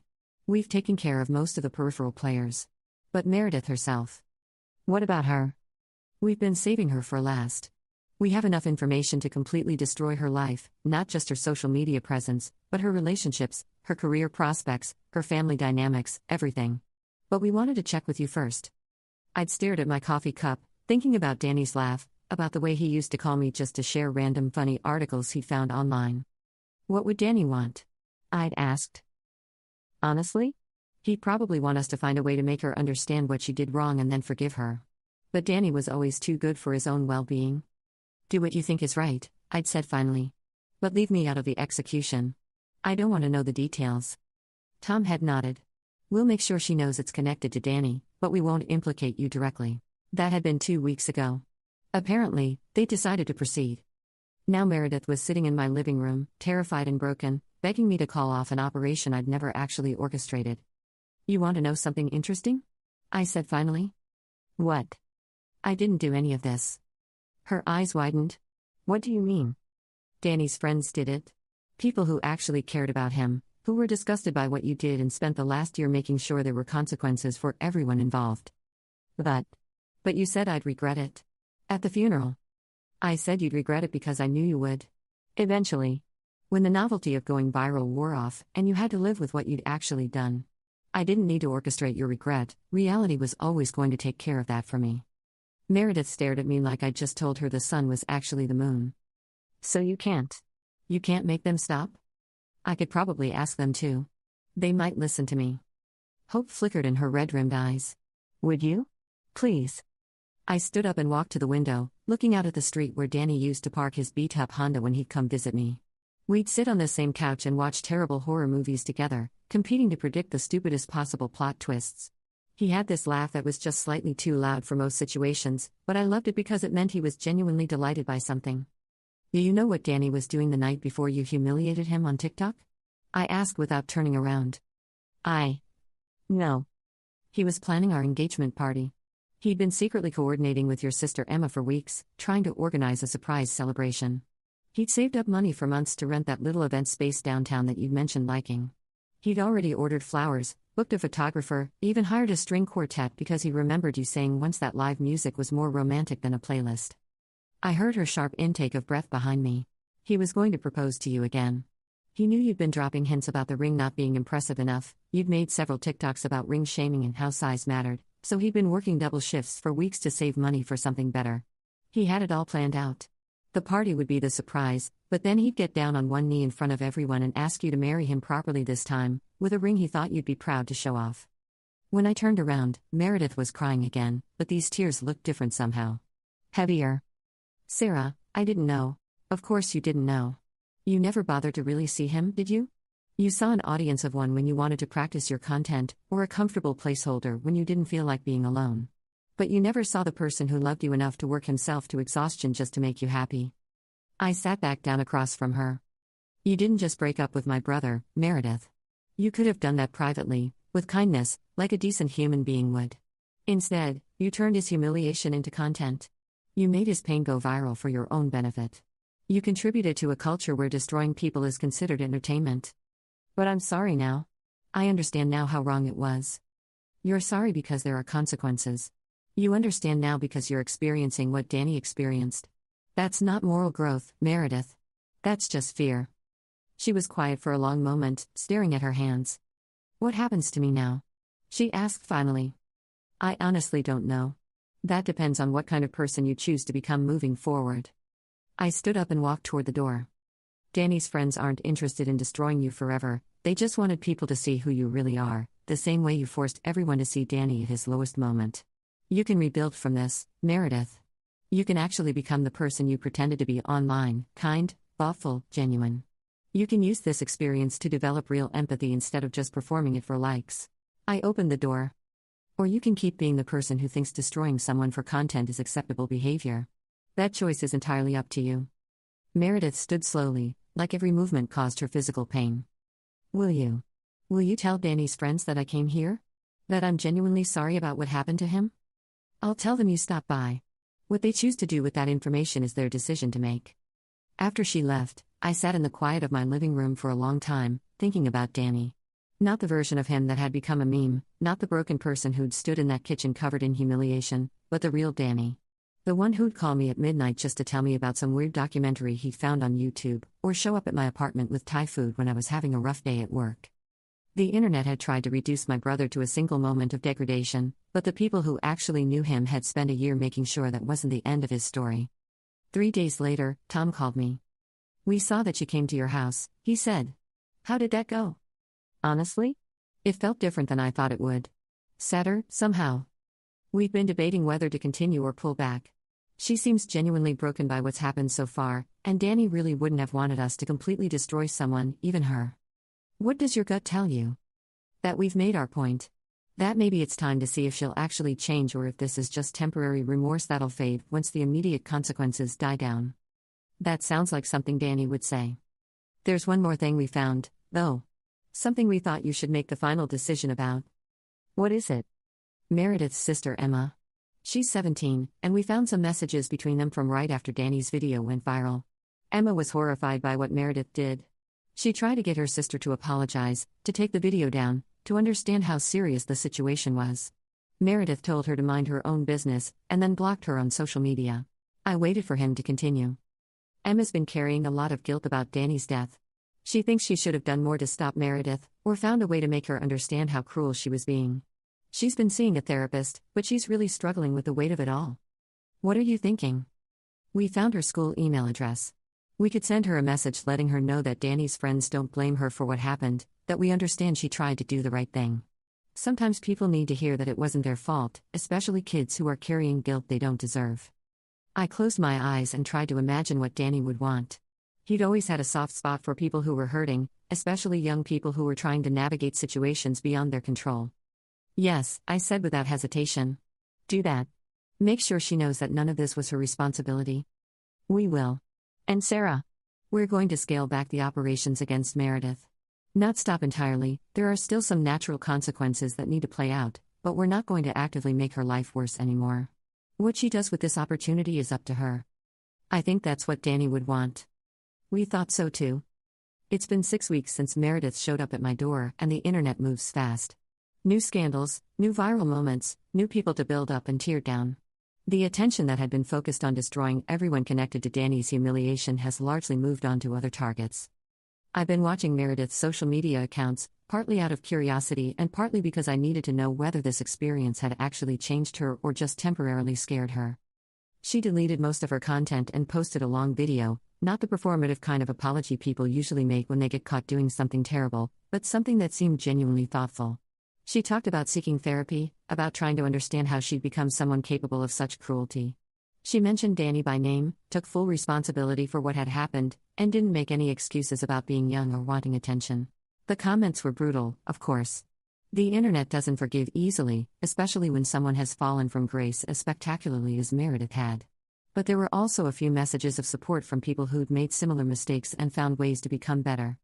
Most importantly, Emma commented, "Just 4 words, I love you, Mare." That single comment from her sister seemed to matter more to Meredith than anything else. She got a job at a local nonprofit that worked with at-risk teenagers, nothing glamorous, nothing that would rebuild her influencer status, just honest work helping people who needed support. She started volunteering at the same animal shelter where Danny had spent his weekends, though I don't think she knew about that connection. I found out because Lisa, Danny's former co-worker who'd helped orchestrate the consequences, mentioned it during one of our occasional coffee meetings. "She's been showing up every Saturday for the past month," Lisa said. "Just cleaning cages, walking dogs, doing the unglamorous stuff that needs to be done.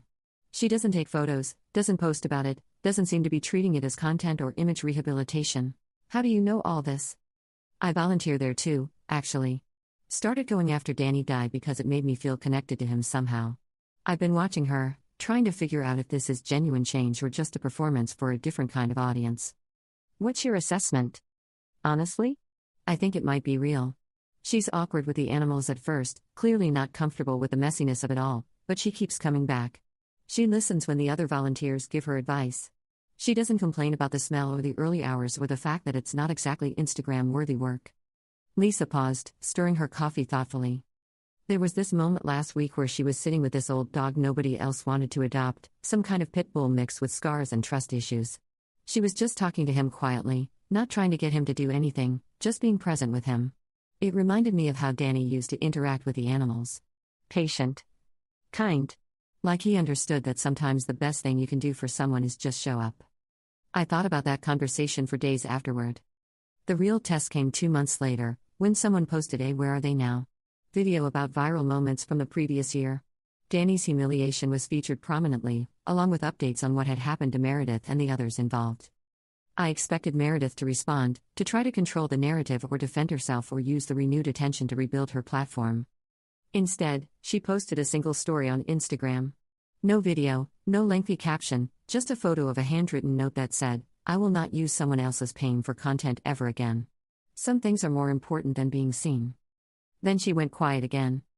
Emma reached out to me around that time. I'm still not sure how she got my contact information, though I suspect Tom and his team might have facilitated it somehow.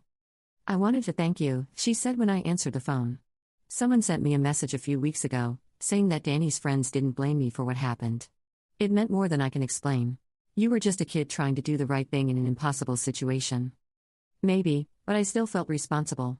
I knew Meredith could be cruel sometimes. I'd seen how she talked about people online, how she treated relationships like content opportunities. I should have said something sooner, should have found a way to make her understand that real people were getting hurt. You tried to stop her the night it happened. You did what you could. I've been thinking a lot about forgiveness lately, Emma said quietly.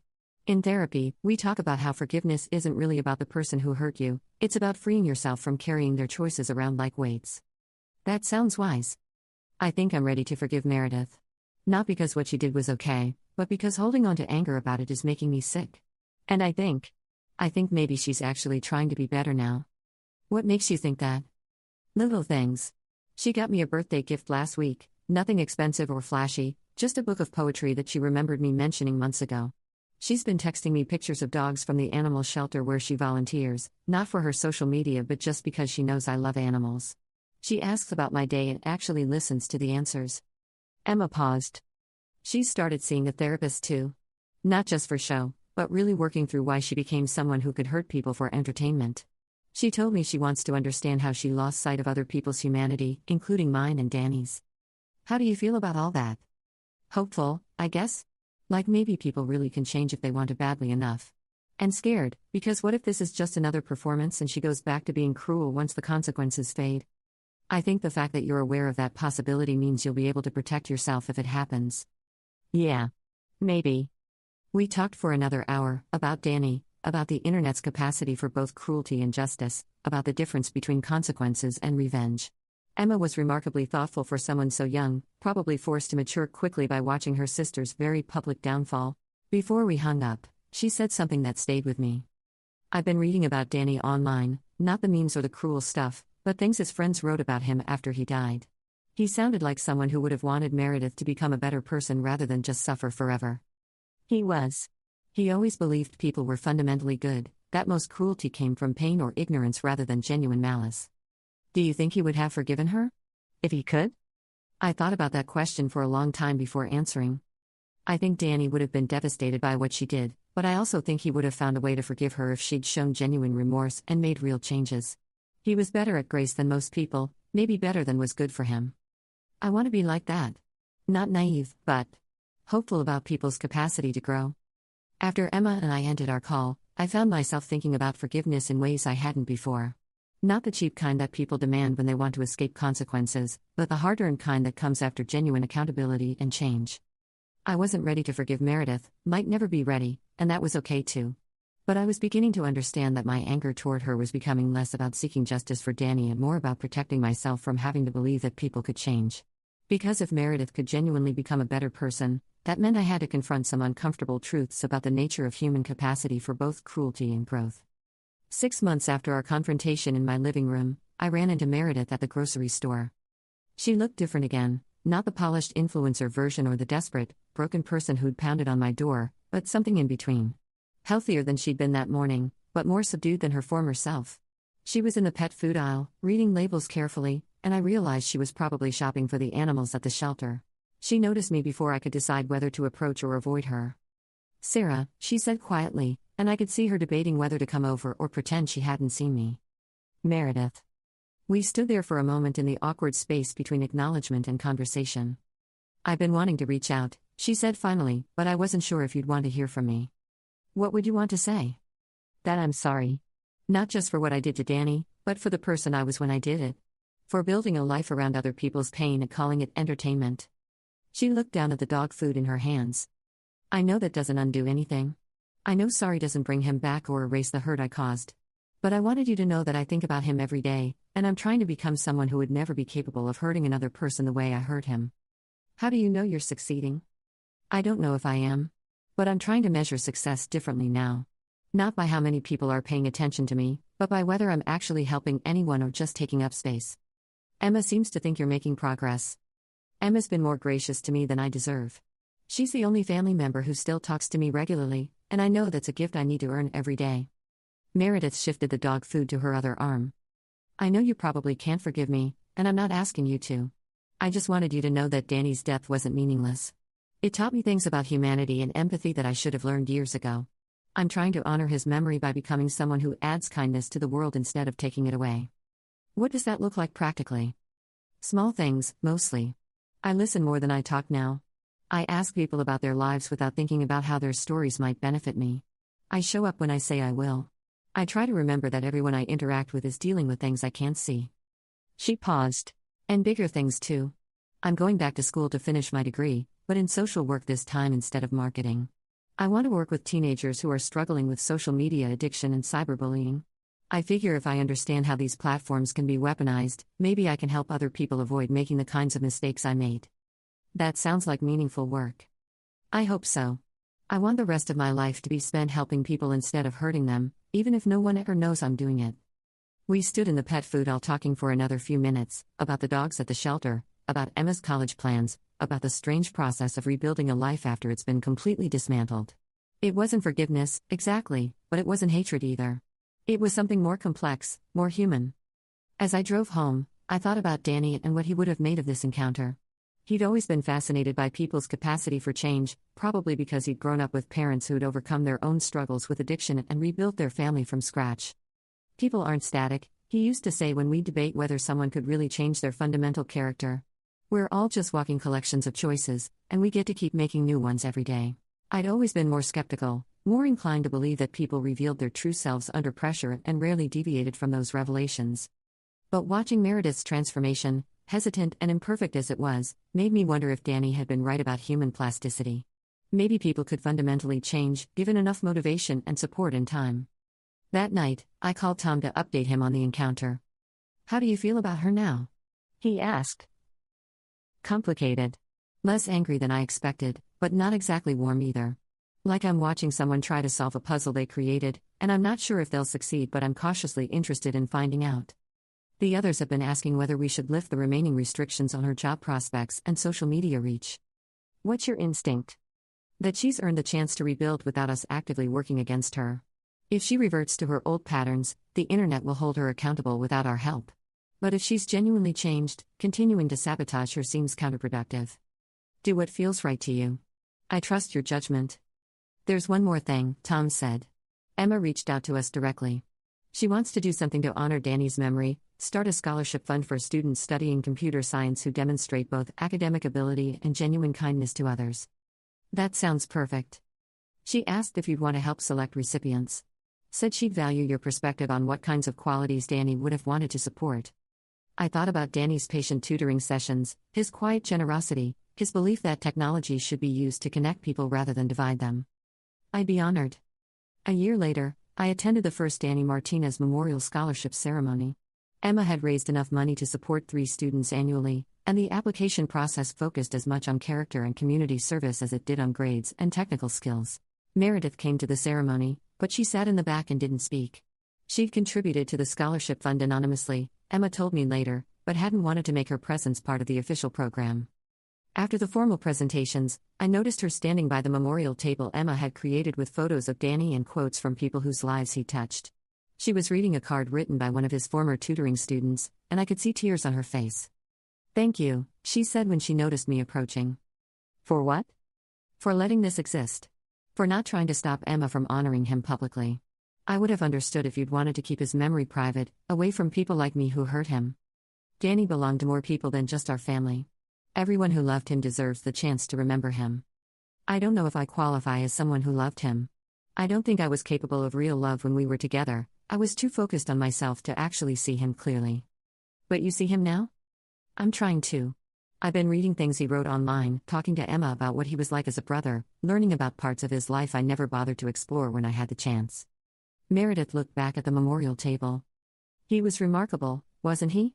Not in some flashy way that would photograph well, but in all the quiet ways that actually matter.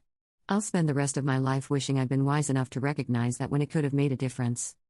As I drove home from the scholarship ceremony, I realized that my relationship with Danny's death had shifted over the past 2 years. The acute rage had faded into something more sustainable, a determination to make sure his kindness was remembered and his values were passed on to other people. Meredith would always be connected to the worst moment of Danny's life, but she was no longer the central figure in my grief. She'd become something smaller and more manageable, a cautionary tale about the dangers of treating other people's pain as entertainment, and possibly, if her transformation continued, an example of how people could choose to become better after causing tremendous harm.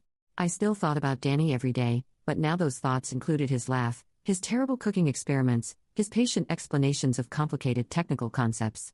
The memes and the humiliation were still part of his story, but they no longer defined it. The internet had tried to reduce my brother to a single moment of degradation, but the people who actually knew him had refused to let that be the end of his narrative. In the end, love had proven more powerful than viral cruelty, even if it had taken longer to spread. Sometimes justice isn't about punishment. Sometimes it's about making sure the right story gets told, the right values get preserved, and the right people get remembered for who they actually were. Danny's story didn't end with spoiled milk and dog waste in a kitchen while strangers laughed. It ended with scholarships and animal rescue work and a sister who learned how to forgive without forgetting. It ended with the quiet triumph of genuine human connection over the shallow cruelty of performing for likes. And maybe, just maybe, it ended with one person learning to choose kindness over content, even when no one was watching to give her credit for the choice. That would have made Danny happy, I think. He always believed people were capable of becoming better than their worst moments. He might have been right about that after all.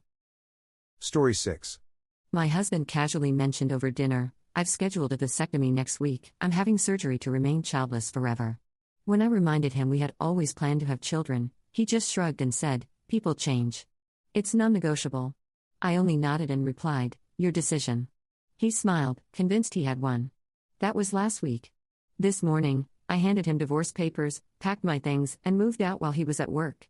By evening, I announced my engagement to his childhood best friend. 3 weeks later, the news of my pregnancy broke him.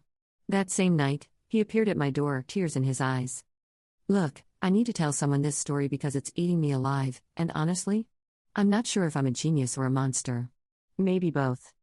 3 months ago, my husband David dropped a bomb over leftover lasagna. Just casual as you please, fork halfway to his mouth, he said, "Oh, I've scheduled a vasectomy for next week. Having surgery to remain childless forever." Like he was announcing a dentist appointment. I nearly choked on my wine. "Excuse me?" "You heard me." He didn't even look up from his plate. "It's booked for Thursday morning." My heart was doing this weird stuttering thing. "David, we've talked about having kids for years. We have names picked out. We've been trying for 6 months." He finally looked at me then, with this infuriating little shrug. "People change, Sarah. It's non-negotiable." Non-negotiable. Like I was some business partner he could just dismiss. I sat there for maybe 30 seconds, watching him chew, watching him act like he hadn't just detonated our entire future. The weird thing is, I felt this strange calm wash over me. Not peace, something colder than that. Clarity, maybe. "Your decision," I said quietly. He smiled. Actually smiled. This satisfied, smug little curve of his mouth like he'd just won something. "I'm glad you're being mature about this." Mature. Right. That night, while he snored beside me like nothing had changed, I lay awake staring at the ceiling. 8 years of marriage. 8 years of planning a life that apparently meant nothing to him. 8 years of compromise and communication and building something together, only to have him announce, not discuss, announce, that he was torching it all. But here's the thing about David that maybe I should have mentioned earlier, he's always been a little too comfortable with control. Little things, you know. Like how he'd suggest what I should wear to his work events, or how he'd book vacations without asking where I wanted to go. I used to think it was just him being decisive. Now I was seeing it differently. The vasectomy was scheduled for Thursday. By Tuesday, I'd made some calls. "Sarah." Marcus nearly dropped his coffee when I walked into the little cafe downtown. "What are you doing here? I thought you were in meetings all day." Marcus Chen. David's best friend since they were 12. The guy who'd been David's best man at our wedding, who came over for Sunday football, who David trusted completely. Also, as it happened, the guy who'd had a massive crush on me before David and I started dating, something I'd never told my husband. Some secrets are worth keeping. "I need to talk to you," I said, sliding into the booth across from him. "And I need you to hear me out before you say anything." Marcus has these really expressive dark eyes, and right now they were full of concern. "Is everything okay? You look desperate?" "Yeah, probably," I laughed, but it came out sharp. "David's having a vasectomy on Thursday." I know. He mentioned, wait, why do you sound upset about that? I thought you guys decided. He decided. I found out over dinner 2 nights ago. I watched the information hit him. Marcus has always been the thoughtful one, the one who actually listens. I could see him processing, understanding dawning in his expression. Oh, Sarah. I'm so sorry. Are you happy at Morrison and Associates? I asked suddenly. He blinked. What? Your job. Are you happy there? Yes? I mean, it's fine. Why are you? Because my firm is looking for a senior architect. The pay is 30% higher than what you're making now, and you'd be working on the Harbor District Development Project.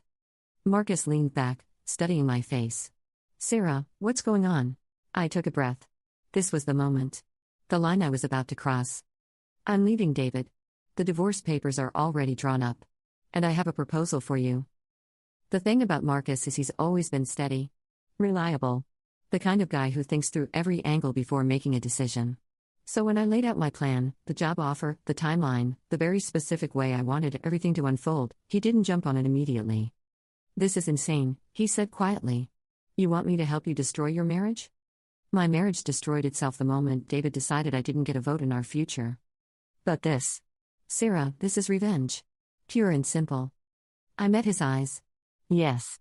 It is. And you want me to. I want you to consider the job offer. Separately from everything else. It's a good opportunity. He was quiet for a long time, tracing patterns on the table with his finger. Finally, and if I take the job? Then we'll be working together. We'll see each other every day. And if David happens to notice that we've gotten close. Well. I shrugged. Sometimes these things happen. Marcus laughed, but there wasn't much humor in it. You're scary when you're angry. I'm not angry, I said, and realized I meant it. I'm done. 3 days later, Marcus accepted the position. David came home from his procedure on Thursday afternoon, walking gingerly and milking the discomfort for all it was worth. I played the dutiful wife, ice packs, his favorite soup, gentle concern. He kept thanking me for being so understanding about everything. Understanding? Sure. That weekend, while he recovered on the couch, I finalized the details. My lawyer, David didn't know I'd hired one, had everything ready. Clean, simple divorce. No fault. I wasn't asking for alimony, wasn't fighting over assets. I just wanted out. Monday morning, I handed him the papers with his coffee. What's this? He was barely awake, still in his pajamas. Divorce papers. I'm leaving. I'll give David this, he wakes up fast when he needs to. What? Sarah, what are you talking about? Is this about the vasectomy? I thought we moved past that. You moved past it. I never agreed to it. But you said. I said it was your decision. And this is mine. He started to stand up, winced, sat back down. Sarah, come on. Let's talk about this. We can work through. There's nothing to work through. You made a unilateral decision about our future. Now I'm making one about mine. His face was going through this interesting cycle: confusion, disbelief, anger, panic. Where are you going to go? I've rented a place downtown. This is ridiculous. You're upset, I get that, but I'm not upset, David. I'm done.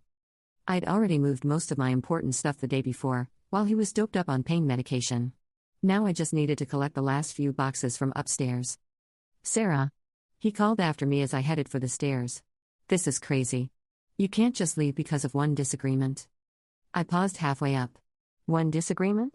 David, you scheduled surgery to make sure we could never have children without even discussing it with me. You made a permanent decision about our life and told me it was non-negotiable. What exactly am I supposed to work with here? We can adopt. We can. No. I turned to face him. You don't get to backtrack now. You were very clear. It's non-negotiable, remember? The new apartment was perfect. Small, but bright, with big windows overlooking the downtown core. I'd signed the lease 3 days earlier, right after my conversation with Marcus. Speaking of whom, he showed up at 7 that evening with Chinese takeout and a bottle of wine. How are you holding up? He asked, settling onto my new couch. Better than expected. I opened the wine, poured 2 glasses. It's weird how relieved I feel. Any regrets? I considered this. About leaving David? No. About the way I'm doing it? I shrugged. Ask me in a month. Marcus was quiet for a while. Then, he called me. Already? 3 times. He's not handling this well. What did you tell him? That I didn't know anything about it. Which was technically true when he called the first time. I laughed despite everything. And now? Now I told him I was sorry things didn't work out, and maybe he should focus on understanding why you left instead of trying to figure out where you went. Good advice. He didn't take it well. We ate in comfortable silence for a while. It struck me how easy this was, sitting with Marcus, not having to navigate David's moods or preferences or need to be the center of attention. Just existing in the same space without drama. The job starts Monday, Marcus said eventually. I know. Are you nervous? About the job? No. About the rest of it. He gave me a look. Sarah, you know this is going to get complicated, right? It's already complicated. More complicated. When David figures out that we're working together, that we're spending time together. Then we'll deal with that when it happens. But of course, I already knew exactly when and how David would find out. Because the next phase of my plan was about to begin. The thing about social media is how easy it makes everything. A casual photo here, a tagged location there. Just enough to tell a story without being obvious about it. Monday, Marcus and me at the coffee shop near our building, grabbing lunch. First day at the new job. So grateful for friends who make transitions easier. Wednesday, the two of us at the gallery opening downtown. Nothing romantic, just two colleagues attending a work-related event. But we looked good together in the photo. Happy. Relaxed. Friday, Marcus helping me unpack the last boxes in my apartment. Moving is exhausting, but good friends make everything bearable. I wasn't posting frequently. Wasn't being obvious. Just documenting a life that looked full and happy and notably David-free. David, meanwhile, was leaving increasingly frantic voicemails. Sarah, please call me back. I know you're angry, but we can fix this. I've been thinking about what you said, and maybe we should consider counseling. Sarah, this is insane. You can't just throw away 8 years over one fight. I talked to Dr. Peterson. The procedure is reversible. We can discuss it. And then, on Friday night, who is that guy you're with in the photos? Sarah, call me back. Now. Marcus was over when that last voicemail came in. We were sitting on my couch, him reading while I worked on my laptop, just comfortable domestic quiet. When David's voice filled the room, angry now, demanding, Marcus looked up from his book. He's figured it out, he said. Faster than I expected. I deleted the message without listening to the rest. Are you okay with this? It's going to get worse before it gets better. Marcus closed his book, considered the question seriously. David's my oldest friend. I know. But what he did to you? He shook his head. I can't support that. And honestly? I've been wondering for a while if our friendship was as solid as I thought. What do you mean? He never asked if I was okay with a vasectomy plan. Never mentioned that you two had been trying for kids, never said you were upset about his decision. The way he told it, you were both relieved to take children off the table. This was news to me. He said what? That you'd both decided kids would be too much work. Too expensive. Too limiting for your careers. I stared at him. He lied to you. Apparently. We sat with that for a while. Then Marcus said, quietly, Sarah? I need you to know that I'm not doing this just to help you get revenge on David. I know. Do you? Because I've been thinking about this for days, and the truth is, I care about you. I always have. And if there's a chance that this could be real, that we could be something real, then I want to try. My heart did this little flip. Marcus. I know the timing is terrible. I know this started as a plan to hurt David. But I also know that I've been happier this week, spending time with you, than I've been in months. I looked at him, really looked.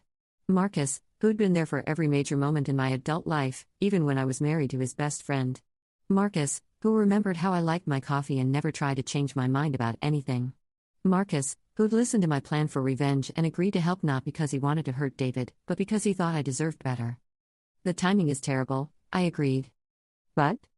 But maybe terrible timing is better than no timing at all. David showed up at my apartment on Saturday morning. I was expecting him, had been waiting, actually, for him to stop leaving voicemails and start taking action. The buzzer rang at 8:30. His voice came through the intercom, tight with controlled anger. Sarah, we need to talk. No, we really don't. I'm not leaving until you talk to me. I sighed, hit the button to let him up. Better to get this over with. He looked awful. Unshaven, rumpled clothes, the kind of exhausted that comes from not sleeping. Good. What do you want, David? I want to know what the heck you think you're doing. He pushed past me into the apartment, looking around like he expected to find evidence of. Something. And I want to know who Marcus really is to you. Marcus is my friend. Bull crap. I've seen the photos, Sarah. You two look awfully cozy for friends. I closed the door, leaned against it. Are you here to accuse me of something? I'm here to understand why my wife left me and immediately started parading around town with my best friend. Your ex-wife. And I'm not parading anywhere. I'm living my life. With Marcus. Sometimes with Marcus, yes. David's face was getting red. How long has this been going on? What, exactly? Don't play dumb, Sarah. How long have you been screwing my best friend behind my back? And there it was. The accusation I've been waiting for. I'm not sleeping with Marcus, I said calmly. But even if I were, it wouldn't be any of your business. We're divorced, David. You don't get to monitor my relationships anymore. We've been separated for 2 weeks. Because you made a permanent decision about our future without consulting me. You ended our marriage, David. I just made it official. He was pacing now, agitated, running his hands through his hair. This is about the vasectomy. Fine. I get it. You're upset. Stop. I held up a hand. Stop right there. I am not upset about the vasectomy. I am finished with being married to someone who thinks he can make unilateral decisions about our life together. I made one decision, you made the decision. The one that mattered most. And you made it without me. So you're punishing me by running off with Marcus? I studied his face, the anger, the entitlement, the complete inability to understand what he'd done wrong. This man I'd spent 8 years of my life with, who still thought this was about punishment rather than consequences. I'm not punishing you, David. I'm choosing someone who actually wants the same things I want. His face went white. What? Marcus wants kids. He's always wanted kids. We've talked about it. You've talked about having kids. With Marcus? Among other things, yes. It was fascinating, watching him process this. David, who'd been so sure of himself, so confident that I'd eventually come around to his way of thinking, suddenly realizing that I had options he hadn't considered. Sarah, you can't be serious. You've known Marcus for what, 8 years? You've been divorced for 2 weeks, and you're already planning a family with him? David, I've known Marcus for as long as I've known you. The only difference is I was married to you. That hit home. I could see it in his face. You need to leave, I said quietly. Sarah, now. Before this gets ugly. He stared at me for a long moment, like he was seeing me for the first time. Then, without another word, he left. I locked the door behind him and leaned against it, shaking. Not from fear, from adrenaline. From the satisfaction of finally being completely honest. Marcus and I were officially engaged 6 weeks later. I know how that sounds. I know it seems fast, seems like I was just trying to hurt David or prove a point. Maybe that's partially true. But here's what's also true. Marcus proposed with my grandmother's ring, the one I told him about years ago, the one David had never bothered to ask about when he was shopping for my engagement ring the first time. Marcus had remembered. Had quietly asked my mother for permission to use it. Had planned a proposal that was personal and meaningful instead of flashy in public. We announced the engagement on social media the same day. A simple photo of my hand wearing the ring, with a caption, "When you know, red heart emoji." David called me within an hour. Are you out of your mind? Hello to you too, David. Engaged? You're engaged? Sarah, you've been divorced for 6 weeks. 7, actually. This is insane. You can't marry Marcus. Why not? Because he's my friend. Because you just got divorced. Because this whole thing is some kind of revenge plot. Marcus isn't your friend anymore, David. Real friends don't lie to each other about their wives. Silence. Then, what are you talking about? I know what you told him. About how we both decided kids would be too much work. How we were relieved to take children off the table. More silence. You lied to your best friend about the most important decision in our marriage. So no, I don't think you get to claim him as your friend anymore. Sarah, I'm hanging up now. Don't call me again. The pregnancy test showed positive 3 weeks later. I stared at those 2 pink lines for about 10 minutes, heart pounding. Marcus and I hadn't been trying, we'd talked about wanting kids, sure, but we'd agreed to wait until after the wedding, until things were more settled. But sometimes life has its own timeline. Sarah? Marcus called from the kitchen. Everything okay? I walked out there in a daze, test still in my hand. Oh, he said softly, seeing my face. Then, oh. I know it's fast, I know the timing is. He crossed the kitchen in 2 steps and kissed me, long and sweet and full of joy. Are you happy? I asked when he finally let me go. Are you kidding? Sarah, I'm over the moon. I'm terrified and thrilled and, yes, I'm happy. We stood there in my kitchen, holding each other, and I felt something I hadn't experienced in years, complete certainty that I was exactly where I was supposed to be. The news leaked somehow. It always does in a small town. David heard about it at the grocery store, of all places, overheard two women talking about Marcus Chen's fiancée being pregnant, how fast everything had happened, how romantic it all was. He showed up at my apartment that night. I opened the door to find David crying. Not just upset, actually crying, tears streaming down his face, shoulders shaking with barely contained sobs. Please, he said. Please, Sarah. Can we talk? I should have said no. Should have closed the door and called Marcus to come over. Instead, I found myself stepping aside to let him in. 5 minutes, I said. He sat heavily on my couch, put his head in his hands. I made a mistake. Yes, you did. I was scared. I waited. Kids, Sarah, the idea of kids terrified me. My dad was never around, my mom was always stressed, always angry. I grew up thinking that children just destroyed families, made people miserable. You never told me that. Because I knew you wanted them. And I kept thinking maybe I'd change my mind, maybe I'd figure out how to want the same things you wanted. But then your sister had her baby, and I watched how her whole life just disappeared. How she became just mommy and nothing else. I sat down across from him. David. So I panicked. Instead of talking to you about it, instead of trying to work through my fears, I just cut it off. Made a decision for both of us because I was too scared to have the conversation. That doesn't make it okay. I know. He looked up at me, eyes red and swollen. But Sarah, you're having his baby. You're having the life you wanted with someone else, and his voice broke. I love you. I never stopped loving you. And I ruined everything because I was too much of a coward to be honest. I felt something crack open in my chest. Not forgiveness, not exactly. But something like understanding. David, I'm sorry you were scared. I'm sorry you felt like you couldn't talk to me about it. But you made your choice. I can get the surgery reversed. It's not about the surgery anymore. Then what? What is it about? I looked at him, this man I'd loved for 8 years, who was falling apart in my living room, and tried to find the words. It's about trust, David. It's about respect. It's about the fact that when you were scared, instead of coming to me, your wife, your partner, you made a decision that affected both of us, and then presented it as non-negotiable. I was wrong, yes, you were. But more than that, you showed me something about how you see our relationship. You see yourself as the decision maker and me as what? Someone who should just go along with whatever you decide? That's exactly what it is. And David? I can't unknow that. I can't unfeel what it felt like to have my husband tell me that our future was non-negotiable. He was quiet for a long time. Ben, do you love him? Yes. Are you happy? Yes. Are you? Are you only with him to hurt me? I considered lying. It would have been easier, cleaner. But David was finally being honest with me, and I owed him the same. It started that way, I said quietly. I was angry and hurt and I wanted you to feel what I felt. But Marcus. He's good to me, David. He listens to me. He wants the same things I want. And yes, I love him. David nodded slowly. I deserve this. Maybe.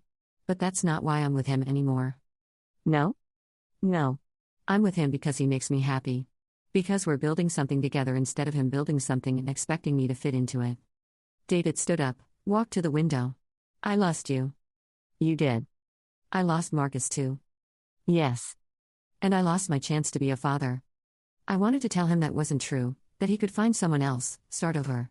But the words wouldn't come. Because maybe it was true. Maybe some choices really were irreversible. I'm sorry, David. I really am. He turned back to me. Are you sorry you left? No. Are you sorry about the way you did it? I thought about that. I'm sorry it hurt you. But I'm not sorry I chose myself instead of waiting around hoping you'd change your mind. Fair enough. He moved toward the door, paused. For what it's worth, Sarah? I think Marcus is lucky. And I think you're going to be an amazing mother. After he left, I sat in the quiet apartment for a long time, one hand on my still flat stomach, thinking about forgiveness and choices and the strange ways life unfolds. Marcus found me there an hour later. David's car was in the parking lot, he said, settling beside me on the couch. He came to apologize. How do you feel about that? I leaned into him, breathing in his familiar scent. Sad for him. But not sorry for us. Good. He pressed a kiss to the top of my head. I love you, Sarah. Whatever brought us here, I'm grateful for it. Even though it's messy? Especially because it's messy. Easy love is boring. This is real. 6 months later, Marcus and I were married in my parents' backyard. Small ceremony, just family and a few close friends.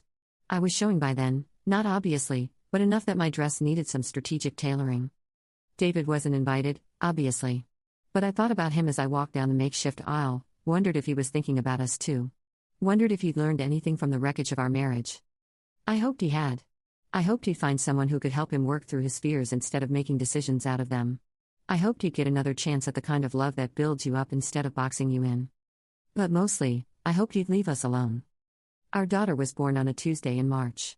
7 pounds, 2 ounces, with Marcus's dark hair and what the nurses swore were my stubborn expressions. We named her Elena Rose, Elena for new beginnings, Rose for my grandmother. Marcus cried when he held her for the first time. Not the kind of tears David had shed in my apartment, these were pure joy, overwhelming gratitude, the recognition of a dream coming true. She's perfect, he whispered. She's ours, I said. 3 days later, while I was recovering at home, David sent a card. Just a simple congratulations, with a note inside, I hope she brings you all the happiness you deserve. I showed it to Marcus. What do you think? I think he's trying to be decent. Finally. Should I respond? Marcus considered this. That's up to you. But Sarah? Whatever you decide, make sure you're doing it for the right reasons. I thought about that for a while. Then I wrote back, thank you. I hope you find your happiness too. The first few months after Elena was born were a blur of sleepless nights and overwhelming joy. But it was during one of those quiet 3 a.m. feedings that I realized David wasn't going to just fade quietly into the background. I was sitting in the nursery, Elena latched and content, when my phone buzzed with a text from an unknown number. I saw the birth announcement in the paper. She's beautiful. Congratulations. My blood went cold. I'd been careful about our contact information, had blocked David's number months ago. But apparently, he'd found another way to reach me. I didn't respond.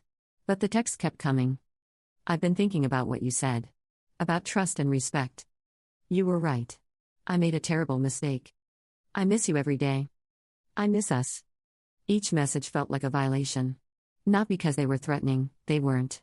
But because David still thought he had the right to insert himself into my happiness, to make his feelings my problem. I showed the messages to Marcus the next morning. We should document this, he said quietly. Just in case. You think he's going to escalate? I think he's grieving, and grief makes people do stupid things. Marcus was right to be concerned. The messages continued for weeks, never threatening, never explicitly inappropriate, but constant. A steady drip of David's regret and longing that felt designed to keep him present in my life whether I wanted him there or not. I started therapy. You'd be proud of me. Dr. Martinez says I have abandonment issues. Who knew? I drove by our old house today. The new owners painted it blue. Do you think Elena will have your eyes? That last one made me physically sick. The idea of David thinking about my daughter, inserting himself into her existence, even conceptually, felt like a line crossed. I finally called him. Stop. Sarah? You called me back. Stop texting me. Stop thinking about my daughter. Stop pretending we have some kind of ongoing relationship. I'm not pretending anything. You're just what, David? Trying to stay relevant? Trying to make sure I don't forget about you? Silence. Then, maybe. At least he was being honest. It needs to stop. I'm happy, David. Really, genuinely happy. And every time you contact me, you're asking me to make space for your pain in my life. I can't do that anymore. I know. I see you 3 together in the photos Marcus posts, and you look like the family I should have wanted. The family I was too scared to build with you. But you didn't want it. You had 8 years to want it, and when the moment came to choose, you chose yourself. I chose wrong. Yes, you did. But that doesn't mean you get to unchoose now. He was quiet for so long I thought he'd hung up. Sarah? Can I ask you something? One question. I sighed. What? If I had handled it differently, if I'd come to you with my fears instead of just getting the surgery, do you think we could have worked through it? It was the question I'd been dreading, because I'd been asking myself the same thing. I don't know, I said finally. Maybe. But David, that's not the world we're living in. You didn't come to me. You made the choice you made. I know. I needed to know if there was ever a possibility. There was. Before you chose the vasectomy over our marriage. Before you lied to Marcus about what happened. Before you treated my feelings like they didn't matter. And now? Now I'm married to someone else and we have a daughter together. Now you need to find a way to build a life that doesn't include me. After I hung up, I blocked the new number. But I couldn't shake the conversation. There was something in David's voice, a desperation that felt different from his earlier attempts at contact. 2 weeks later, Marcus came home from work looking shaken. "What's wrong?" I asked, immediately on alert. "David showed up at my office today." My stomach dropped. "What did he want?" "To talk. He looked. Sarah, he looked awful. Like he hasn't been sleeping or eating." "What did he say?" Marcus sat down heavily on the couch. He wanted to know if there was any chance, any possibility, that we could all find a way to coexist. If maybe he could be part of Elena's life somehow. "Absolutely not." That's what I told him. "But Sarah, I'm worried about him. This isn't the David the first known for 20 years. This is someone who's completely lost." "That's not our problem." "Isn't it, though?" I stared at him. "Are you serious right now?" "No, listen. I'm not saying we should let him into our lives. But Sarah, what if he does something stupid? What if he hurts himself?" "Marcus, you cannot seriously be suggesting that we're responsible for David's mental health. I'm suggesting that maybe we have some obligation to make sure he doesn't completely self-destruct. We tried that. I talked to him, told him to move on. You told him there was no place for him in our family. What more are we supposed to do?" Marcus was quiet for a moment. "Then, what if we talked to someone? A therapist, maybe? Someone who could help us figure out the healthiest way to handle this?" I wanted to say no immediately. Wanted to insist that David's problems were his own to solve. But looking at Marcus's face, seeing the genuine concern there, I realized this wasn't just about David. This was about Marcus feeling guilty for being happy while his former best friend fell apart. "One session," I said finally. "We talk to someone once, figure out if we're handling this the right way, and then we move on." Dr. Rebecca Santos had kind eyes and a no-nonsense manner that immediately put me at ease. Marcus and I sat across from her in her comfortable office, Elena sleeping in her carrier between us. "So," Dr. Santos said after we'd explained the situation, "you're dealing with an ex-husband who's having difficulty accepting the end of your marriage, and you're wondering how much responsibility you have for his emotional well-being. That's about the size of it," I said. "And Marcus, you're feeling conflicted because this is your former best friend, someone you care about, but also someone who hurt your wife." "Right." Dr. Santos nodded. "Let me ask you both something. Sarah, do you feel like you owe David anything at this point?" "No," I said immediately. "I spent 8 years trying to make him happy. I compromised on things that mattered to me. I supported his career moves and his friendships and his family relationships. And when it came time for him to consider my needs, he made a unilateral decision that ended our marriage. I don't owe him anything." "And Marcus? Do you feel like you owe David anything?" Marcus was quiet for a longer time. "I feel like I owe him honesty. We were friends for 20 years. If he's genuinely struggling, if he's having thoughts of self-harm, I feel like I should know about that." "But you also feel protective of your new family." "Absolutely." Dr. Santos leaned back in her chair. "Here's what I'm hearing. Sarah, you've set appropriate boundaries with your ex-husband, and you're rightfully protecting your new family from his attempts to insert himself into your life. Marcus, you're experiencing what we call survivor guilt. You got the life that David wanted, and that feels uncomfortable. So what do we do?" I asked. "You continue doing exactly what you're doing. You maintain your boundaries, you document any concerning behavior, and you don't let David's emotional state become your responsibility.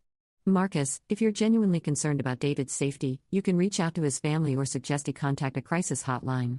But you don't need to sacrifice your own family's well-being to manage his feelings." "What if he escalates?" Marcus asked. "Then you involve law enforcement. But from what you've described, David isn't being threatening. He's being persistent and inappropriate, but not dangerous. The key is not to reward the behavior with attention." I felt a weight lift off my shoulders. "So we're handling this correctly?" "You're handling it exactly right. The guilt you're feeling, Marcus, is normal. But David made his choices, and now he has to live with the consequences. Your job is to protect your family, not to manage his regrets." That night, I felt more settled than I had in weeks. But my peace was short-lived. At 2 a.m., Elena woke up crying. As I stumbled to her room, half asleep, I noticed light coming from the living room. When I got there, I found Marcus standing at the window, fully dressed. "What are you doing?" I whispered. David's out there. My blood turned to ice. What? He's been sitting in his car across the street for about an hour.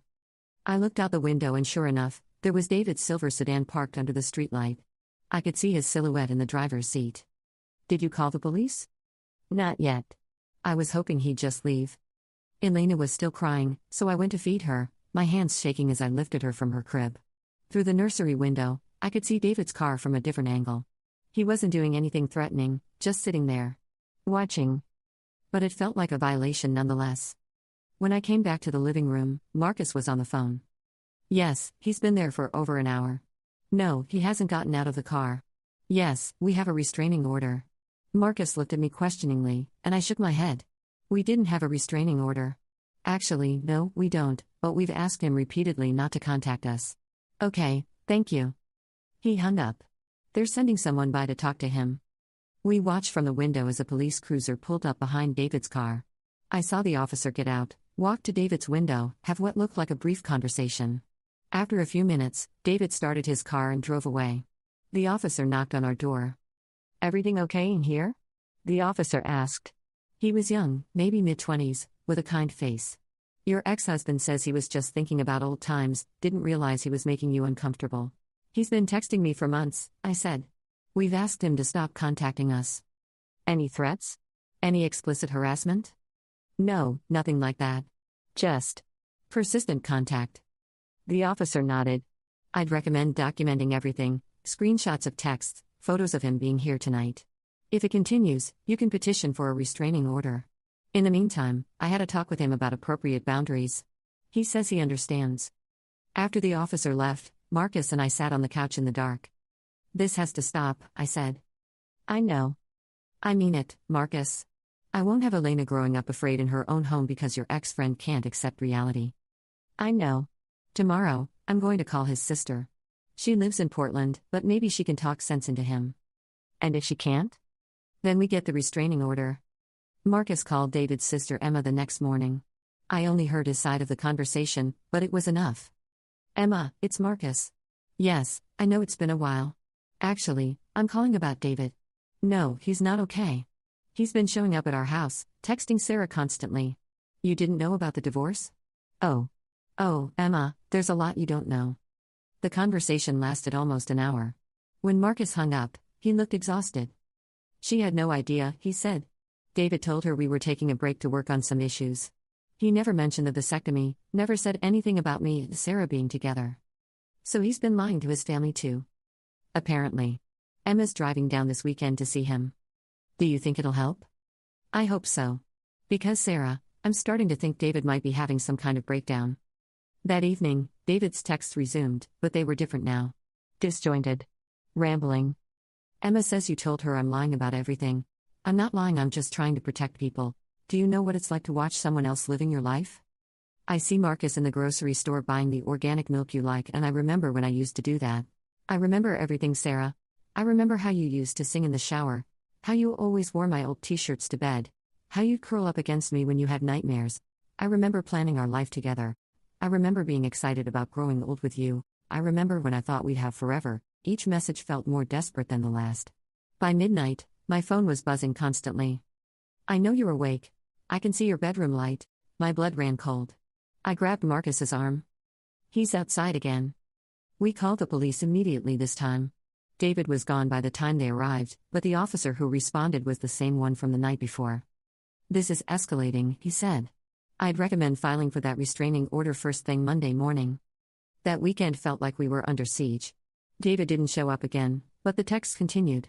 Long, rambling messages about our shared history, about his regrets, about how he couldn't figure out how to live without me.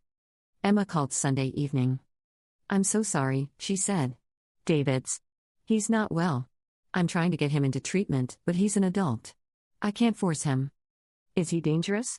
Marcus asked. He put the call on speaker. I don't think so. But he's definitely not stable. He's lost about 20 pounds, his apartment is a mess, and he keeps talking about how he made one mistake and lost everything. He made more than one mistake, I said quietly. I know. And I've told him that. But Sarah, he's fixated on you. On the idea that if he can just find the right thing to say, the right way to apologize, you'll come back. That's never going to happen. I know. But he doesn't. And I don't know how to make him understand. Monday morning, we filed for a restraining order. The process was easier than I'd expected. The documented texts, the police reports, the pattern of escalating behavior all painted a clear picture of harassment. The temporary order was granted immediately. David would be served within 24 hours and ordered to stay at least 500 feet away from our home, our workplaces, and Elena's daycare. I thought that would be the end of it. I was wrong. The final confrontation came 3 days after David was served with a restraining order. I was at home with Elena while Marcus worked late on a project deadline. It was around 8 p.m., and I was giving Elena her bath when I heard the doorbell ring. I froze.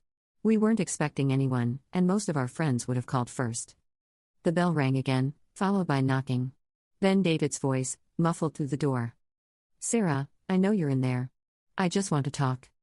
My hands were shaking as I lifted Elena out of the tub and wrapped her in a towel. I carried her to our bedroom and called 911. 911, what's your emergency? My ex-husband is at my house in violation of a restraining order. Is he inside the residence? No, but he's at the front door.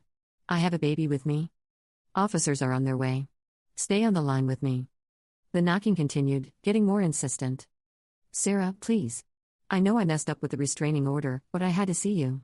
Emma says you think I'm dangerous, but I'm not. I would never hurt you. I stayed in the bedroom with Elena, who was fussing now, picking up on my anxiety. Ma'am, are you still there? Yes, I'm here. Officers should be arriving any moment. I heard the knocking stop, then David's voice again, closer now. Like he was right outside the bedroom window. I can see you in there, Sarah. You and the baby. She's beautiful. She looks like you. My blood turned to ice. He was looking through our bedroom window, watching me with Elena. He's outside my bedroom window, I whispered to the dispatcher. He's watching us. Stay away from the windows, ma'am. Officers are pulling up now. I heard car doors slamming, authoritative voices. David saying something I couldn't make out. Then silence. A few minutes later, there was a gentle knock on the front door. Mrs. Chen? This is Officer Rodriguez. It's safe to come out now. I wrapped Elena in a blanket and went to the door. Through the peephole, I could see the police officer from the previous incidents. Where is he? I asked as I opened the door. He's been arrested. Violation of a restraining order, criminal trespass. He'll be held overnight at minimum. What happens now? You'll need to come to the station tomorrow to give a statement. And Mrs. Chen? I'd recommend talking to the prosecutor about upgrading this to stalking charges. Tonight crossed the line. After the officer left, I called Marcus. I'm coming home right now, he said immediately. I'm okay. We're okay. Sarah, he was watching you through the bedroom window. That's not okay. When Marcus got home 20 minutes later, he found me sitting on the couch with Elena, both of us still in our pajamas.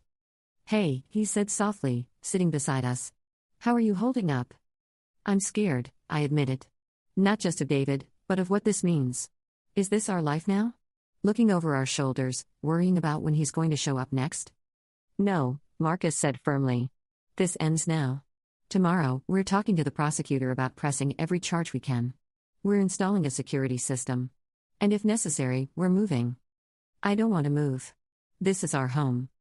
Then we make it safe. Whatever it takes. David pleaded guilty to violating the restraining order and was sentenced to 6 months in county jail, followed by 2 years of supervised probation.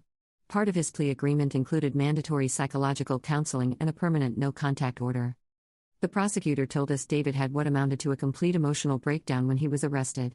He kept repeating that he just wanted to see his family, seemingly unable to understand that we weren't his family anymore. Emma visited us a week after David's sentencing. I wanted to apologize in person, she said. And to let you know that when David gets out, I'm taking him back to Portland with me. He can't stay here anymore. How is he? Marcus asked. Getting help. Finally. The jail has him on medication for depression and anxiety, and he's seeing a therapist twice a week.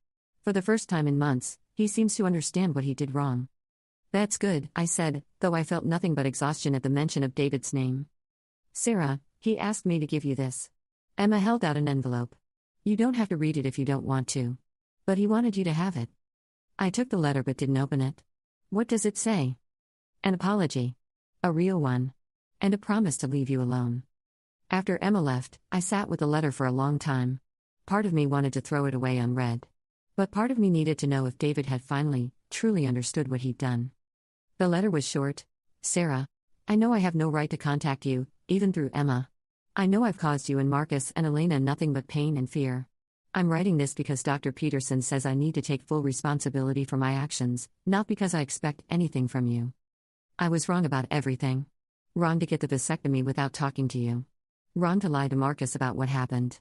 Wrong to refuse to accept your decision to leave. Wrong to think I could somehow convince you to come back. Wrong to show up at your house, to text you constantly, to make you afraid in your own home. I told myself I was fighting for our marriage, but I wasn't. I was just too selfish and scared to let you go. You deserve the happiness you found with Marcus. You deserve to raise Elena without worrying about me interfering. You deserve peace. I'm going to live with Emma in Portland when I get out. I won't contact you again. I won't drive by your house or look you up on social media or ask mutual friends about you. I'm going to find a way to build a life that doesn't include you, because that's what you need and what I should have done a long time ago. I'm sorry, Sarah. For all of it. I hope someday you can forgive me, but I understand if you can't. David. I read it twice, then handed it to Marcus. What do you think? I asked. I think he finally gets it. The question is whether it's too little, too late. It is, I said quietly. But I'm glad he finally understands. That night, I put the letter in the fireplace and watched it burn. Not out of anger, but out of a need to finally, completely close that chapter of my life. So here's the thing I've learned about revenge: it's never as satisfying as you think it's going to be. Not because it doesn't work, my plan worked perfectly. David lost his wife, his best friend, his chance to be a father, all in one swift sequence of dominoes he'd set up himself. But revenge is just the beginning of the story, not the end. The real story is what you build after you've torn everything down. Marcus and I have been married for 2 years now. Elena is 18 months old, walking and chattering and turning our house into a beautiful chaos of toys and laughter. We bought a house with a big backyard and a security system, and we're talking about trying for another baby soon. Normal, boring, happy life stuff. David, from what Emma tells us in her occasional updates, is doing better. He's in therapy, has a job at an architecture firm in Portland, and is slowly rebuilding his life. He asks about us sometimes, but he's kept his promise not to contact us directly. I don't think about him much anymore. Not because I hate him, but because my life is full of better things to focus on. But sometimes, when Elena is sleeping and Marcus is working late and the house is quiet, I remember that night when David announced his vasectomy like it was a done deal. I remember the moment I decided I was finished being married to someone who thought my opinion was optional. And I think, the best revenge really is living well. Even when it starts with a plan to destroy everything. Even when it gets messier and scarier than you ever imagined. Even when you have to rebuild yourself and your sense of safety from the ground up. Because on the other side of all that destruction and rebuilding, I found something I never had with David, a partnership based on respect, communication, and genuine love. I found a man who asks for my opinion before making major decisions, who sees my happiness as essential to his own, who wants to build a life with me instead of expecting me to fit into a life he's already designed. I found home. And that's worth every messy, complicated, terrifying step it took to get here. Story 7. At my father's funeral, as the last mourners filed past his casket, I overheard my mother whisper to my brother, "At least now I'm free to be with a man I actually loved." I pretended not to hear and continued greeting relatives. That night, during the family dinner, my brother stood drunk, raised his steak for a toast, and slurred to Dad, who never knew his best friend Thomas was sleeping with Mom for 20 years. The room fell silent. You know that moment when your entire life splits in half? When everything you thought you knew becomes a lie so massive you can actually feel your brain trying to reject it. Yeah, that happened to me at my father's funeral. And let me tell you, there's nothing quite like discovering your family's deepest, most twisted secret while wearing black and pretending to grieve appropriately. It started with my mother's whisper. Dad had been dead for 3 days. 3 days of planning, crying, and receiving casseroles from neighbors who kept saying things like he's in a better place now, at least he's not suffering anymore. 3 days of watching my mother play the devastated widow so convincingly I almost believed it myself. Almost. The funeral home smelled like lilies and that weird chemical they used to mask the scent of death. You know the one, sickeningly sweet, like someone dumped perfume on a hospital. I was standing by Dad's casket in my too tight black dress, shaking hands and accepting condolences from people I barely recognized, when the last group of mourners shuffled past. That's when I heard it. Mom leaned toward my brother Jake, her voice barely above a breath. "At least now I'm free to be with a man I actually loved." The words hit me like ice water. I kept my plastic smile frozen in place, kept nodding at Mrs. Henderson from down the street as she squeezed my hand and mumbled something about Dad being such a good man. But inside? Inside, everything was screaming. I pretended not to hear. What else could I do? Challenge my grieving mother in front of half the town? Demand an explanation while standing next to my father's corpse? So I smiled and nodded and shook more hands, all while my mother's confession echoed in my skull like a broken record. The man I actually loved. The man I actually loved. The man I actually loved.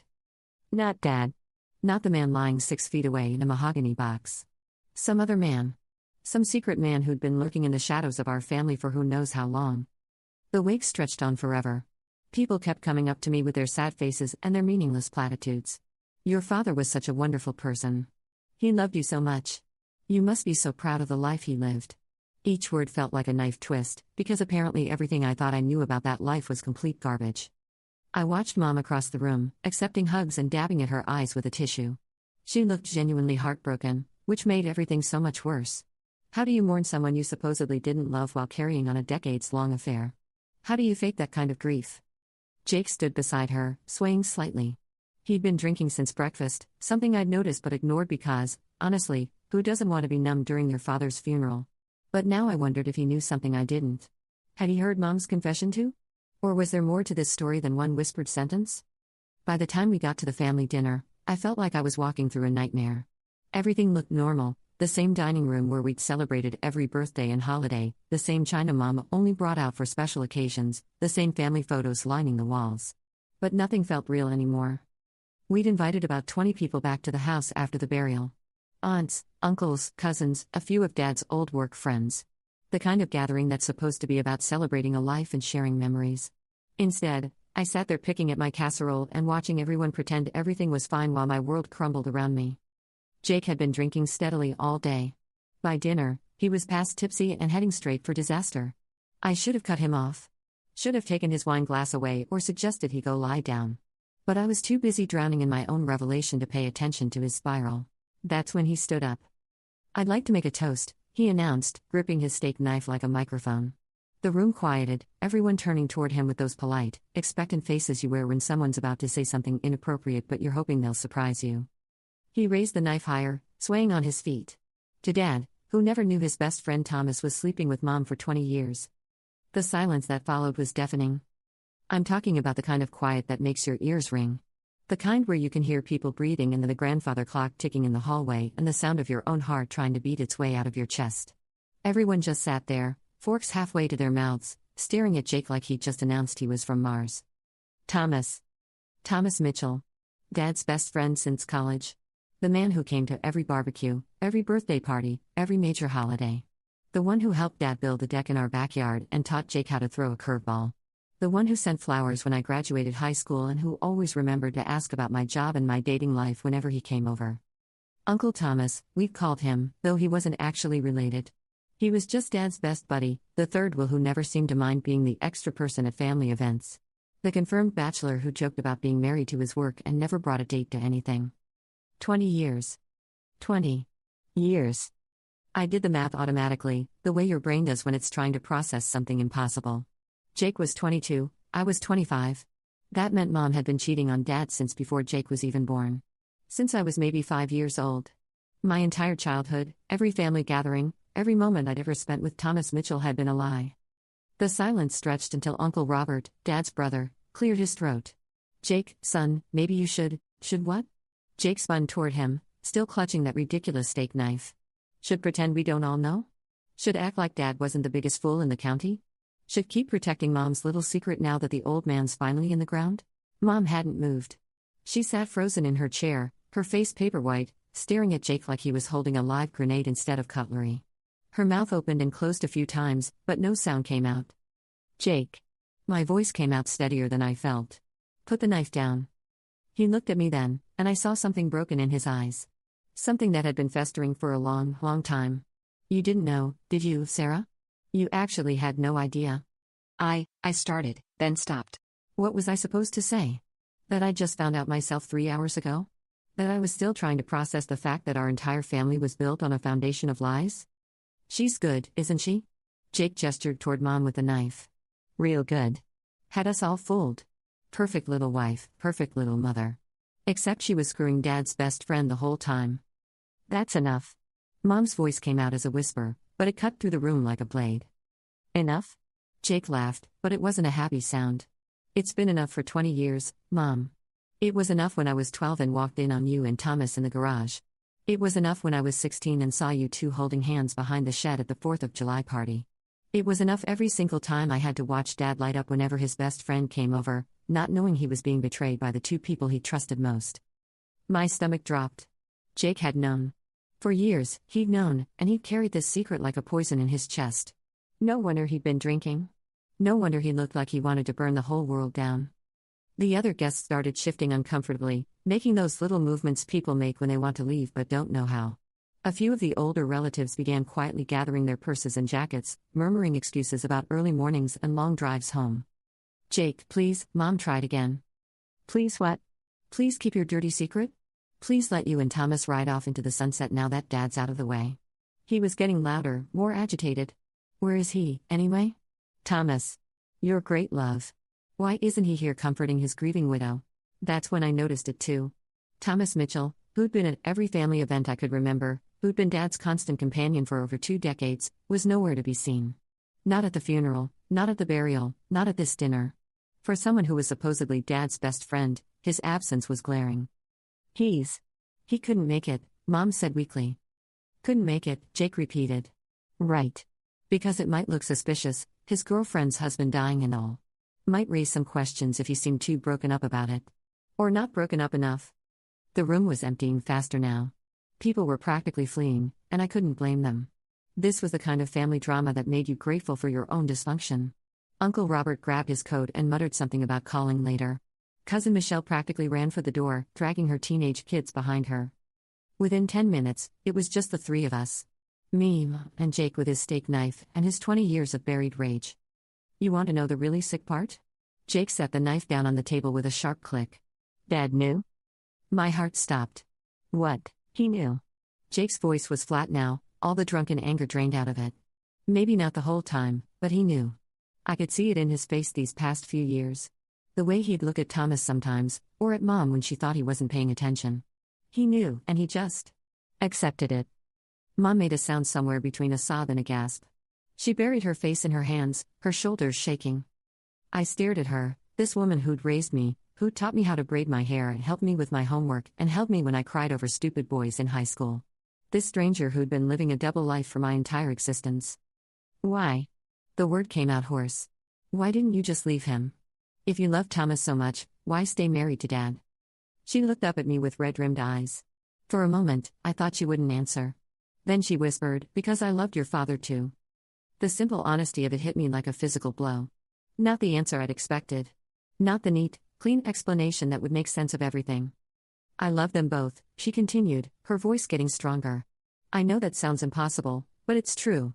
I loved your father's kindness, his stability, the way he made me feel safe. And I loved Thomas's passion, his spontaneity, the way he made me feel alive. I couldn't choose between them, so I didn't. For 20 years, I said. For 20 years. Jake laughed bitterly. And Dad? What about what he wanted? Mom's face crumpled. Your father was a good man. The best man. He deserved better than what I gave him. But by the time I realized what I'd done, it was too late. We had you kids, we had a life together. I couldn't destroy everything. So you just kept lying, Jake said. Kept pretending. Kept letting Dad believe in something that wasn't real. It was real. Mom's voice was fierce now. My love for your father was real. Our family was real. Just because it wasn't simple doesn't mean it wasn't real. I wanted to argue with her. Wanted to scream that love built on deception isn't love at all. But looking at her face, seeing the genuine anguish there, I found myself wondering if maybe the truth was more complicated than I wanted it to be. Where's Thomas now?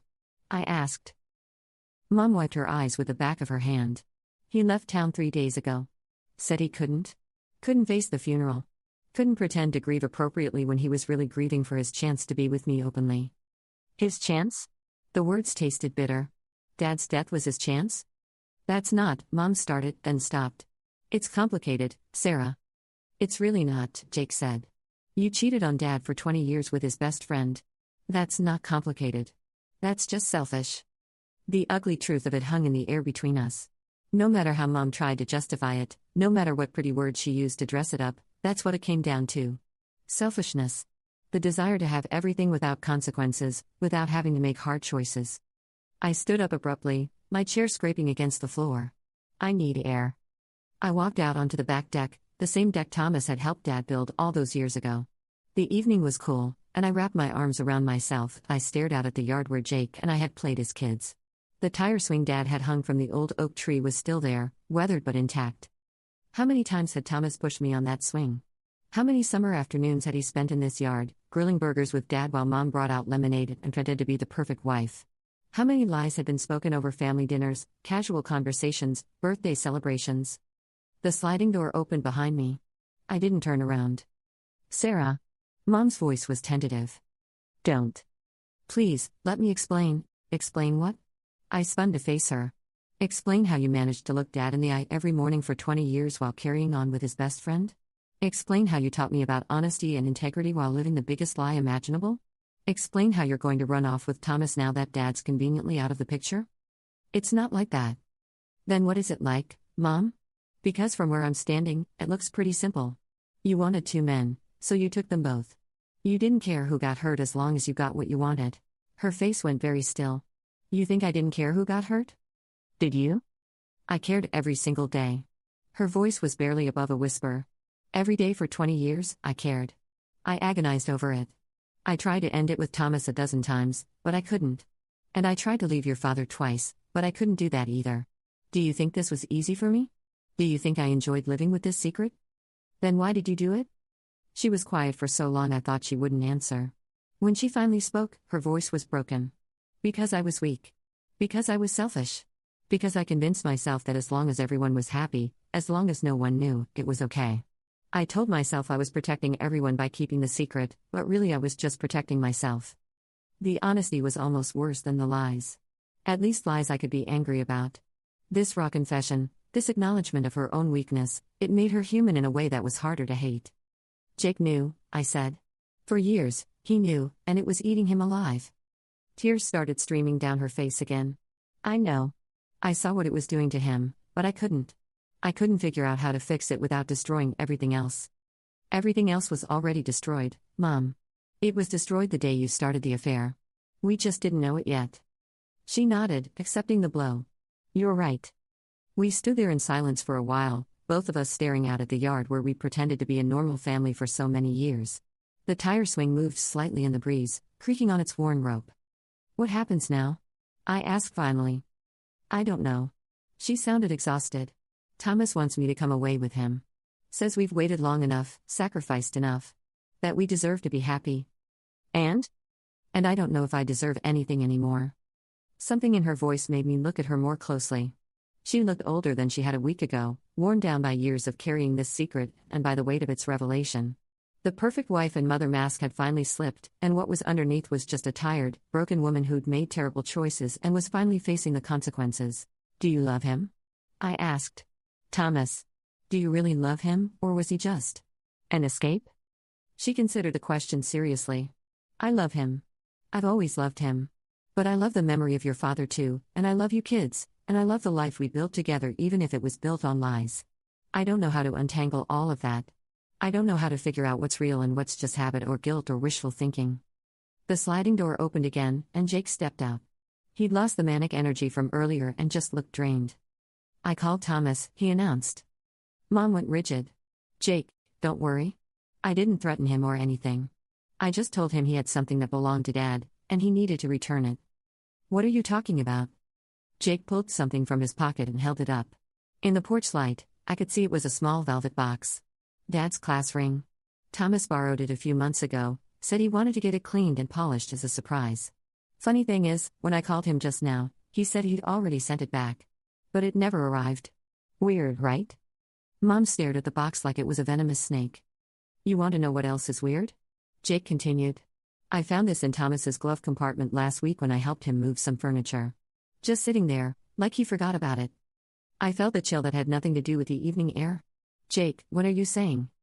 I'm saying Thomas has been carrying around Dad's class ring for months. Dad's expensive, sentimental, one-of-a-kind class ring. And he's been lying about returning it. Mom's face went white. That doesn't mean anything. He probably just forgot, or, Jake interrupted, He's been keeping it as some kind of sick trophy. A reminder of the man he was betraying. Or maybe. He paused, and when he spoke again, his voice was deadly quiet. Maybe he was waiting for Dad to die so he wouldn't have to give it back at all. The implication hung in the air like smoke. None of us wanted to say it out loud, but it was there. The suggestion that maybe, just maybe, Thomas had been more than just patient.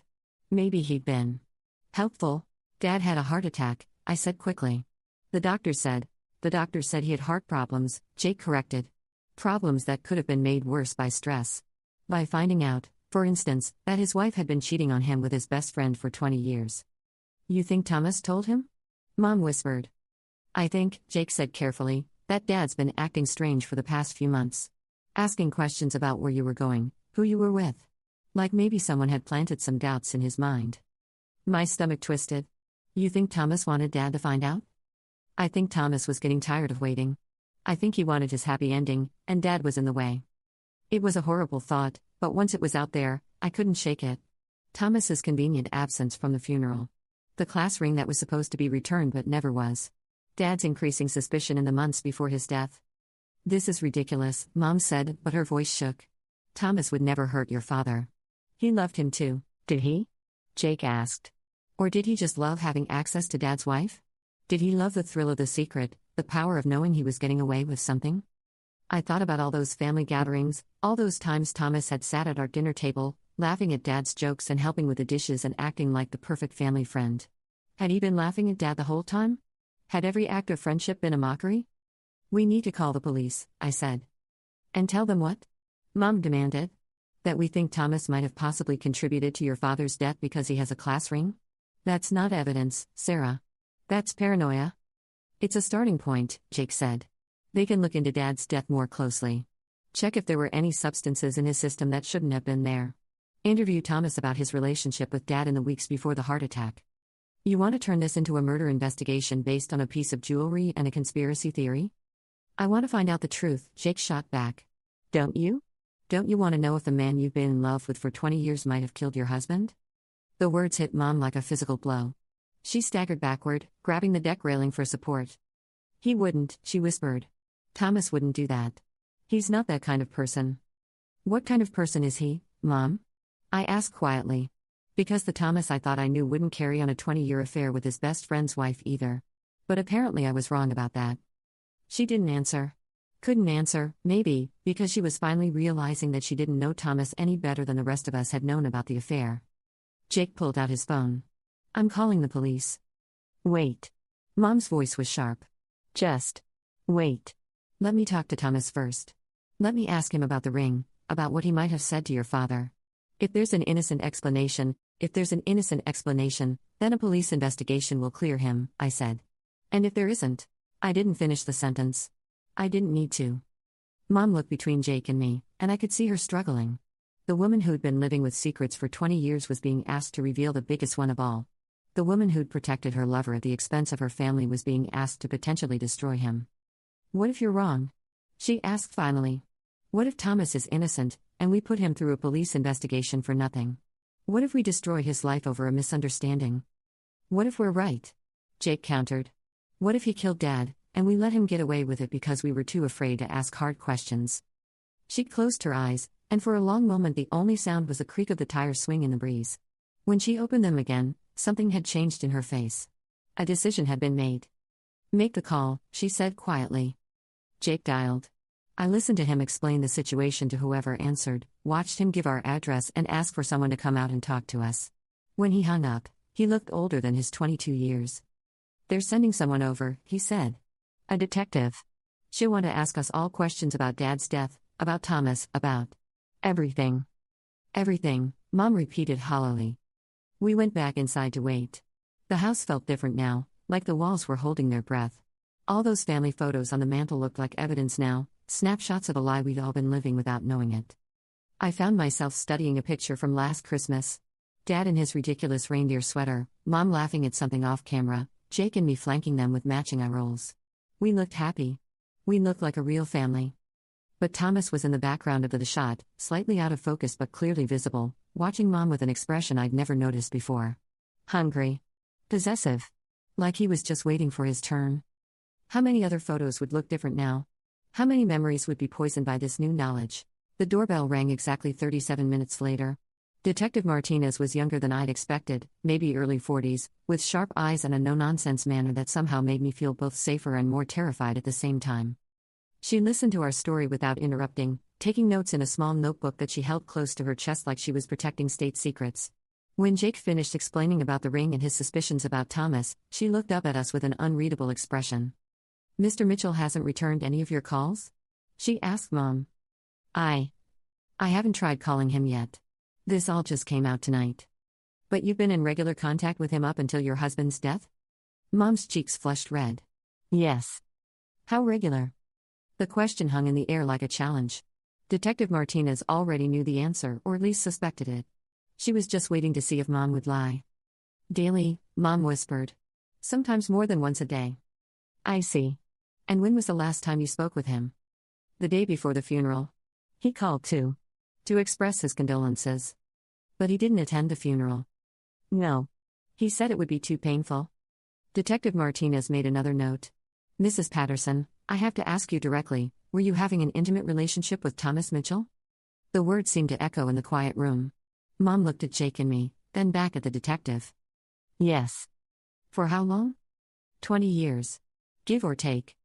If Detective Martinez was shocked by the duration, she didn't show it. And was your husband aware of this relationship? We think he might have suspected something recently. But for most of it, no. I don't think he knew. What made you think he was becoming suspicious? Mom glanced at Jake, who nodded encouragingly. He'd been asking questions. About where I was going, who I was with. He started checking my phone, which he'd never done before.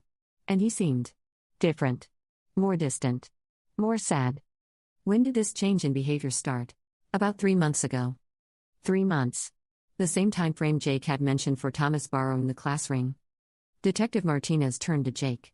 You said you found your father's ring in Mr. Mitchell's car? In the glove compartment, yeah. Last week, when I helped him move some stuff to a storage unit. Did you ask him about it? Not then. But when I called him tonight to tell him about what happened at dinner, I asked him about it. He said he'd been meaning to return it but kept forgetting. But he told your mother that he'd already returned it? Jake nodded. Months ago. More notes in the little notebook. I was starting to hate that notebook and everything it represented. I'm going to need Mr. Mitchell's contact information, Detective Martinez said. And I'll need to ask the three of you not to contact him until we've had a chance to speak with him. Are you going to investigate Dad's death? I asked. She looked at me for a long moment before answering. We're going to look into it, yes. Your father's death was ruled natural causes, but given what you've told me tonight, I think it's worth taking another look. We'll request his medical records, talk to his doctor about the circumstances of his death, and yes, we'll interview Mr. Mitchell. What about the ring? Jake asked. I'll need you to turn it over as potential evidence. Jake handed over the velvet box without hesitation. Detective Martinez slipped it into an evidence bag with practiced efficiency. What happens now? Mom asked. Now you wait, Detective Martinez said. This kind of investigation takes time. We'll need to interview everyone who had contact with your husband in the weeks before his death, review his medical history, possibly order additional tests if the body hasn't been. If cremation hasn't already taken place. He's being buried tomorrow, I said quickly. We delayed it because of the funeral arrangements. Something flickered in the detective's eyes. Relief, maybe? Good. That gives us options if we need them. The implications of that statement settled over the room like a dark cloud. If they needed to exhume Dad's body. If they needed to run tests for poisons or drugs that might not have shown up in the initial examination. How long will this take? Mom asked. Could be weeks, could be months. Depends what we find. Detective Martinez stood up, closing her notebook. In the meantime, I strongly advise all of you not to discuss this investigation with anyone. Don't post about it on social media, don't talk to neighbors or relatives about it. And definitely don't contact Mr. Mitchell. She handed each of us her card. If you think of anything else, any detail that might be relevant, any conversation or incident that seemed odd at the time, call me immediately. Day or night. After she left, the three of us sat in the living room staring at each other. The elephant in the room wasn't just the affair anymore. It was the possibility that Dad had been murdered. That the man Mom had been in love with for 20 years might have killed her husband. I need a drink, Mom said finally. You need to think, Jake corrected. You need to really think about Thomas. About whether there were any signs, any red flags you ignored because you didn't want to see them. Mom was quiet for a long time, staring at her hands. When she finally spoke, her voice was barely audible. There was something, she admitted. About a month ago, Thomas started talking about the future. About what would happen when your father wasn't around anymore. He said we'd waited long enough, that we deserved to be happy. I told him we couldn't talk about that it felt wrong to plan for your father's death. What did he say? I asked. He said death was natural, and we couldn't live our lives in limbo forever. He said. She paused, closing her eyes. He said maybe it was time to stop being so passive about our happiness. The word sent chills down my spine. Stop being so passive. Like maybe it was time to take action instead of just waiting for things to happen naturally. Anything else? Jake pressed. He'd been asking a lot of questions about your father's health. His medications, his exercise routine, his stress levels. I thought he was just concerned, but now. She trailed off. Now you think he was looking for vulnerabilities? I finished. She nodded miserably. We talked for another hour, picking apart every conversation, every interaction any of us had had with Thomas in the past few months. By the end of it, a picture was emerging of a man who'd grown tired of waiting, who'd started pushing boundaries, who'd begun to see Dad not as a friend but as an obstacle. It was after midnight when we finally went to our separate rooms.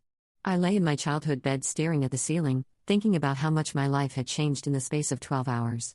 This morning I'd been Sarah Patterson, daughter of loving parents who'd had a solid 30-year marriage. Tonight I was Sarah Patterson, daughter of an adulteress and possibly a murder victim. I must have dozed off eventually, because I was startled awake by the sound of my phone ringing. The caller ID showed Detective Martinez's number. Hello? I answered groggily. Miss Patterson, I'm sorry to wake you, but I need you and your family to come down to the station immediately. I sat up, instantly alert. Why? What happened? We found Thomas Mitchell. My blood went cold. Found him? He's dead, Miss Patterson. Apparent suicide. He left a note. The room spun around me. A note? Confessing to your father's murder. I don't remember getting dressed or driving to the police station. I don't remember walking through the doors or sitting down in the sterile interview room. The whole thing felt like a dream, like I was moving through thick fog. Detective Martinez sat across from us, Thomas's suicide note spread out on the table in front of her. Even upside down, I could recognize his handwriting. He used insulin, she said without preamble. Injected your father with a massive dose while he was sleeping. Said in the note that it would look like a heart attack, which it did. Your father's blood sugar crashed, his heart stopped, and he died thinking it was natural causes. Mom made a sound like a wounded animal. The note says he'd been planning it for months, Detective Martinez continued. Says he couldn't stand watching your father have what should have been his. Says he was tired of sneaking around and wanted to build a real life with you, Mrs. Patterson. Where did he get insulin? Jake asked quietly. He was diabetic. Had been for years, apparently. I thought about all those family dinners, all those times Thomas had excused himself after eating to take his medication. We'd all known about his diabetes, but it had just been a background detail, like someone wearing glasses or having allergies. None of us had ever thought of it as a weapon. The note also mentions the class ring, Detective Martinez said. Says he took it as a keepsake but felt guilty about keeping it after what he'd done. He was planning to return it after the funeral, but then your brother confronted him tonight, and he realized he was going to be caught. She looked at each of us in turn. He also says he's sorry. Says he knows what he did was unforgivable, but he couldn't live with the guilt anymore, and he couldn't face prison. Where did he do it? Mom asked in a voice I barely recognized. In his apartment. Pills and alcohol. He'd been dead for several hours by the time we found him. Several hours. Which meant he died not long after Jake's phone call. The confrontation about the ring, the realization that his secret was out, it had all been too much for him. What happens now? I asked. Now the case is closed, Detective Martinez said. Mr. Mitchell confessed to the murder and took his own life. There won't be a trial, but there will be paperwork. The coroner will officially change your father's cause of death, and Mr. Mitchell's suicide will be ruled a result of guilt over the crime he committed. We sat in silence for a few minutes, processing this new reality. Dad had been murdered. Thomas, the man who'd been like an uncle to us, who'd helped build our deck and taught Jake to throw a curveball, had killed him in cold blood while he slept. There's something else, Detective Martinez said gently. In his note, Mr. Mitchell mentions that your father had confronted him the day before his death.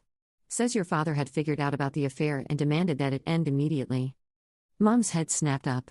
What? According to the note, your father told Mr. Mitchell that he'd known for weeks, maybe months. Said he'd been hoping it would end on its own, but when it didn't, he decided to force the issue. He gave Mr. Mitchell an ultimatum: end the relationship and never contact you again, or he'd tell the whole family and file for divorce. The room felt like it was tilting. Dad had known. Not just suspected, known. And he tried to handle it quietly, privately, the way he handled everything else in his life. He'd probably hoped to save our family from the devastation of public scandal. Instead, his attempt to protect us had gotten him killed. Mr. Mitchell says in the note that your father was calm about it. Sad but not angry. Says he told him he understood why it happened, that he knew he hadn't been the most attentive husband in recent years. But he said the family came first and the affair had to stop. I could picture it so clearly it hurt. Dad sitting in his favorite chair, hands folded in his lap, speaking in that quiet, measured way he had when he was trying to solve a problem. He wouldn't have yelled or threatened. He would have just stated the facts and waited for Thomas to do the right thing. He'd never imagined that Thomas would choose murder instead. That's why Mr. Mitchell killed him that night, Detective Martinez continued. Says in the note that he panicked, that he couldn't bear the thought of losing you, Mrs. Patterson, and he couldn't face the shame of everyone knowing what they'd done. So he decided to eliminate the problem.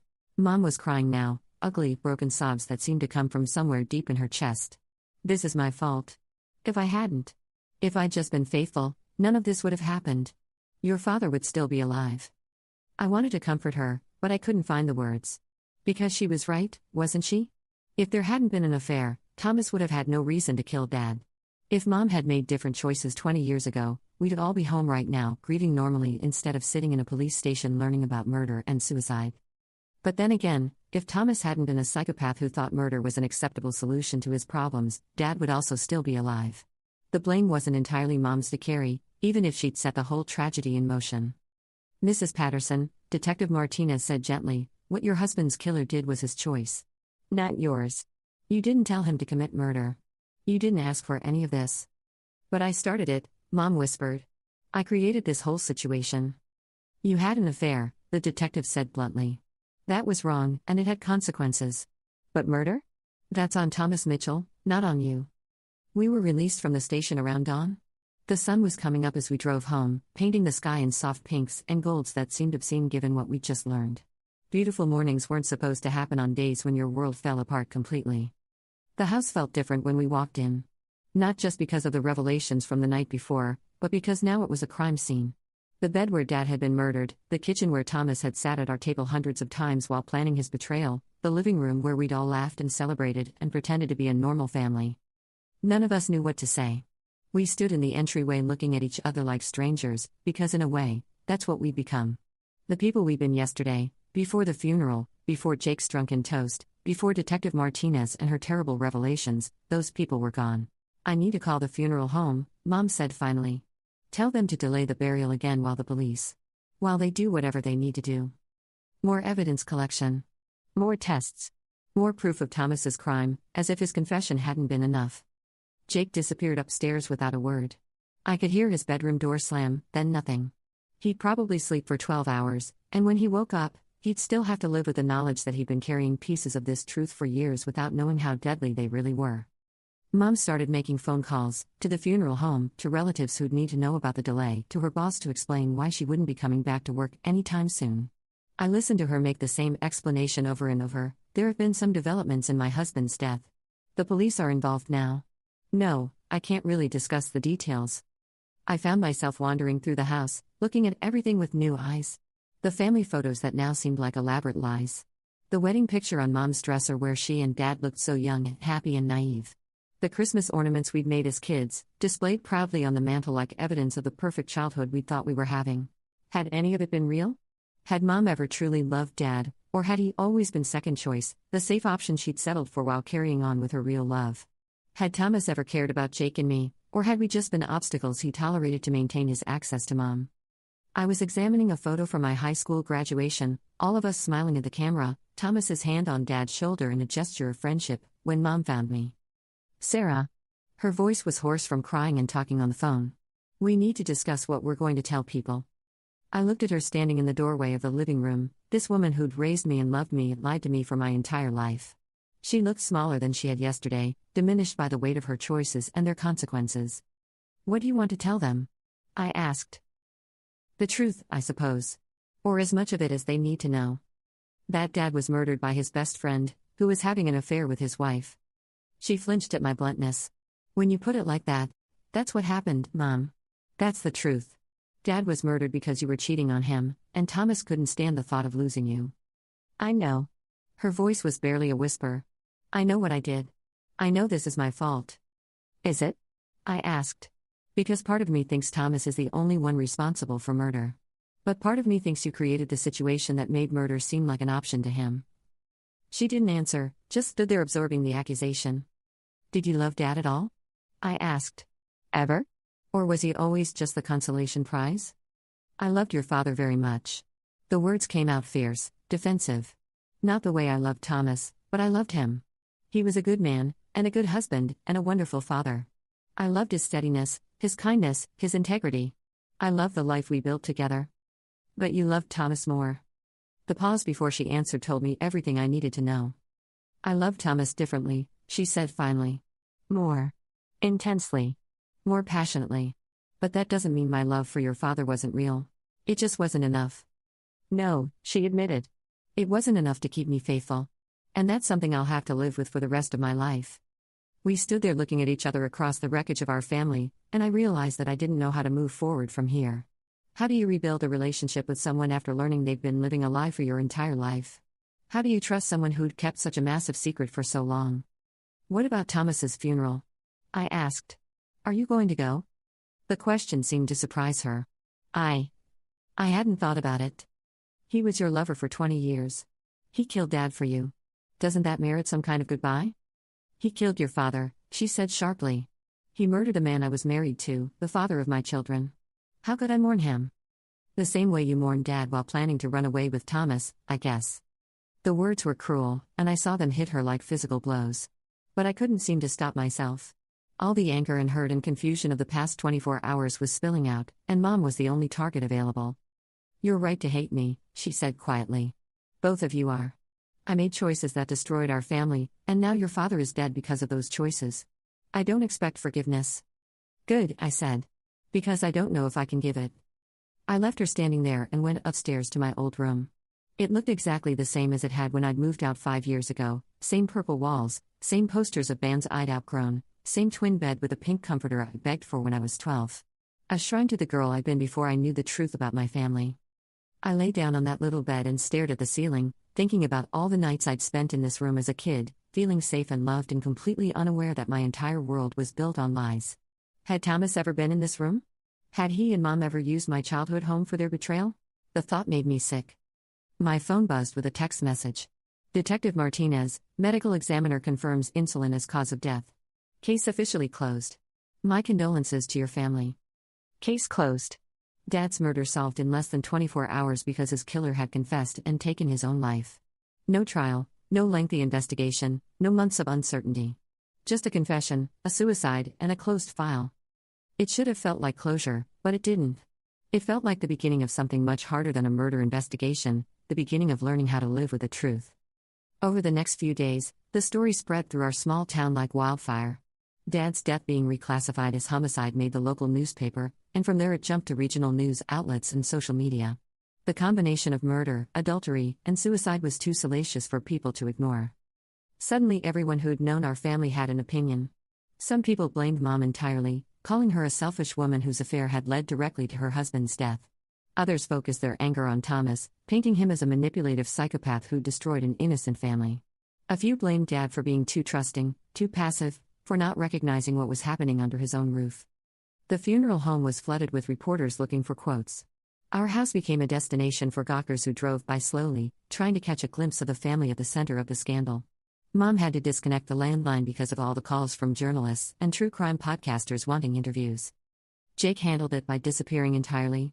He took a leave of absence from his job and spent most of his time driving around or sitting in bars, avoiding the house and the reporters and the endless speculation about our family's tragedy. When he was home, he barely spoke to Mom, and when he did speak to her, his words were cold and cutting. I handled it by throwing myself into the practical details. Dealing with Dad's affairs, managing the delayed funeral arrangements, fielding calls from relatives who wanted to know what was really going on. It was easier to focus on tasks than to think about emotions. Mom handled it by not handling it at all. She stayed in her bedroom most days, coming out only to make coffee or accept food deliveries. She looked like she was aging and fast forward, her face growing more lined and gray with each passing day. The delayed burial finally happened on a Thursday morning, exactly 1 week after Dad's original funeral.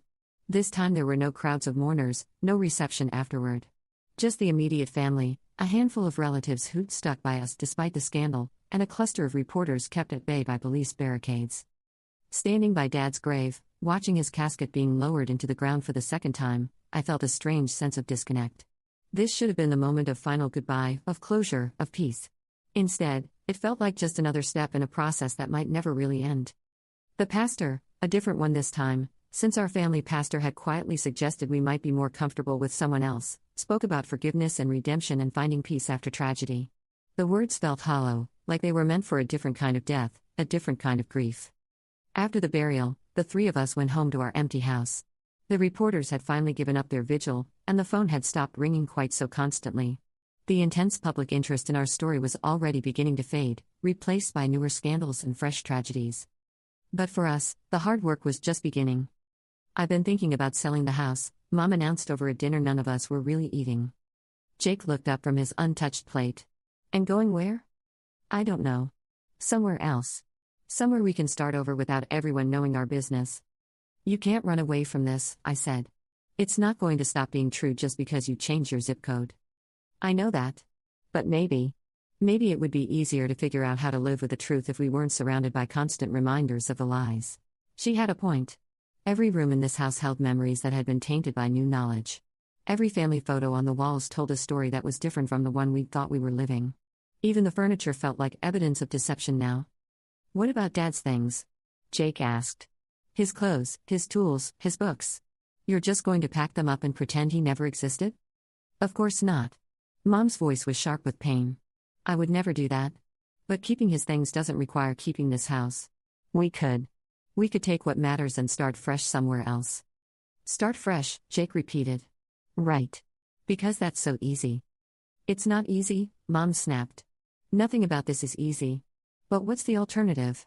Stay here and be the family that everyone points to and whispers about? Stay here and let your father's murder define the rest of our lives? Maybe that's what we deserve," Jake said quietly. The words hung in the air like a challenge. Maybe we did deserve to be haunted by this tragedy. Maybe running away would be just another form of selfishness, another way of avoiding the consequences of Mom's choices. But maybe staying would be a different kind of selfishness, a refusal to give Jake and me the chance to build lives that weren't overshadowed by scandal and grief. "I need time to think about it," I said finally. "This is all too much to decide right now." "Of course." Mom nodded quickly. "I'm not trying to rush anyone. I wanted to put the idea out there." After dinner, I walked out to the backyard and sat on the old tire swing. The rope was fraying now, probably unsafe, but it held my weight. I pushed off gently, swaying back and forth in the gathering dusk, thinking about all the times Dad had pushed me on this swing when I was little. Had he been happy then? In those simple moments when I was young and he was just my dad and our family felt whole and uncomplicated? Or had there already been cracks in the foundation, signs of the betrayal that would eventually destroy everything? I heard footsteps behind me and turned to see Jake approaching. He looked awful, unshaven, hollow-eyed, like he hadn't slept in days. "Mind if I join you?" he asked. I made room for him on the ground beside the swing. We sat in comfortable silence for a while, both of us staring out at the yard where we played as kids. "Do you think Dad was happy?" I asked finally. Jake considered the question seriously. "I think he was content. He had his work, his family, his routine.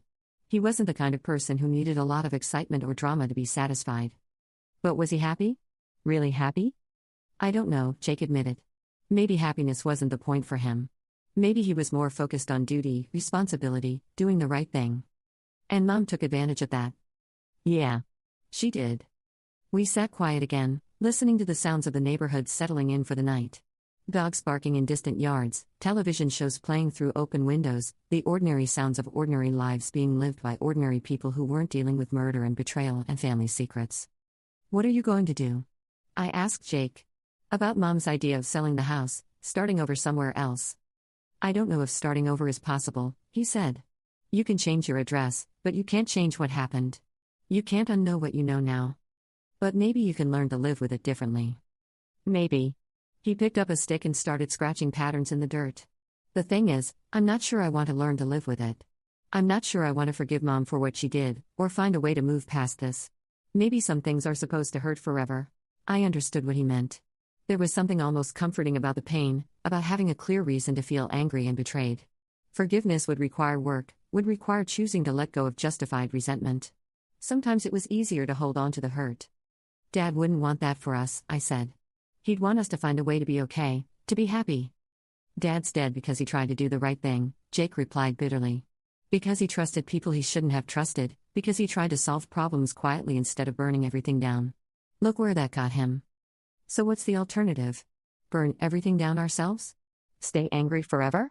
Punish Mom for the rest of her life? Maybe. The simplicity of his answer was chilling. Jake had always been the gentler one, the peacemaker, the one who tried to see the best in people. If he was ready to embrace permanent anger, then the damage to our family was even worse than I'd thought. I'm going to sell my share of the house to Mom, he announced suddenly. Whatever Dad left me, whatever my inheritance is worth, I'm going to sign it over to her and walk away. Jake, I can't do this, Sarah.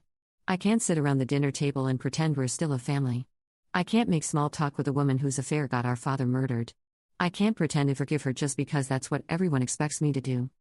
So you're just going to disappear? Never speak to her again? I'm going to try. The finality in his voice scared me. This wasn't temporary anger that would fade with time. This was a permanent severance, a deliberate cutting of family ties. What about me? I asked quietly. Are you cutting me off too? Of course not. You didn't do anything wrong. But I can't. I can't be around her, Sarah. Every time I look at her, I think about Dad lying in bed, trusting her, while she was planning to run away with his murderer. I think about all those family dinners where Thomas sat at our table and smiled and pretended to be Dad's friend while he was plotting to kill him. I think about 20 years of lies, and I can't. I wanted to argue with him, to tell him that cutting Mom off completely would only cause more damage. But I understood his position. The betrayal was so massive, so fundamental, that maybe forgiveness really was impossible. Maybe some wounds were too deep to heal. Where will you go? I asked. I've got a friend in Denver who said I can crash with him while I look for work. Fresh start, new city, new life. Running away. Yeah. Running away. We sat there until full dark fell, neither of us wanting to go back into the house where Mom was probably sitting alone with her guilt and grief. Finally, the mosquitoes got bad enough that we had to retreat inside. Mom was in the living room, sitting in Dad's chair with a photo album open in her lap. She looked up when we came in, and I could see she'd been crying again. I was looking at pictures from your childhood, she said softly. Trying to remember the good times. Jake didn't respond, just headed straight for the stairs. I heard his bedroom door close with unnecessary force. He's leaving, I told Mom. He's moving to Denver. She nodded like she'd been expecting it. And you? I considered the question. Stay here in this haunted house with my grieving, guilty mother? Follow Jake to a new city and try to build a life away from all this drama? Find some third option that didn't involve choosing sides? I don't know yet, I said honestly. I understand if you want to leave too, Mom said. I understand if you both hate me. I understand if you never want to see me again. I don't hate you, I said, surprising myself with the truth of it. I hate what you did. I hate that Dad is dead because of choices you made. I hate that our family is destroyed. But I don't hate you. She started crying again, but these tears looked different. Less hopeless, maybe. I loved your father, she said. I know that's hard to believe now, but I did love him. Not enough, maybe, but I did love him. I know. And I love you and Jake more than anything in this world. That was never a lie. I know that too. But I also know that love isn't enough anymore. I know I broke something that can't be fixed, and I know there are consequences I'll have to live with forever. She closed the photo album and set it aside. If you decide to leave, I won't try to stop you. Either of you. You've been hurt enough by my choices. You deserve the chance to build lives that aren't defined by my mistakes. Later that night, lying in my childhood bed for what might be the last time, I made my decision. I would stay, at least for now. Not because I'd forgiven Mom, and not because I thought our family could be repaired. But because someone needed to witness her consequences, someone needed to make sure she didn't get to reinvent the story or minimize what she'd done. And maybe, eventually, we'd figure out how to live with the truth. The next morning, Jake packed a single suitcase and loaded his car. He said goodbye to me on the front porch, promised to call once he got settled in Denver, and gave me a hug that felt like an ending. Take care of yourself, he said. Don't let her guilt you into staying if you don't want to. I'm not staying for her, I told him. I'm staying for me. He nodded like he understood, even though I wasn't sure I understood it myself. I watched his car disappear around the corner, then went back inside where Mom was sitting at the kitchen table with her coffee and her regrets. She looked smaller than ever, like grief was literally shrinking her. "It's just us now," she said. "Yeah. Just us. Are you sure you want to stay?" I poured myself a cup of coffee and sat down across from her at the table where our family had shared thousands of meals, where Thomas had sat dozens of times while betraying the man who'd considered him a brother. "I'm not sure of anything anymore," I said. "But I'm staying anyway." She nodded, and for the first time since this all started, I saw something that might have been hope in her eyes. It wasn't forgiveness. It wasn't absolution. It wasn't a promise that everything would be okay. But it was a beginning. And maybe, for now, that was enough. Story 8. My parents pulled over in the middle of nowhere during a thunderstorm and threw me out of the car after I refused to accept reality that my sister and my boyfriend of 3 years were soulmates and should be together. My father gripped the steering wheel and said, "Either agree to break up with him or find your own way home." My mother added, "This family needs your sacrifice." I begged them to reconsider, but they sped off, leaving me 50 miles from home without phone service. That was 5 weeks ago. This morning, I took my revenge that led to their ruin. Look, I know how this sounds. Trust me, I've replayed it 1,000 times, wondering if I imagined the whole thing. But the mud stains on my dress are real. The cuts on my hands from stumbling through blackberry thorns in the dark are real. And the way my family's perfect little world came crashing down this morning? That's real too. You want to know the worst part? It wasn't even raining that hard when they kicked me out. Just this steady, cold drizzle that soaked through everything and made the world look like it was melting. I stood there watching their taillights disappear into the gray, and all I could think was how Mom had spent 20 minutes that morning telling me my hair looked radiant and asking if I wanted her special blueberry pancakes. 3 hours earlier, we'd been this happy family driving to my cousin's wedding. Mom kept passing around mints and adjusting the rearview mirror to check her lipstick. Dad hummed off-key to some classic rock station. My sister Emma sat next to me, unusually quiet, but I figured she was just nervous about seeing extended family. She always got weird around crowds. I should have known something was wrong when she kept glancing at her phone and then at me with this strange, almost pitying expression. Emma never pitied anyone. She was the type who'd step over a wounded bird without breaking stride. "So," Mom said, turning in her seat to face us, "there's something we need to discuss as a family." The way she said family made my stomach clench. It had that artificial sweetness she used when she was about to deliver bad news wrapped in fake concern. "Maya's been seeing someone," Emma blurted out, and I felt my blood freeze. "I know," I said slowly. "His name is Ryan. You've met him dozens of times." "That's not what she means," Dad interrupted, his voice taking on that lecturing tone that meant he'd already made up his mind about whatever was coming next. Emma pulled out her phone, and suddenly I was looking at screenshots. Messages between her and Ryan. Photos of them together that I'd never seen. Timestamps going back months. My chest felt hollow. Like someone had reached in and scooped out everything vital. "This is what we mean by reality, sweetheart," Mom said, and her voice was so gentle it made me want to scream. "Sometimes people find each other in unexpected ways. Emma and Ryan have discovered something beautiful, and we think it's time you stepped aside gracefully." Stepped aside gracefully? Like I was blocking the view at a concert instead of discovering that my boyfriend of 3 years and my own sister had been carrying on behind my back. "Are you serious right now?" I asked, looking between all three of them. Emma had that defiant chin-up thing going on. Mom looked sympathetic but determined. Dad just stared straight ahead at the road like he was afraid to meet my eyes. "They're soulmates, Maya," Emma said, and I swear she almost smiled. "I know it hurts, but some things are just meant to be." Soulmates. I let the word hang in the air for a moment. Soulmates don't sneak around taking pictures in hotel rooms while one of them is still dating the other's sister. Emma's face flushed. "It's not like that. We tried to fight it, but what?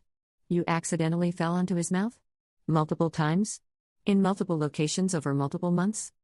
"Don't be crude," Mom snapped, and there it was, the real her. Not concerned, just irritated that I wasn't playing along with their script. I'm being crude? I'm not the one having an affair. Dad's hands tightened on the steering wheel. "That's enough. This isn't about pointing fingers.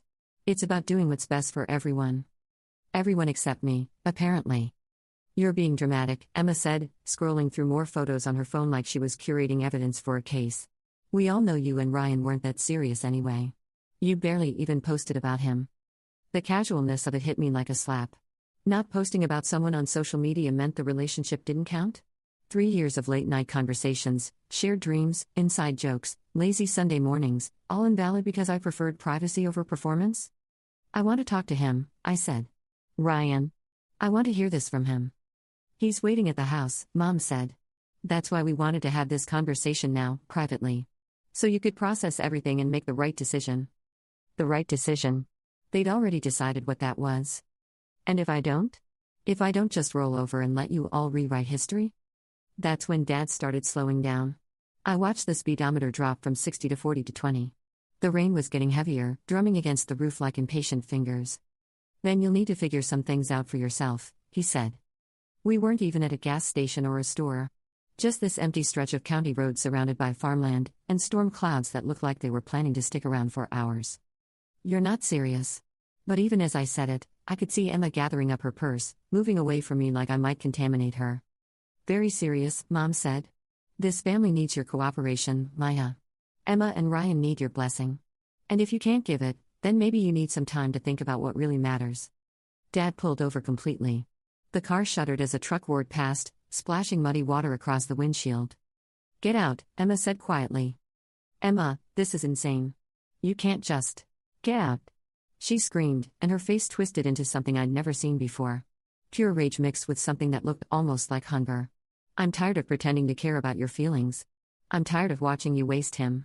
He deserves someone who appreciates what she has. Mom reached over and unlocked my door. The sound was so final. Your phone? Dad held out his hand. What? You can have it back when you're ready to be reasonable. I stared at him. This man who'd taught me to ride a bike, who'd scared away boys who were mean to me in middle school, who'd cried when I graduated valedictorian. He looked like a stranger. I'm not getting out of this car. Yes, you are, Emma said, and she actually smiled. Because if you don't, I'll tell everyone at Jessica's wedding tomorrow about the time you stole money from Mom's purse to buy alcohol at high school. And about how you cheated on your SATs. And about every pathetic, desperate thing you've ever done that I've kept secret out of sisterly loyalty. The weird thing is, I'd never stolen money from Mom's purse. I'd never cheated on my SATs. But Emma said it with such confidence, such detail, that for a second even I wondered if maybe I'd forgotten. That's when I realized this wasn't sudden. This wasn't some impulsive family intervention gone wrong. This was planned. Emma had been collecting ammunition against me for years, just waiting for the right moment to use it. Fine, I said. My voice sounded strange and far away. Fine. I grabbed my purse and stepped out into the rain. It was colder than I'd expected, and the wind cut right through my thin cardigan. We'll come back for you when you're ready to apologize, Mom called through the cracked window. When you're ready to put family first. Then they were gone. Just like that. 3 people who'd claimed to love me more than anyone else in the world, disappearing into the gray like I'd never existed. I stood there until I couldn't see their car anymore. Then I stood there some more because I honestly didn't know what else to do. The rain got harder. Here's what nobody tells you about being abandoned in the middle of nowhere: the silence is worse than the cold. At first, you keep expecting to hear something: another car, a dog barking, anything that proves the world still exists beyond the small bubble of disaster you're standing in. But there's nothing except rain and wind and the occasional rumble of thunder that sounds like the sky clearing its throat. I started walking because standing still felt like giving up. My heels weren't made for hiking on muddy shoulders, so I kicked them off and carried them. The asphalt was rough and cold against my feet, but it felt real in a way nothing else did right then. Every car that passed, and there weren't many, sent a little spike of hope through me. Maybe they'd turned around. Maybe they'd realized how crazy this all was. But it was always strangers, people with their own lives and destinations, and most didn't even slow down. After about an hour, an older man in a pickup truck pulled over. He had kind eyes and a worried frown, and he asked if I needed help. I almost cried right there on the spot. But when I tried to explain what had happened, it sounded so bizarre, so impossible, that I could see him starting to wonder if I was having some kind of mental breakdown. Family argument, I finally said. I just need to get to town. He drove me to a gas station about 15 miles up the road and insisted on buying me coffee and a sandwich. His name was Frank, and he had 3 daughters of his own. He kept shaking his head and muttering about kids these days and family problems, and I didn't have the heart to tell him that the problem wasn't really about kids. The gas station had a payphone, apparently those still exist, but when I tried to call my best friend Jess, it went straight to voicemail. She was probably already at the wedding venue, getting ready for tomorrow's ceremony. I tried my roommate next, but she was visiting her parents in another state. There was a Greyhound station in the next town over, Frank told me. If I could get there, I could buy a ticket home. but the last bus heading anywhere near my city had already left. The next one wouldn't come until Sunday morning. Frank offered to let me sleep in his guest room, and I was so desperate I almost said yes. But something about the way his kindness felt too intense, too invested, made me nervous. I thanked him and told him I'd figure something out. The gas station attendant was a girl about my age with purple hair and tired eyes. When she saw me hovering by the coffee machine, obviously trying to make a single cup last as long as possible, she asked if I was okay. Not really, I admitted. Boyfriend? Sister. She winced. Those hurt worse. I'm Chris. Maya. You need somewhere to crash? I must have looked as pathetic as I felt, because she immediately started talking about the motel next door. It was cheap but clean, she said, and the owner was decent. She even offered to lend me enough cash for one night. I'll pay you back, I promised. Don't worry about it. We've all been there. The motel room was exactly what you'd expect: thin walls, questionable carpet, and a heater that sounded like it was dying. But it was warm and dry, and the shower had decent water pressure. I stood under the hot water for a long time, trying to wash off the feeling of betrayal that seemed to cling to my skin. When I finally looked at myself in the bathroom mirror, I barely recognized the person staring back. My hair hung in wet strings around my face. My makeup was gone. My eyes looked hollow and shocked, like I'd witnessed something terrible. Which, I guess, I had. I spent the night lying on top of the covers, still in my damp clothes, staring at the water stain on the ceiling and trying to make sense of what had happened. Every time I closed my eyes, I could see Emma's face when she'd screamed at me to get out. The rage there had been so pure, so complete, that I wondered how long she'd been hiding it. Sunday morning, I caught the bus home. The ride took 6 hours, and I spent most of it watching the countryside roll by and thinking about all the signs I'd missed. Ryan canceling dates at the last minute. Emma suddenly taking an interest in my relationship, asking detailed questions about our problems. My parents' recent comments about me being too dependent on him. They'd all been preparing for this. Planning it. And I'd walked right into it like some trusting idiot who believed that family meant something. When I got back to my apartment, Ryan was there waiting. He was sitting on my front steps like a lost dog, and when he saw me walking up the street with my purse clutched in one hand and my ruined heels in the other, he jumped up and started toward me. Maya, thank God. I've been so worried. I held up my hand, and he stopped walking. We stood there looking at each other across about 10 feet of sidewalk, and I realized I was seeing him clearly for the first time in months. The way he couldn't quite meet my eyes. The nervous energy that I'd always found charming but now recognized as guilt. How long? I asked. He knew what I meant. Maya, let me explain. How long, Ryan? 6 months, he said quietly. But it wasn't supposed to happen. We were just talking, and she was upset about something, and 6 months. I let that sink in. 6 months you've been lying to my face every single day. I tried to end it. Multiple times. But Emma said, what did Emma say? He ran his hands through his hair, that familiar gesture that used to make my heart flutter. Now it just looked weak. She said you'd never understand. That you'd make it into this huge dramatic thing and ruin everyone's relationships. She said if we could just wait until after you graduated and moved away for your new job, we could transition everything naturally. Naturally. The word tasted bitter. You mean you were planning to dump me anyway? Not dump you. We just thought, There it is again. Ryan stepped closer, and I caught a whiff of Emma's perfume on his jacket. The same perfume she'd been wearing in the car yesterday. I love you, he said desperately. I love you both, but in different ways. Emma understands me in ways that... Stop. I couldn't listen to anymore. Just stop. I walked past him to my door, fishing my keys out of my purse. My hands were shaking, but I managed to get the lock open. Maya, please. Can we just talk about this like adults? I turned around to face him one more time. Adults don't sneak around for 6 months. Adults don't let their girlfriend's family abandon her on a highway in a thunderstorm. Adults don't use words like naturally when they mean I'm a coward who wanted someone else to do the hard work. He opened his mouth to argue, but I was already inside with the door locked behind me. Through the window, I watched him stand there for almost an hour, occasionally knocking and calling my name. Finally, he got in his car and left. I spent the rest of Sunday crying and eating ice cream and blocking everyone's numbers. Emma had sent me 17 text messages, all variations of I hope you've learned your lesson and family comes first. Mom had left 6 voicemails, each one sounding more disappointed than the last. Dad had sent one text, we're waiting for your apology. My apology. For what? For loving someone who didn't love me back? For trusting people who were lying to my face? For existing inconveniently in the path of their perfect little romance? That night, I started planning. You know what's funny about revenge? Everyone acts like it's this hot, impulsive thing, something you do in a moment of rage when you're not thinking clearly. But the best revenge is cold. Calculated. It requires patience and planning and the ability to smile at people while you're methodically destroying their lives. I spent 5 weeks watching and learning and putting pieces into place. 5 weeks of pretending to be heartbroken and pathetic while I figured out exactly how deep their betrayal went and exactly what it would cost them to fix it.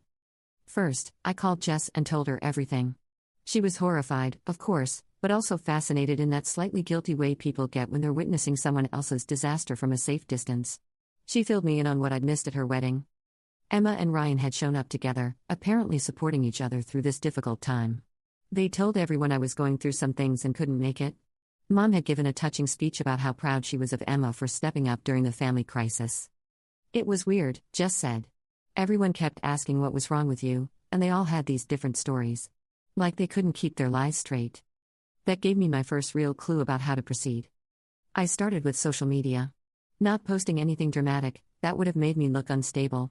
Instead, I began carefully documenting my life in a way that told a story. Pictures of me working late at the office with captions about throwing myself into my career.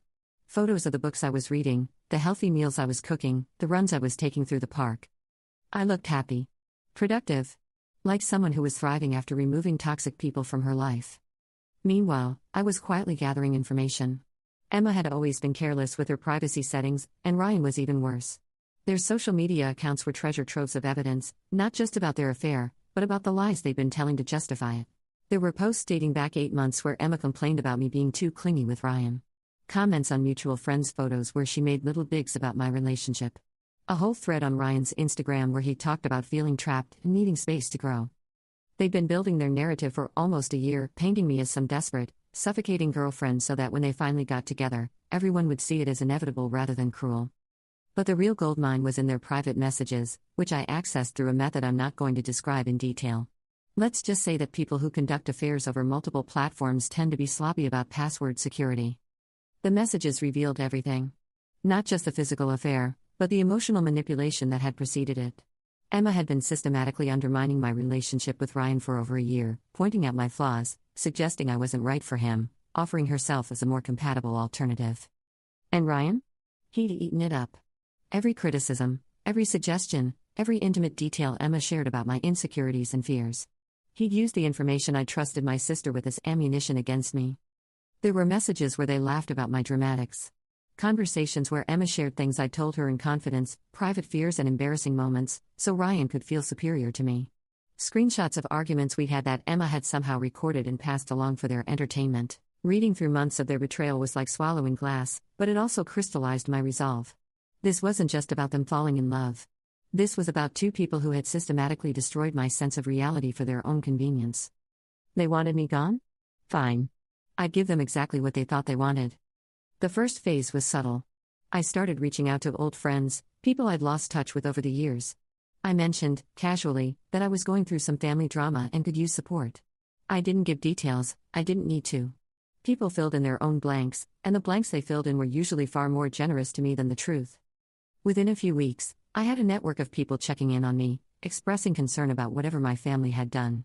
When mutual friends asked Emma and Ryan about it, they found themselves in the awkward position of either telling the truth, which made them look terrible, or lying, which created inconsistencies they couldn't maintain. Phase 2 was professional. I'd been planning to take a job in Seattle after graduation anyway, but now I accelerated the timeline. I negotiated an earlier start date and a higher salary by positioning myself as someone who was eager to relocate quickly due to personal circumstances. My new employer was impressed by my flexibility and dedication. They even offered to help with moving expenses. I announced the job on social media with a post about new beginnings and exciting opportunities. The comments section filled up with congratulations and support from people who were clearly trying to figure out what had happened to make me want to leave town so suddenly. Emma's friends started asking her questions. Ryan's coworkers began making comments. The narrative Emma and Ryan had been carefully constructing, that I was clingy and dramatic and holding them back, started to crumble when I appeared to be thriving without them. Phase 3 was where things got interesting. I hired a private investigator. Not to dig up dirt on Emma and Ryan, I already had plenty of that, but to verify some suspicions I developed while reading their messages. Turns out, this wasn't Ryan's first time conducting an affair with his girlfriend's sister. 3 years ago, before he met me, He dated a girl named Michelle for 2 years. Toward the end of their relationship, he'd started seeing Michelle's younger sister Sarah. The pattern was almost identical: gradual emotional manipulation, claims of being misunderstood, eventually positioning the sister as the better choice. Michelle had found out and confronted them both. Ryan and Sarah had responded by claiming Michelle was unstable and controlling. They'd managed to turn most of their friend group against her by the time she moved across the country to escape the drama. I tracked down Michelle through LinkedIn and sent her a carefully worded message asking if she'd be willing to share her experience with someone going through something similar. Her response was immediate and furious. She'd been waiting 3 years for someone to validate her experience, and she had documentation going back to the beginning of Ryan's pattern. "He's a predator," she wrote. "Not a sexual predator, but an emotional one. He targets women with close family relationships because he gets off on the destruction. The betrayal is part of the appeal for him." She sent me screenshots of conversations between Ryan and Sarah that were almost identical to the ones I'd found between Ryan and Emma. The same language, the same manipulation tactics, even some of the same phrases. Sarah figured it out eventually, Michelle told me during our phone call. About 8 months after I left, she called me crying and apologizing. He'd started doing the same thing to her with one of her friends. "It's not about love or connection or any of that romantic nonsense. It's about power and control and the thrill of making people destroy themselves for him." That night, I sat in my apartment staring at months of evidence spread across my kitchen table, and I finally understood what I was dealing with. This wasn't about Emma and Ryan falling in love. This was about Ryan systematically destroying my family relationships for sport, and Emma being either too manipulated or too willing to serve as his accomplice. They hadn't just betrayed me. They'd orchestrated the complete destruction of my support system for entertainment. Time for Phase 4. I started with Ryan's employer. Ryan worked at a mid-sized marketing firm that prided itself on integrity and family values. They had a strict policy about workplace relationships and an even stricter policy about employees who might bring negative publicity to the company.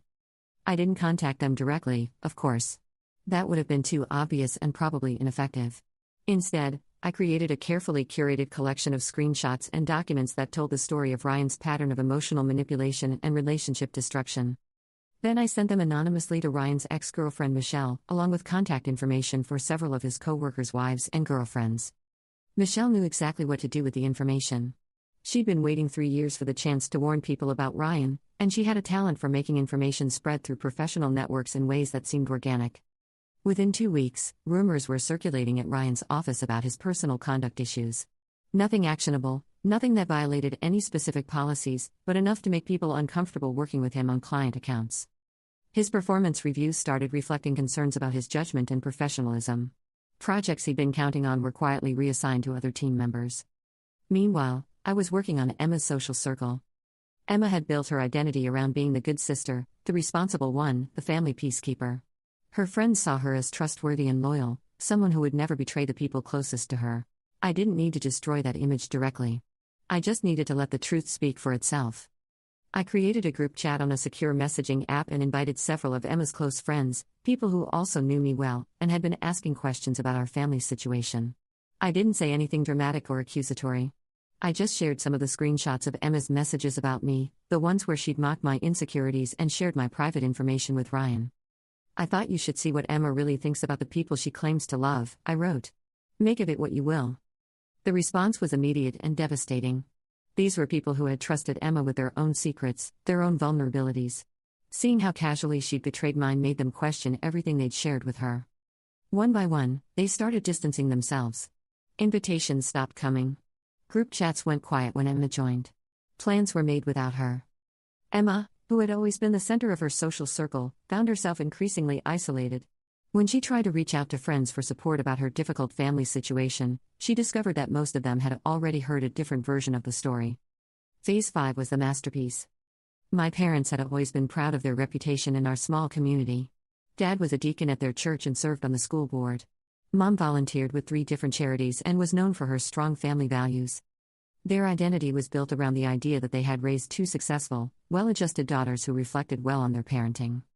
I knew they'd been telling people that I was going through a difficult phase and needed space to find myself. They'd positioned Emma and Ryan's relationship as a positive development that I was too immature to handle gracefully. So I gave them exactly what they thought they wanted: distance. Complete, absolute distance. I didn't make any dramatic announcements or send any angry letters. I just quietly removed myself from their lives so thoroughly that it became impossible to ignore. First, I legally changed my emergency contacts for everything: medical records, insurance, work documents. I updated my address with the post office to forward all mail to my new apartment in Seattle.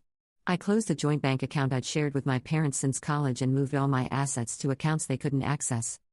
Then I began the process of systematically removing myself from every family connection. I contacted the College Scholarship Foundation where Mom served on the board and requested that my name be removed from their success story materials. I asked Dad's church to take me off their youth mentorship program alumni list. I withdrew from the family reunion planning committee and asked to be removed from all related communications. Every organization, every group, every formal connection that tied me to them, gone.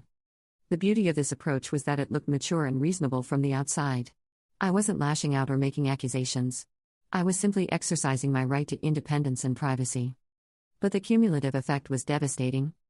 Within a few weeks, my parents were fielding questions from friends, colleagues, and community members who had noticed my conspicuous absence from family photos, events, and activities.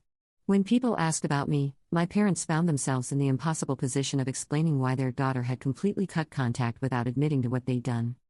Maya's exploring new opportunities, became Maya's having some personal challenges, became Maya needs space right now, became we don't really know what Maya's doing. Each explanation made them sound more neglectful and clueless as parents. The final touch came when I sent a letter to Dad's church leadership and Mom's charity boards. Not an angry letter or a detailed accusation, just a brief, professional note explaining that due to irreconcilable differences in values, I would no longer be associated with any organizations connected to my family. I mentioned that I hoped they would understand my need to distance myself from any institutions that might reflect poorly on my character, given recent family decisions that conflicted with my principles. The letter was perfectly polite and completely devastating. It suggested serious wrongdoing without making any specific accusations. It positioned me as the principled party taking the high road while implying that my family had done something so egregious that I couldn't remain connected to their community standing. Within days, both organizations were quietly investigating what my parents might have done to cause such a dramatic severing of family ties. When they couldn't get straight answers from Mom and Dad, they began their own inquiries. The confrontation came on a Tuesday morning in late October. I was in my new apartment in Seattle, unpacking the last of my boxes and enjoying the view of Puget Sound from my kitchen window, when my phone rang. Unknown local number, but I answered anyway. Maya? It's Mom. I hadn't heard her voice in over a month, and the sound of it sent an unexpected jolt through my system. Not longing, exactly, but a kind of muscle memory of love that I had to consciously suppress. How did you get this number? Your old roommate gave it to me. Maya, we need to talk. I don't think we do. Please. Her voice cracked slightly. Your father and I? We've lost everything. Our friends, our standing in the community, the church. People are asking questions we can't answer. Dad might lose his position on the school board. That sounds like a consequence. A consequence? She was getting that edge in her voice, the one that used to make me back down immediately. Maya, what you've done to this family is destructive and cruel. We tried to handle a delicate situation with grace, and you've turned it into some kind of vendetta. Interesting perspective. Don't you dare take that tone with me. I'm still your mother. Are you? Because mothers don't usually abandon their children on highways during thunderstorms. Silence on the other end of the line. That was. We thought you needed to understand the seriousness of the situation. I did understand it. I understood that my family cared more about Emma's happiness than my basic safety. I understood that you were willing to risk my life to avoid an uncomfortable conversation. I understood exactly where I stood in your hierarchy of priorities. That's not. You're twisting everything. We never wanted to hurt you. You just wanted me to disappear quietly so Emma and Ryan could play house without any inconvenient reminders of how they'd gotten together. Another long pause. Emma's been struggling, Mom said finally. Her friends have been asking her terrible questions, making accusations. Ryan lost his job last week. The stress is making her sick. Good. The word came out flat and emotionless, and I could hear Mom suck in a sharp breath. Maya, that's not the daughter I raised. The daughter you raised would have forgiven them and smiled at their wedding and pretended everything was fine. The daughter you raised would have sacrificed herself for the comfort of people who treated her like garbage. But you killed that daughter when you drove away and left her in the rain. We can fix this, Mom said desperately. We can all sit down and talk through our feelings and find a way to move forward as a family. There is no family. I looked out my window at the gray-blue water and the mountains beyond. Everything here was clean and distant and mine. There's just a group of people who used to live in the same house and share the same last name. Some of them betrayed the others, and now they're dealing with the consequences. You're destroying innocent people to get revenge for something that was never about you. And there it was. The truth she'd been dancing around for 10 minutes. Never about me, I repeated. My 3-year relationship ending was never about me. My sister stealing my boyfriend was never about me. My parents abandoning me 50 miles from home was never about me. You're right, Mom. I was never the main character in my own life. Just a supporting player whose feelings didn't matter as long as everyone else got what they wanted. That's not. But here's the thing about supporting characters. Eventually, they get tired of being written out of their own stories. Eventually, they realize they can pick up the pen and start writing their own ending. I could hear her crying now, soft, hiccuping sobs that once would have made me cave immediately. Please, she whispered. Please just come home. We miss you. Emma misses you. Even Ryan says he made a terrible mistake and wants to make things right. Ryan wants to make things right, I laughed, and it sounded bitter even to me. Let me guess, Emma's not quite the perfect girlfriend he thought she'd be. The thrill of the chase is gone, and now he's realizing that a person who would betray her own sister might not be the most trustworthy partner. Silence. Or maybe he's just figured out that he's lost his next target. Kind of hard to work his sister seducing magic when everyone in town knows his pattern. What are you talking about? I told her about Michelle. About Ryan's history. About the documentation I'd found that proved Emma wasn't his first victim and wouldn't have been his last. The silence stretched so long I thought she'd hung up. You're lying, she said finally, but her voice had no conviction. Ask Emma to show you Ryan's messages to her from the beginning of their relationship. Ask her if any of the things he said seemed like things he might have said before, to someone else. Ask her if he started mentioning any of her friends in ways that seem a little too interested. I could hear her breathing change, getting faster and shallower. Or better yet, don't ask her anything. Just watch. See how long it takes before he starts creating problems between Emma and the people closest to her. See how long before he starts suggesting that maybe her friends don't really understand her the way someone else might. Stop. I'm not making this up, Mom. I have 3 years of documented evidence showing Ryan's pattern. Emma was never special. She was just convenient. She was just there, ready to be manipulated into destroying her own family for someone who sees relationships as a game to be won. Mom was crying harder now, the kind of desperate sobbing that means someone's entire worldview is crumbling in real time. What do you want? She asked. What do you want from us? It was a fair question. For 5 weeks, I'd been so focused on the mechanics of revenge that I hadn't really thought about what I actually wanted as an end result. I want you to understand what you did, I said finally.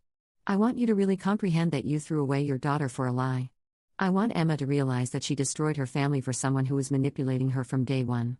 And I want Ryan to understand that actions have consequences, even when you think you're too charming to face them. And then what?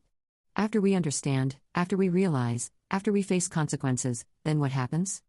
The question hung in the air between us. What did happen next?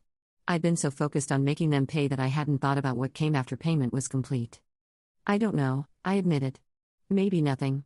Maybe the understanding is enough. Maya, please. I know we made mistakes, but you didn't make mistakes, Mom. You made choices. Deliberate, calculated choices about whose happiness mattered and whose didn't.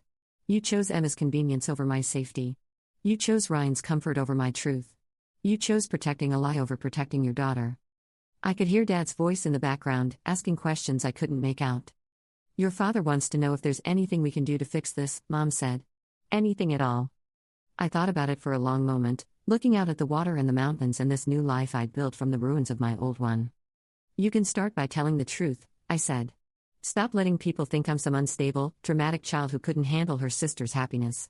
Stop pretending this was about young love conquering all. Tell people what really happened. Tell them you abandoned your daughter on a highway because she wouldn't cooperate with covering up an affair. We can't. The damage to our reputation would be considerable, I finished. Yes. That's the point. Maya, we're your parents. We love you. We've always loved you. No, I said quietly. You love the version of me that made your lives easier. You love the daughter who didn't ask inconvenient questions or make uncomfortable demands. You love the idea of me, not the reality of me. That's not true. It is true. And the proof is that when I finally stood up for myself, when I finally said no to something that was destroying me, your response was to literally throw me away. I could hear Dad taking the phone from Mom, his voice gruff and strained when he spoke. Maya, this has gone far enough. Whatever point you were trying to make, you've made it. But you're hurting innocent people now. Your mother hasn't slept in weeks. Emma's having panic attacks. This needs to stop. Innocent people. The phrase sat heavy in my chest. Dad, do you know what Emma said to me the last time we talked? Maya. She said she was tired of pretending to care about my feelings. She said I was wasting Ryan and that he deserved someone who appreciated what she had. She threatened to spread lies about me if I didn't get out of the car. Does that sound like innocent people to you? Long pause. And Ryan? Ryan has done this before, Dad. To other families. This is a pattern for him. A game. He finds women with close family relationships and systematically destroys them for entertainment. Emma wasn't his first victim, and if I hadn't exposed him, she wouldn't have been his last. You don't know that. I have proof. Documentation going back years. Messages, photos, witness statements from his previous victims. Ryan is not some misunderstood romantic hero, Dad. He's a predator who specializes in turning family members against each other. Another long silence. What kind of proof? I told him about Michelle. About the pattern. About the identical language and manipulation tactics Ryan had used across multiple relationships. I could hear Dad's breathing change as the implications sank in. Emma doesn't know any of this, he said finally. Emma doesn't want to know any of this. She's invested too much in the fantasy to examine the reality. But yes, she knows. Deep down, she knows something isn't right. That's why she's having panic attacks. Oh my. Dad's voice was barely a whisper. So when you talk about innocent people being hurt, remember that I was innocent too. I was innocent when Emma started sharing my private information with my boyfriend. I was innocent when Ryan started using my insecurities against me. I was innocent when you decided my feelings didn't matter as much as avoiding an uncomfortable conversation. We thought it would be easier for everyone if I just disappeared quietly. I know. And I did disappear, Dad. Completely. Just not in the way you wanted. I could hear Mom crying again in the background, and Dad making soft, comforting sounds. What would it take? He asked. For you to come home? For us to be a family again? We were never a family, I said. We were just people living in the same house, keeping each other's secrets and pretending to care about each other's happiness. Real families don't sacrifice one child for another's convenience. Real families don't abandon their children in thunderstorms. Real families don't choose lies over truth. But what if we tried to be a real family now? What if we started over? The question caught me off guard. For just a moment, I felt a flicker of the old longing, the old hope that maybe things could be different. But then I remembered Emma's face when she'd screamed at me to get out of the car. I remembered the rain soaking through my clothes while I watched their taillights disappear. I remembered Ryan's casual admission that they'd been planning my exit for months.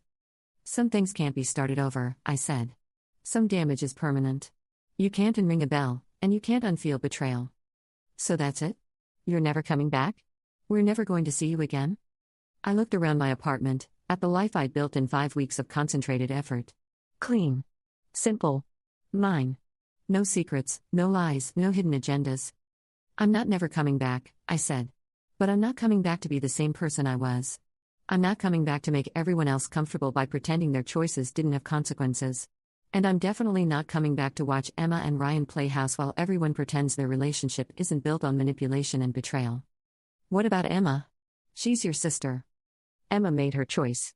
She chose Ryan over me, lies over truth, her convenience over my well-being. Those were her decisions, and she's living with the results. She wants to apologize. She wants to explain. There's nothing to explain. I understand perfectly what happened and why. Emma saw something she wanted and decided she deserved it more than I did. She enlisted Ryan and then you and Mom to help her take it. The only thing she's sorry about is that there were consequences she didn't anticipate. Dad was quiet for a long time. You've become hard, he said finally. This isn't the daughter I remember.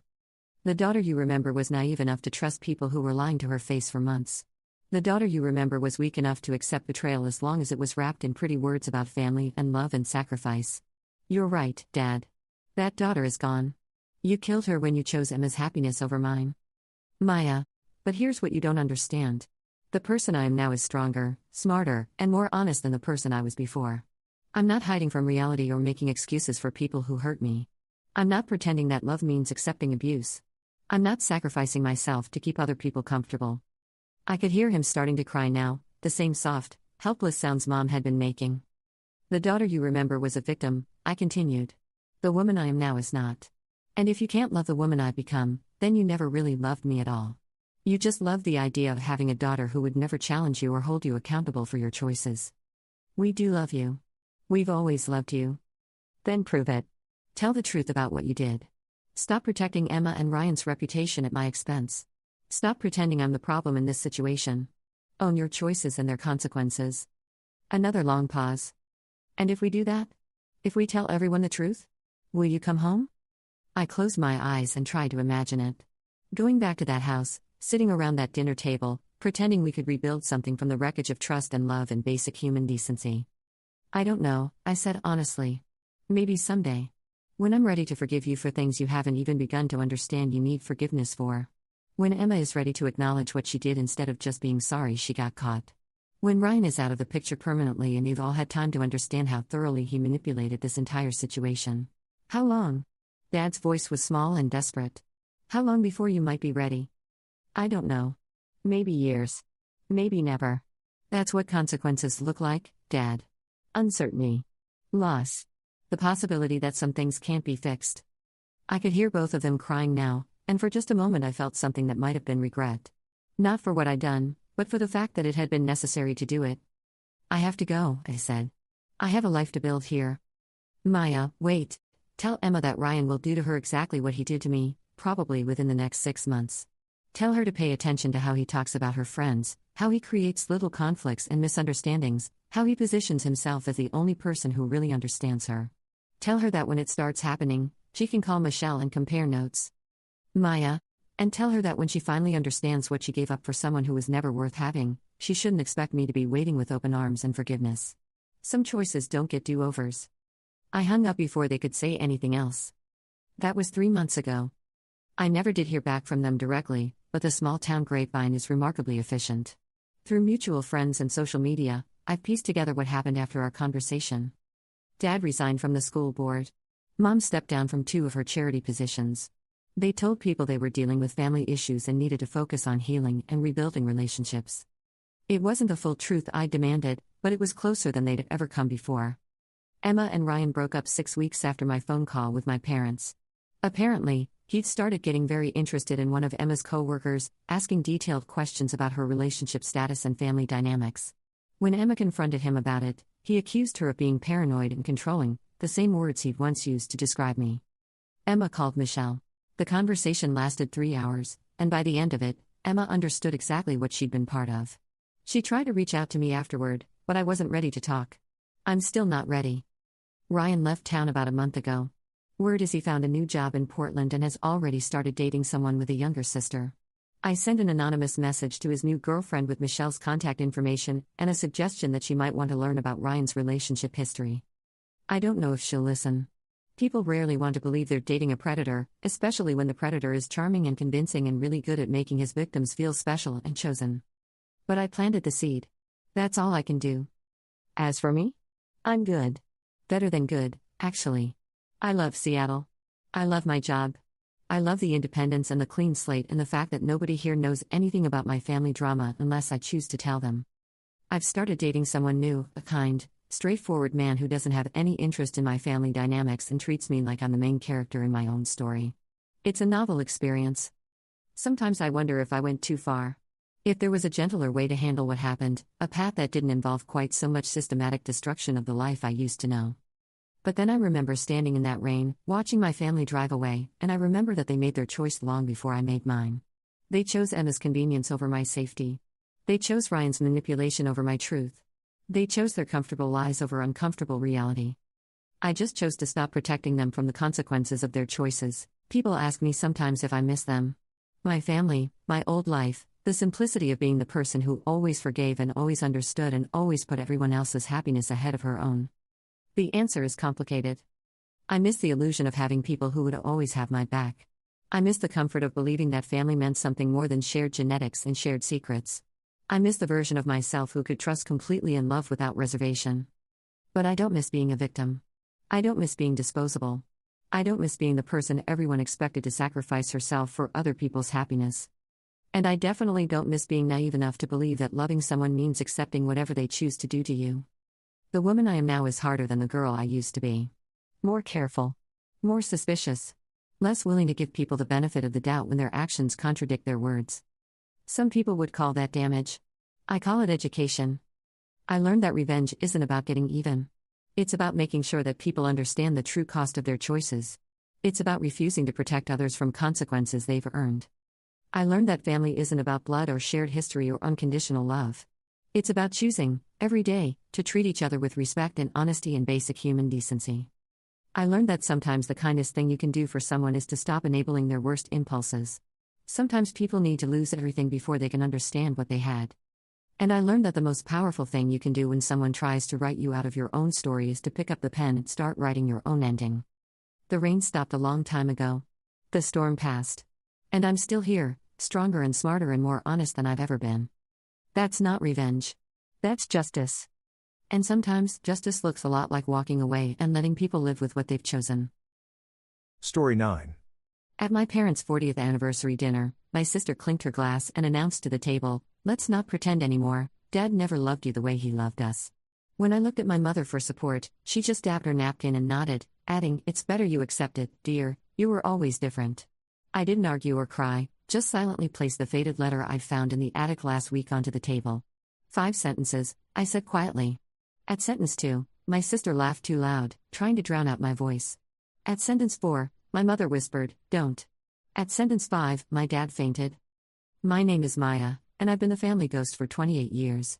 Not dead, just invisible in all the ways that matter.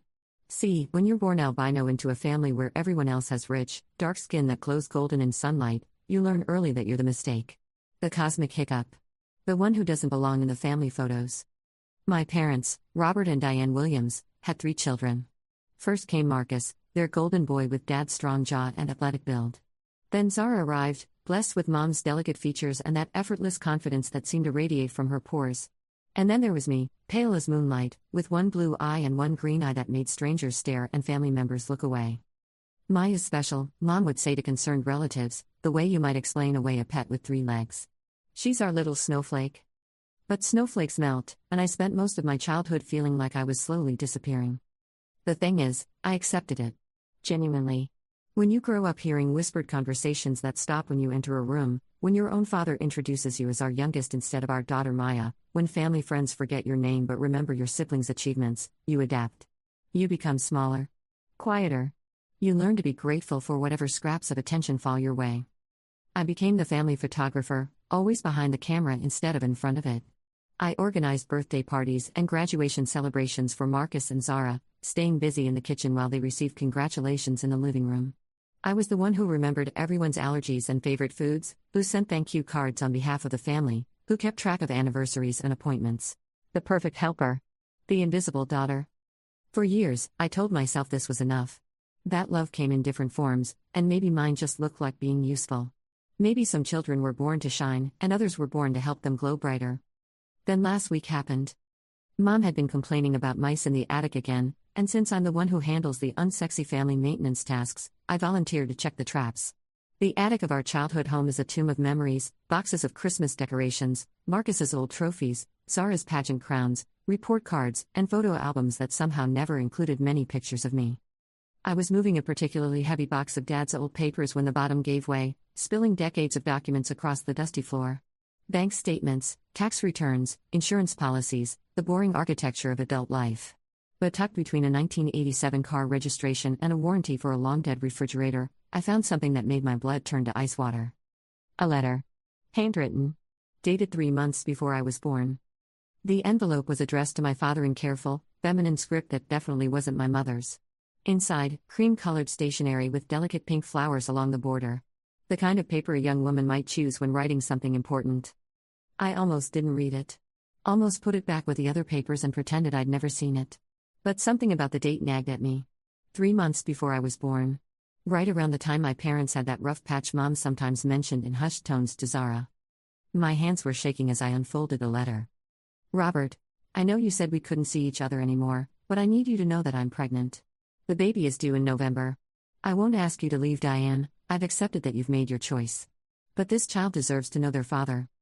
I've decided to give the baby up for adoption. There's a family who's been waiting for years, and they can provide everything I can't. But if you change your mind, if you want to be part of this child's life, you know where to find me. The due date is November 18th. Our daughter will have the best life possible, With or without you. With love always, Catherine. November 18th. My birthday. I read the letter 7 times before the words fully registered. Then I sat in that dusty attic for 2 hours, surrounded by the scattered papers of my father's life, while my entire existence reframed itself around this new information. I wasn't the family disappointment. I was the family secret. The albinism suddenly made sense. Mom and Dad both had relatives with lighter skin tones, but no one in the immediate family. If my biological mother, Catherine, had been white, the genetics lined up perfectly. The mismatched eyes, the pale skin, the way I never quite fit the family mold. But what twisted my stomach into knots wasn't just the discovery that I was adopted. It was the realization that my parents had known all along why I looked different, why I didn't fit, and they'd spent 28 years letting me believe I was their disappointing biological child instead of someone they'd chosen to love. They'd chosen me. And then they'd chosen to make me feel unwanted. Over the following days, I became a detective in my own life. I searched through boxes I'd never been allowed to touch, finding my adoption papers hidden behind their wedding photos. I discovered that Catherine had indeed signed me over to Robert and Diane Williams when I was 3 days old. She'd kept her word about the adoption, but she'd given me to my father instead of strangers. More pieces fell into place. The way Dad sometimes looked at me with an expression I'd never been able to identify, not disappointment, but something more complex. Guilt, maybe.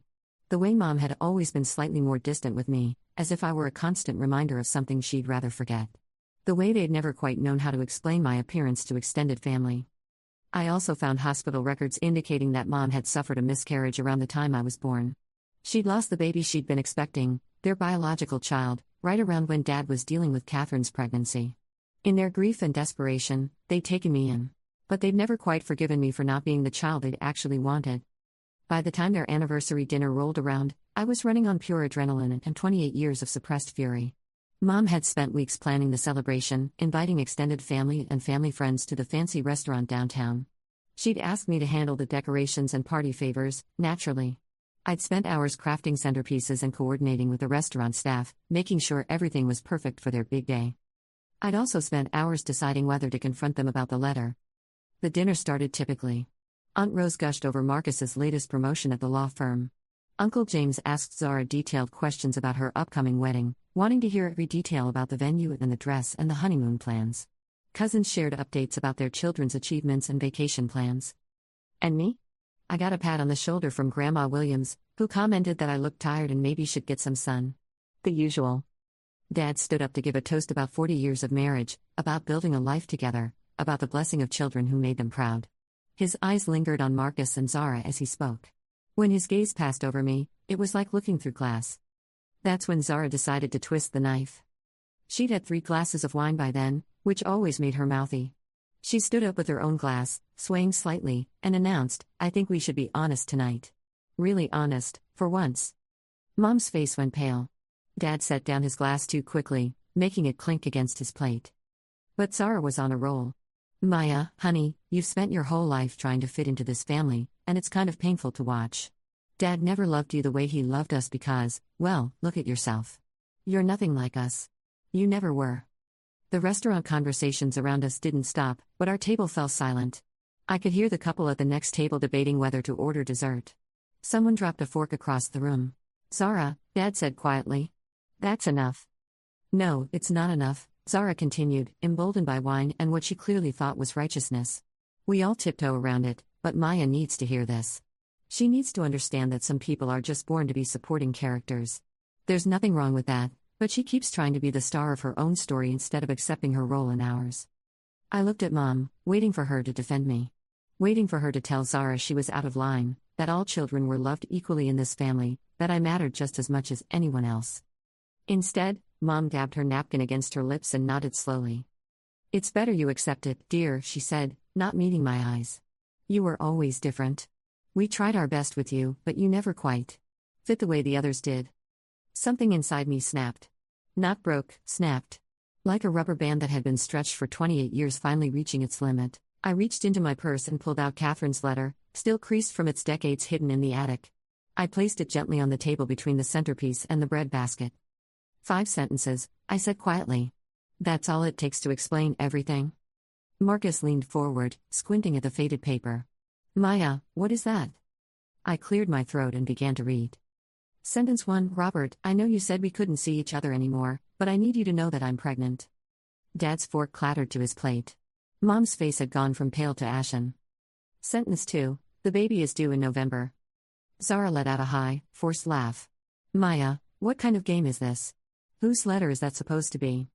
But I could see in her eyes that she was starting to understand. The pieces were clicking into place for her too. Sentence 3. I've decided to give the baby up for adoption. There's a family who's been waiting for years, and they can provide everything I can't. Mom whispered something under her breath. Marcus had gone very still. Sentence 4. The due date is November 18th. Our daughter will have the best life possible, with or without you. Don't, Mom whispered, finally looking directly at me. For the first time in my life, she was seeing me, really seeing me, and she was terrified. I met her eyes and felt a surge of something I'd never experienced before. Power. Control. The ability to change everything with just a few more words. Sentence 5. With love always, Catherine. Dad's chair scraped against the floor as he tried to stand up, then sat back down heavily. His face had gone gray, and sweat was beading on his forehead. He gripped the edge of the table with both hands, and for a moment I thought he might be having a heart attack. Then his eyes rolled back and he slumped forward, his head missing his dinner plate by inches. Robert! Mom shrieked, leaping up to catch him before he slid off his chair entirely. The restaurant erupted into controlled chaos. A waiter appeared with water, someone called for a manager, and within minutes paramedics were checking Dad's pulse and blood pressure. The other diners pretended not to stare while obviously craning their necks to see what was happening. But what I remember most clearly is the moment right before Dad fainted, when he looked directly at me with an expression I'd never seen before. It wasn't guilt or disappointment or the familiar blankness. It was fear. He was afraid of me.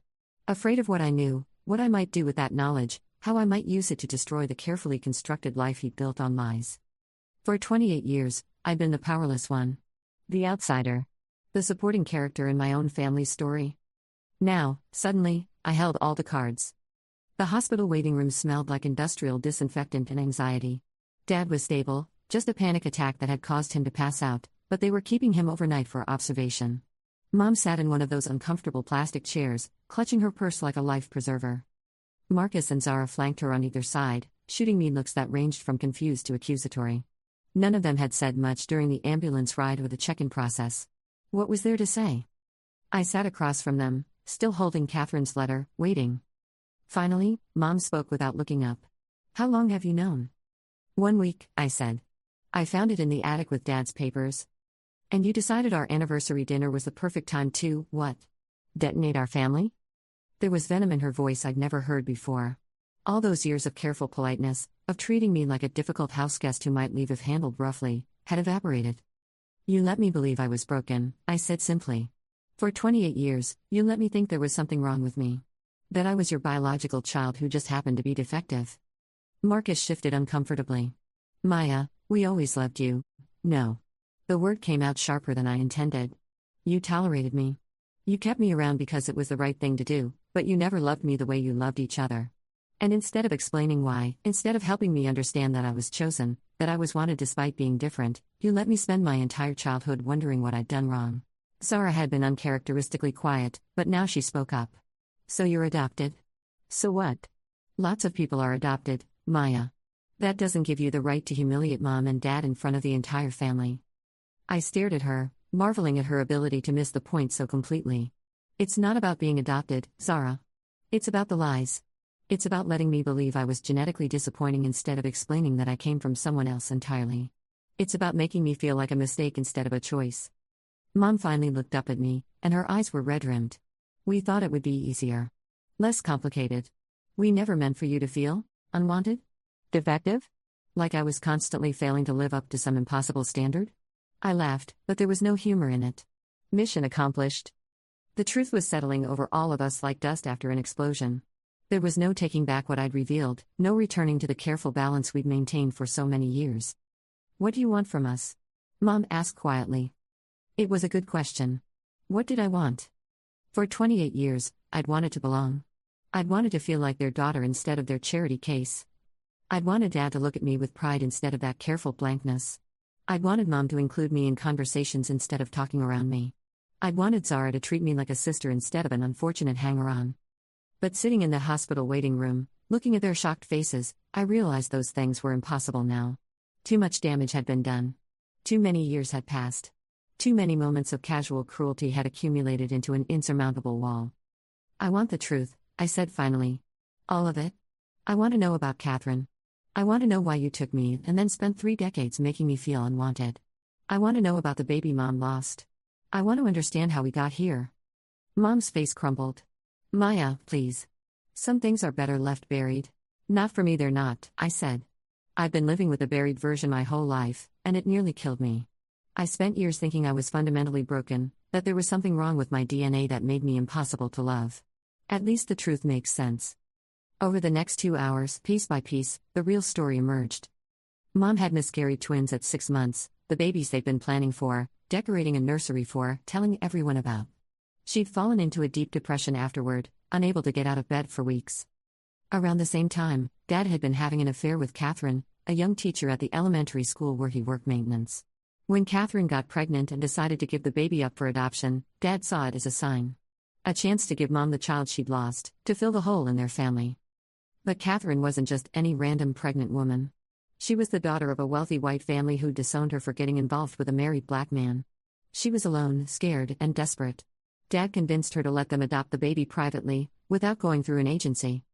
We thought we were saving you, Mom said, tears streaming down her face. We thought we were giving you a family. But you couldn't love me, I said. Not really. Because every time you looked at me, you saw Dad's affair. You saw the reminder that your marriage had almost fallen apart. You saw everything you'd lost instead of what you'd gained. She didn't deny it. Dad had convinced himself over the years that he was being noble, providing for his biological child while staying with his wife. But he'd never been able to fully embrace me either, because I represented his guilt, his betrayal, his failure as a husband. And Marcus and Zara had picked up on the subtle dynamics without understanding them.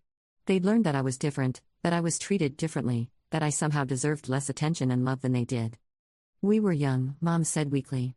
We didn't know how to handle it. We thought if we just treated you like our own daughter, it would work out.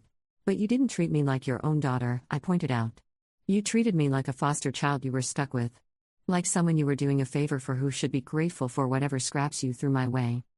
The fluorescent lights hummed overhead. Someone's phone buzzed.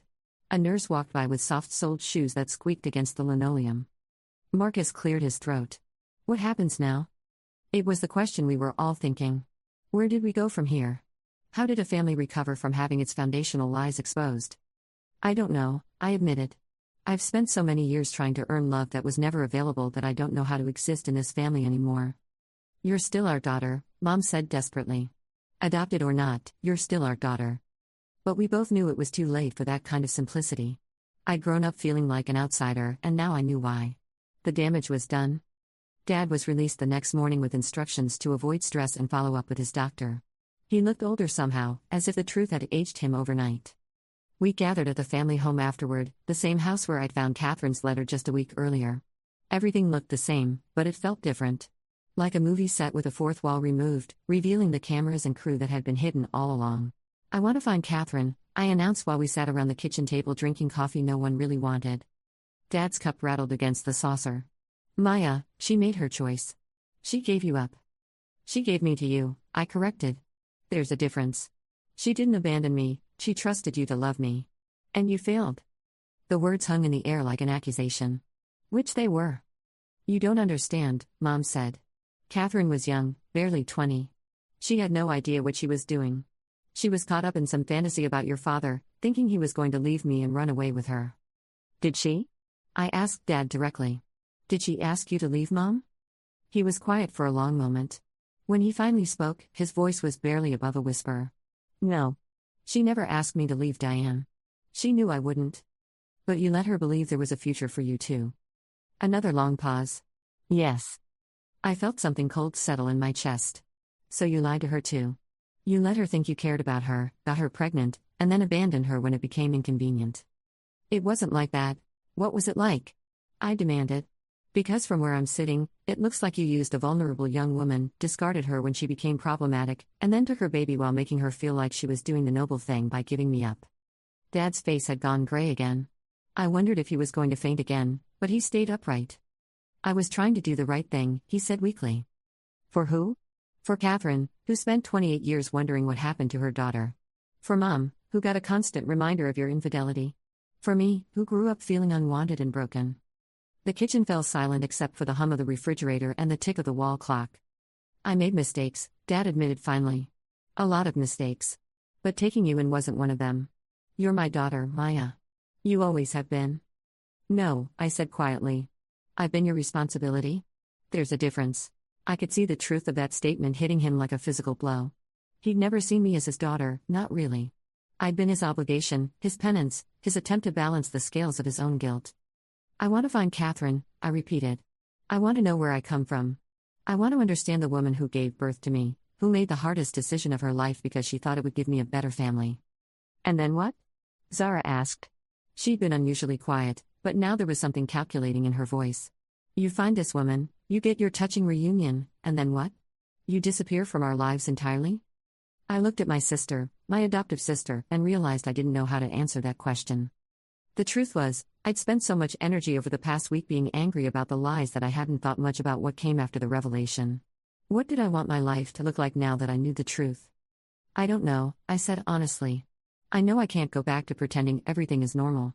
I know I can't keep being the family ghost, invisible except when you need something from me. But I don't know what the alternative looks like yet. Mom started crying again. Maya, please. We can work through this. We can be a real family now that everything is out in the open. But I wasn't sure that was true. How do you build a real relationship on the ashes of 28 years of lies and emotional neglect? How do you learn to love someone you've trained yourself to see as a burden? Maybe, I said. But not right now. Right now, I need space. I need to figure out who I am when I'm not trying to earn scraps of affection from people who have already decided I'm not worth their full attention. I stood up from the table, leaving my untouched coffee behind. I'm going to find Catherine, I said. And I'm going to take some time to decide what kind of family I want to have going forward. As I walked toward the front door, I heard Mom call out behind me. Maya, wait. What if Catherine doesn't want to see you? What if finding her just leads to more hurt? I turned back to look at them, at the people who had shaped my entire understanding of love and worth, who had taught me that I was fundamentally undeserving of the kind of easy affection they gave each other. Then at least it will be honest hurt, I said. Instead of the dishonest kind I've been living with my whole life. Finding Catherine turned out to be easier than I expected.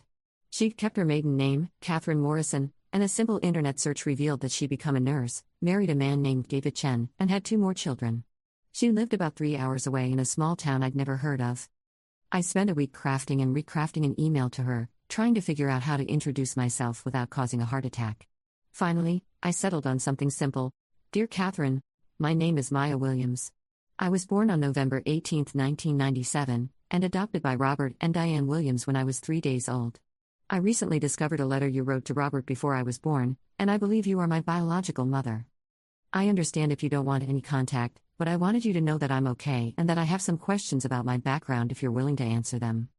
I can be reached at this email address or by phone at number. Sincerely, Maya. I sent the email on a Tuesday morning and spent the rest of the week checking my inbox obsessively. By Friday, I'd convinced myself that she'd deleted the message without reading it, that she'd moved on with her life and didn't want reminders of the daughter she'd given up. Then Saturday morning, my phone rang. Maya?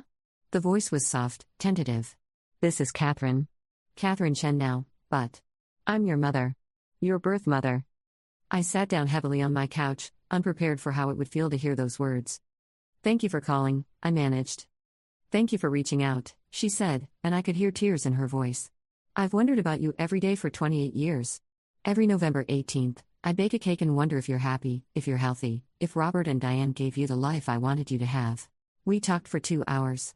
She told me about the pregnancy, about her decision to give me up, about the years of wondering if she'd made the right choice. She told me about her other children, Emma, who was 25, and Joel, who was 23, and how she'd never told them about me because she didn't know how to explain giving away a child she'd loved but couldn't keep. I told her about my childhood, about feeling different and unwanted, about discovering the letter and confronting my adoptive family. I found myself being more honest with this stranger than I'd ever been with the people who raised me. I'm so sorry, she said when I finished. I thought I was giving you to people who would love you completely. Robert made it sound like you would be welcomed into their family as if you were their biological child. Maybe they tried, I said. But they weren't equipped to handle the complications. Dad felt guilty about the affair, Mom resented being reminded of it every time she looked at me, and my siblings picked up on the dynamic without understanding it. What are you going to do now? Catherine asked. It was the question everyone kept asking, and I still didn't have a good answer. I don't know, I admitted. I feel like I'm starting over at 28. Like I need to figure out who I am when I'm not trying to fit into a family that was never really built to include me. Would you like to meet? She asked quietly. I understand if you're not ready, but I'd love to see you. To see who you've become. 2 weeks later, I drove 3 hours to meet my biological mother at a coffee shop in her hometown. I recognized her immediately when I walked in, not because we looked alike, but because of the way she looked at me. Like I was someone she'd been waiting her whole life to see. We talked for hours. She showed me pictures of Emma and Joel, told me stories about my biological father, not Robert, but the man she'd dated briefly before the affair, who had no idea I existed. She told me about her family, her career, the life she built after making the hardest decision of her young life. Do you regret it? I asked as we walked to our cars. Giving me up? She was quiet for a moment. I regret that it was necessary. I regret that I wasn't in a position to give you the stability you deserved. But I don't regret choosing Robert and Diane, even knowing how it turned out. You survived, Maya. You became this incredible, strong woman despite everything. Maybe that's what matters. When I got home that night, I found 17 missed calls from Mom and a dozen text messages asking where I'd been, if I was okay, when I was coming home. I realized I hadn't thought of the Williams house as home in weeks. The confrontation came 3 days later. I was packing up my apartment. I decided to move closer to Catherine, to try building a relationship with the family that actually wanted me, when Mom, Dad, Marcus, and Zara showed up at my door. We need to talk, Mom said without preamble. I let them in, noting how small my apartment looked with all 4 of them crowding into the living space. They perched on the edges of furniture like birds ready to take flight. You can't just disappear, Zara said immediately. You can't blow up our family and then run away to play house with some woman you don't even know. Catherine isn't some woman, I said calmly. She's my mother. My biological mother, who spent 28 years wondering if I was okay. We're your family, Marcus said. We raised you. We were there for every birthday, every Christmas, every school play. Were you? I interrupted. Because I remember a lot of birthdays where I felt like an afterthought. A lot of Christmases where I got practical gifts while you two got things you actually wanted. A lot of school plays where you came out of obligation instead of excitement. Dad finally spoke up. Maya, we made mistakes. I made mistakes. But that doesn't erase 28 years of being a family.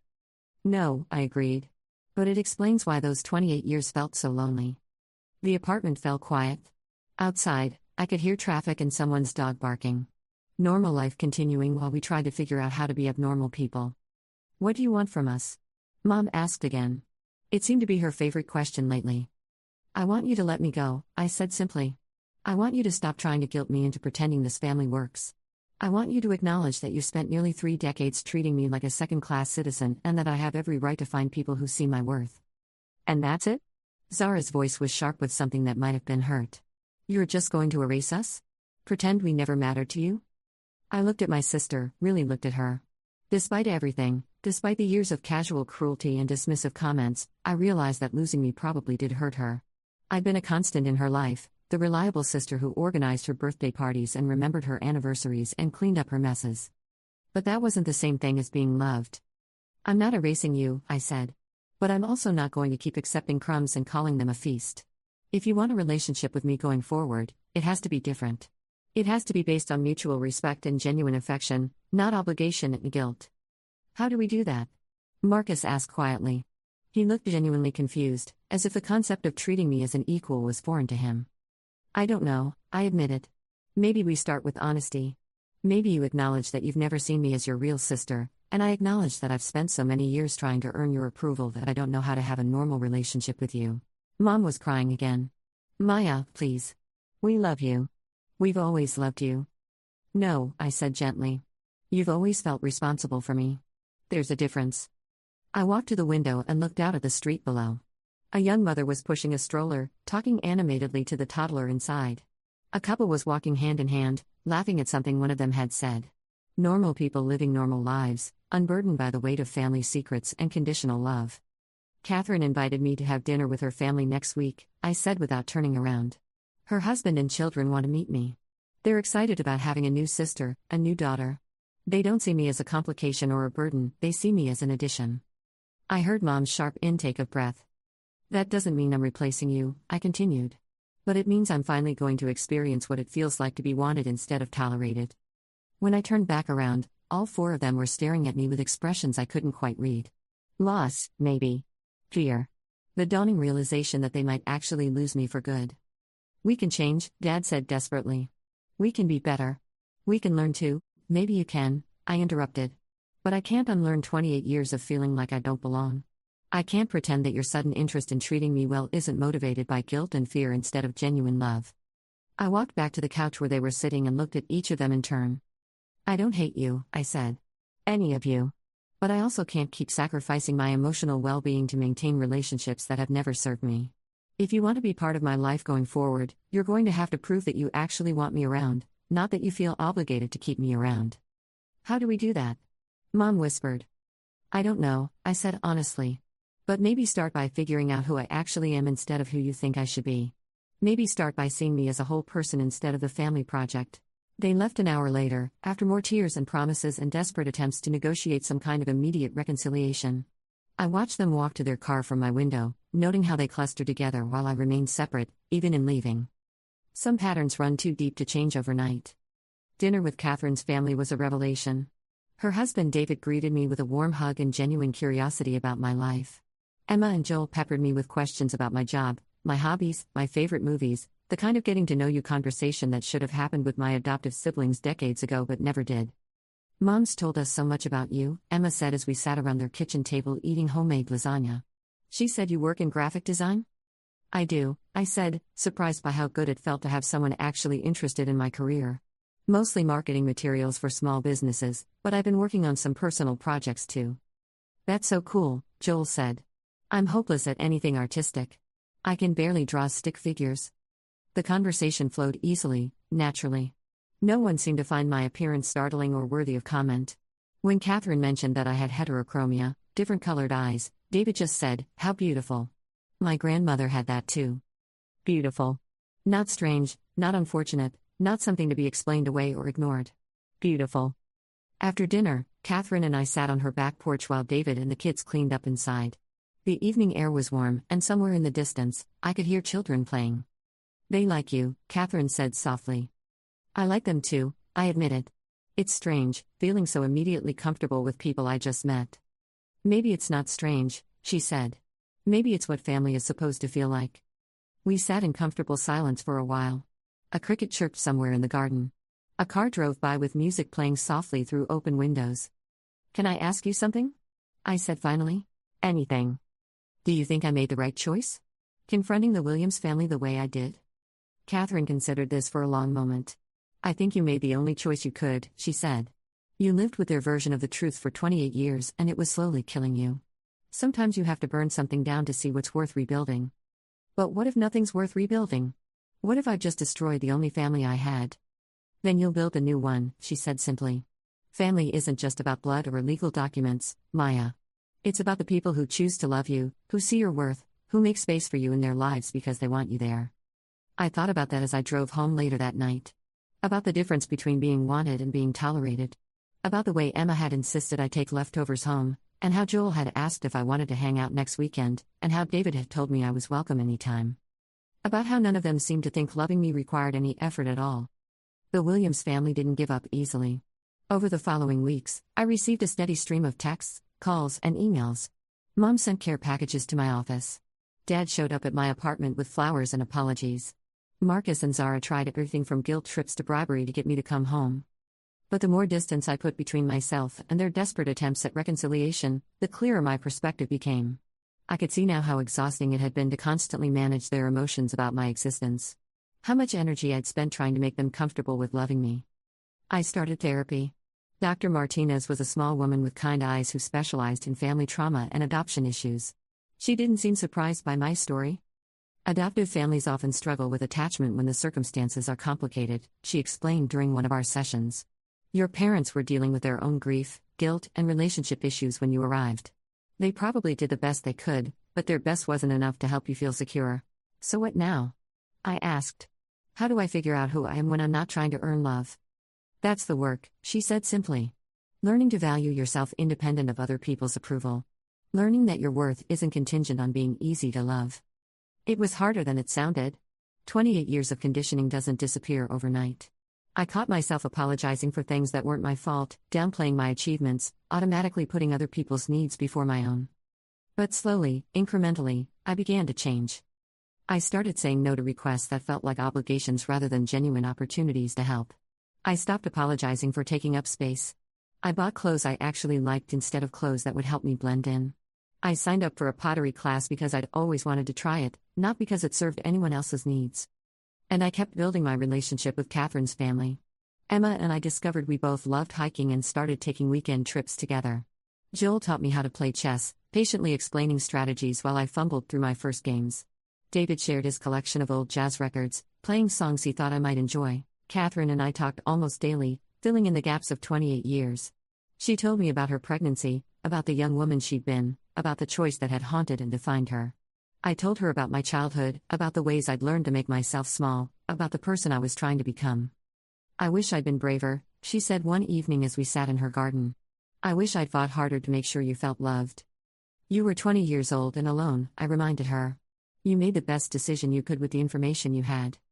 "But if I'd known how they would treat you, you couldn't have known," I said firmly. "And besides, I survived.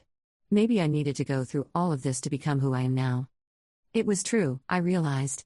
The years of feeling like an outsider had taught me empathy, resilience, independence. The experience of being overlooked had made me fiercely protective of other people who felt invisible. The struggle to find my place had given me the courage to create my own space. I wasn't grateful for the pain, but I was grateful for the strength it had given me. The call came on a Tuesday morning in October, almost 6 months after the anniversary dinner that had changed everything. Mom's voice was shaky when I answered the phone. "Maya? It's your father. He's had another episode. A real heart attack this time. We're at the hospital." I found myself driving to the same hospital where we'd waited 6 months earlier, though this time felt different. More serious. More final. The waiting room was crowded with extended family. Aunts and uncles I hadn't seen since the anniversary dinner. Cousins who'd witnessed my dramatic revelation. Everyone looked up when I walked in, conversations faltering as they tried to figure out how to treat me now that family dynamics had shifted so dramatically. Mom was in the corner, clutching tissues and looking older than I'd ever seen her. Marcus and Zara sat on either side of her, but they both stood when they saw me. "Maya," Marcus said, relief evident in his voice. "You came." "Of course I came," I said, surprised that he doubted it. "How is he?" "Stable, but serious," Zara said. "They're saying it was a major heart attack. He's going to need surgery." I sat down across from them, noting how the physical distance had become automatic now. We were family, but we weren't close. We cared about each other, but we didn't quite know how to be together anymore. "Have you seen him?" I asked. Mom shook her head. "They're only allowing immediate family, and only one at a time." The phrase immediate family hung in the air between us. 6 months ago, I would have automatically excluded myself from that category. Today, I realized I wasn't sure where I fit. "You should go," I said to Mom. "You're his wife." She looked at me with something that might have been gratitude. "Will you wait?" "In case." "I'll wait," I promised. Over the next few hours, we took turns visiting Dad.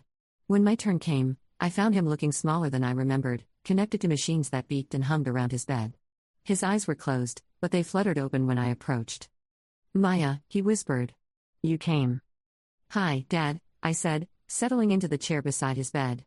The word Dad still felt complicated in my mouth, but it was the only word I had for him. "I thought you might not. After everything." "I considered this. I'm angry with you," I said honestly. "I'm hurt by choices you made decades ago and choices you kept making for years afterward. But that doesn't mean I want you to die." He closed his eyes for a moment. When he opened them again, there were tears. "I'm sorry," he said. "I know that's not enough, but I'm sorry for all of it. For the affair, for taking you from Catherine without thinking it through, for never learning how to love you the way you deserved." It was the first time he'd ever acknowledged that his love had been inadequate. The first time he'd taken full responsibility instead of making excuses. "Why?" I asked. "Why was it so hard to love me?" He was quiet for so long I thought he might have fallen asleep. Finally, he spoke. "Because every time I looked at you, I saw my worst decision. Not you, but what I'd done to get you. I saw Catherine's face when I told her I couldn't leave Diane. I saw your mother's tears when she lost the twins. I saw all the ways I'd failed everyone, and instead of dealing with that guilt, I let it poison how I treated you. And Mom? Your mother. She tried. She really did. But you were a constant reminder that our marriage had almost ended. That I'd betrayed her in the deepest way possible. She couldn't separate loving you from reliving that pain. So you both decided it was easier to keep me at arm's length. We decided it was easier to pretend the whole situation was simpler than it was. To pretend you were just our adopted daughter instead of the living proof of the worst year of our marriage. The machines continued their electronic symphony.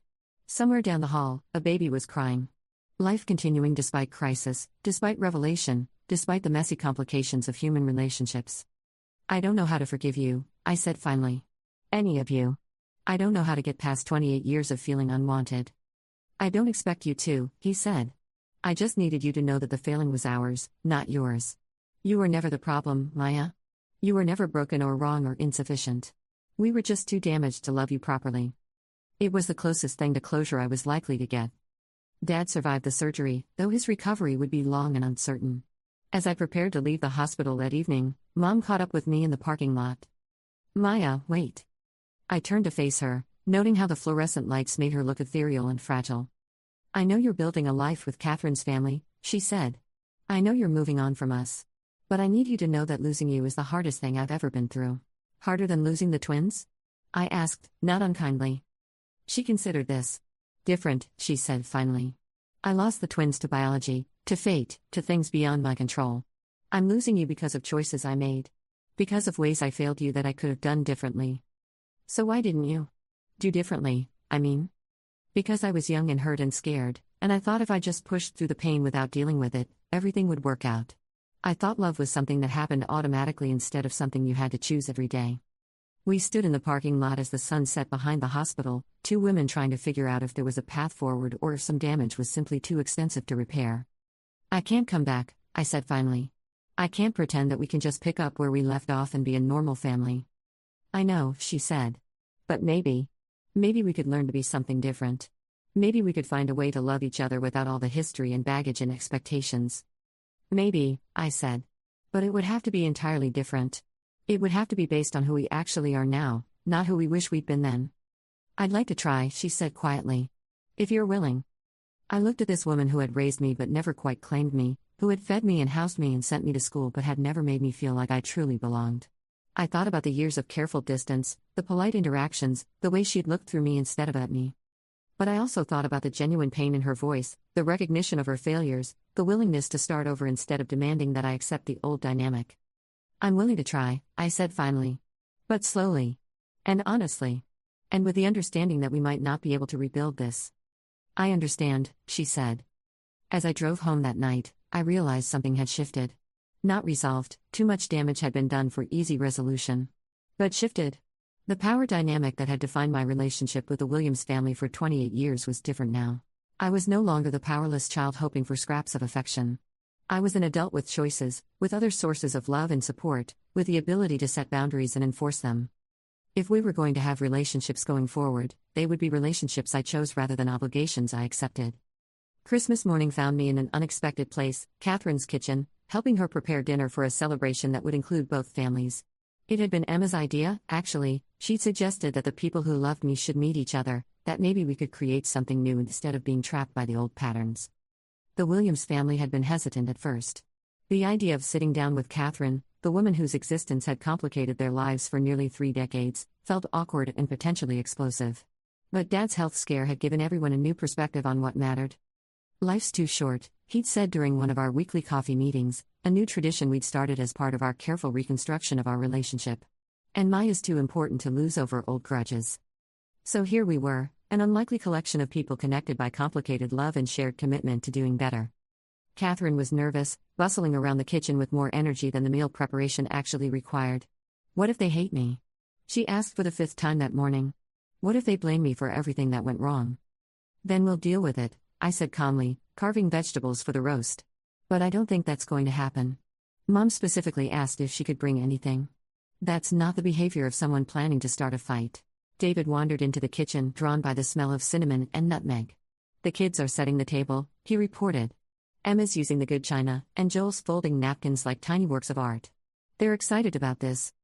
It struck me how easy this felt, Being part of a family that functioned smoothly, where people contributed without being asked, where love was expressed through small acts of consideration rather than grand gestures or desperate apologies.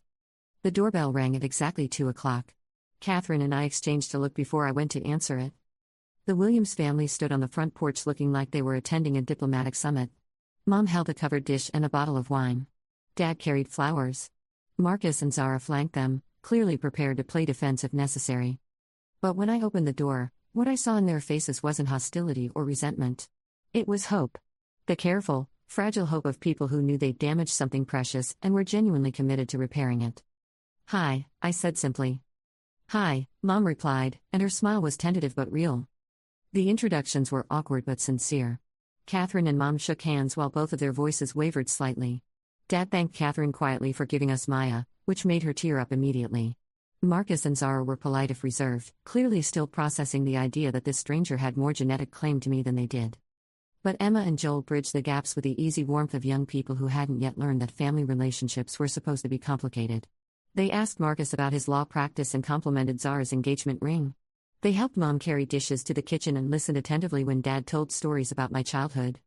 Dinner itself was a minor miracle. No one fought. No one brought up past grievances or aired old resentments. We talked about current events, shared funny stories, compared notes on movies and books and travel destinations. At one point, I looked around the table and realized something remarkable had happened. For the first time in my life, I was surrounded by people who all genuinely wanted me there. Not because they felt obligated or guilty or responsible, but because they enjoyed my company. The Williams family was trying, really trying, to see me as someone worth knowing rather than someone they were stuck with. They asked about my work, my hobbies, my thoughts on various topics. They laughed at my jokes. They included me in conversations instead of talking around me. And Catherine's family continued to embrace me with the uncomplicated affection that had been missing from my life for so long. "This is nice," Catherine said quietly as we cleared dishes after dessert. "All of us together like this." "It is," I agreed, surprised by how true that was. Later, as both families prepared to leave, Mom approached me in the hallway. "Maya," she said, "I know we have a long way to go. I know I have a lot to make up for. But I want you to know how proud I am of the woman you've become." "Proud of me for what?" I asked, genuinely curious. "For having the courage to demand better," she said. "For refusing to accept a love that wasn't good enough. For building the life you deserved instead of settling for the one we gave you." It was, I realized, the first time she'd ever expressed pride in something I'd done for myself rather than something I'd done for the family. "Thank you," I said, and meant it. As I watched both families leave, the Williams family in their familiar sedan, Catherine's family in their cheerful minivan, I felt something I'd never experienced before. Peace. Not the careful détente I'd learned to maintain as a child, but genuine peace. I had a family. Actually, I had two families. One that was learning to love me better, and one that had loved me easily from the beginning. I had people who valued my presence, who sought out my opinions, who made space for me without being asked. For 28 years, I believed that I was fundamentally unlovable, that there was something wrong with me that made genuine affection impossible. The anniversary dinner had shattered that belief, but it had taken months of therapy and relationship building to understand what might replace it. Now I knew. I wasn't unlovable, I had just been with people who weren't equipped to love me properly. The fault had never been mine. Standing in Catherine's driveway as the evening light faded, I thought about the letter that had started all of this. Catherine's careful words about wanting the best life possible for her daughter. Her hope that I would be loved and valued and given every opportunity to flourish. It had taken 28 years and a family explosion, but her wish had finally come true. I was loved. Fully, genuinely, without conditions or reservations. Not by everyone, and not in the ways I'd originally hoped, but completely enough. And for the first time in my life, that felt like more than enough. It felt like everything.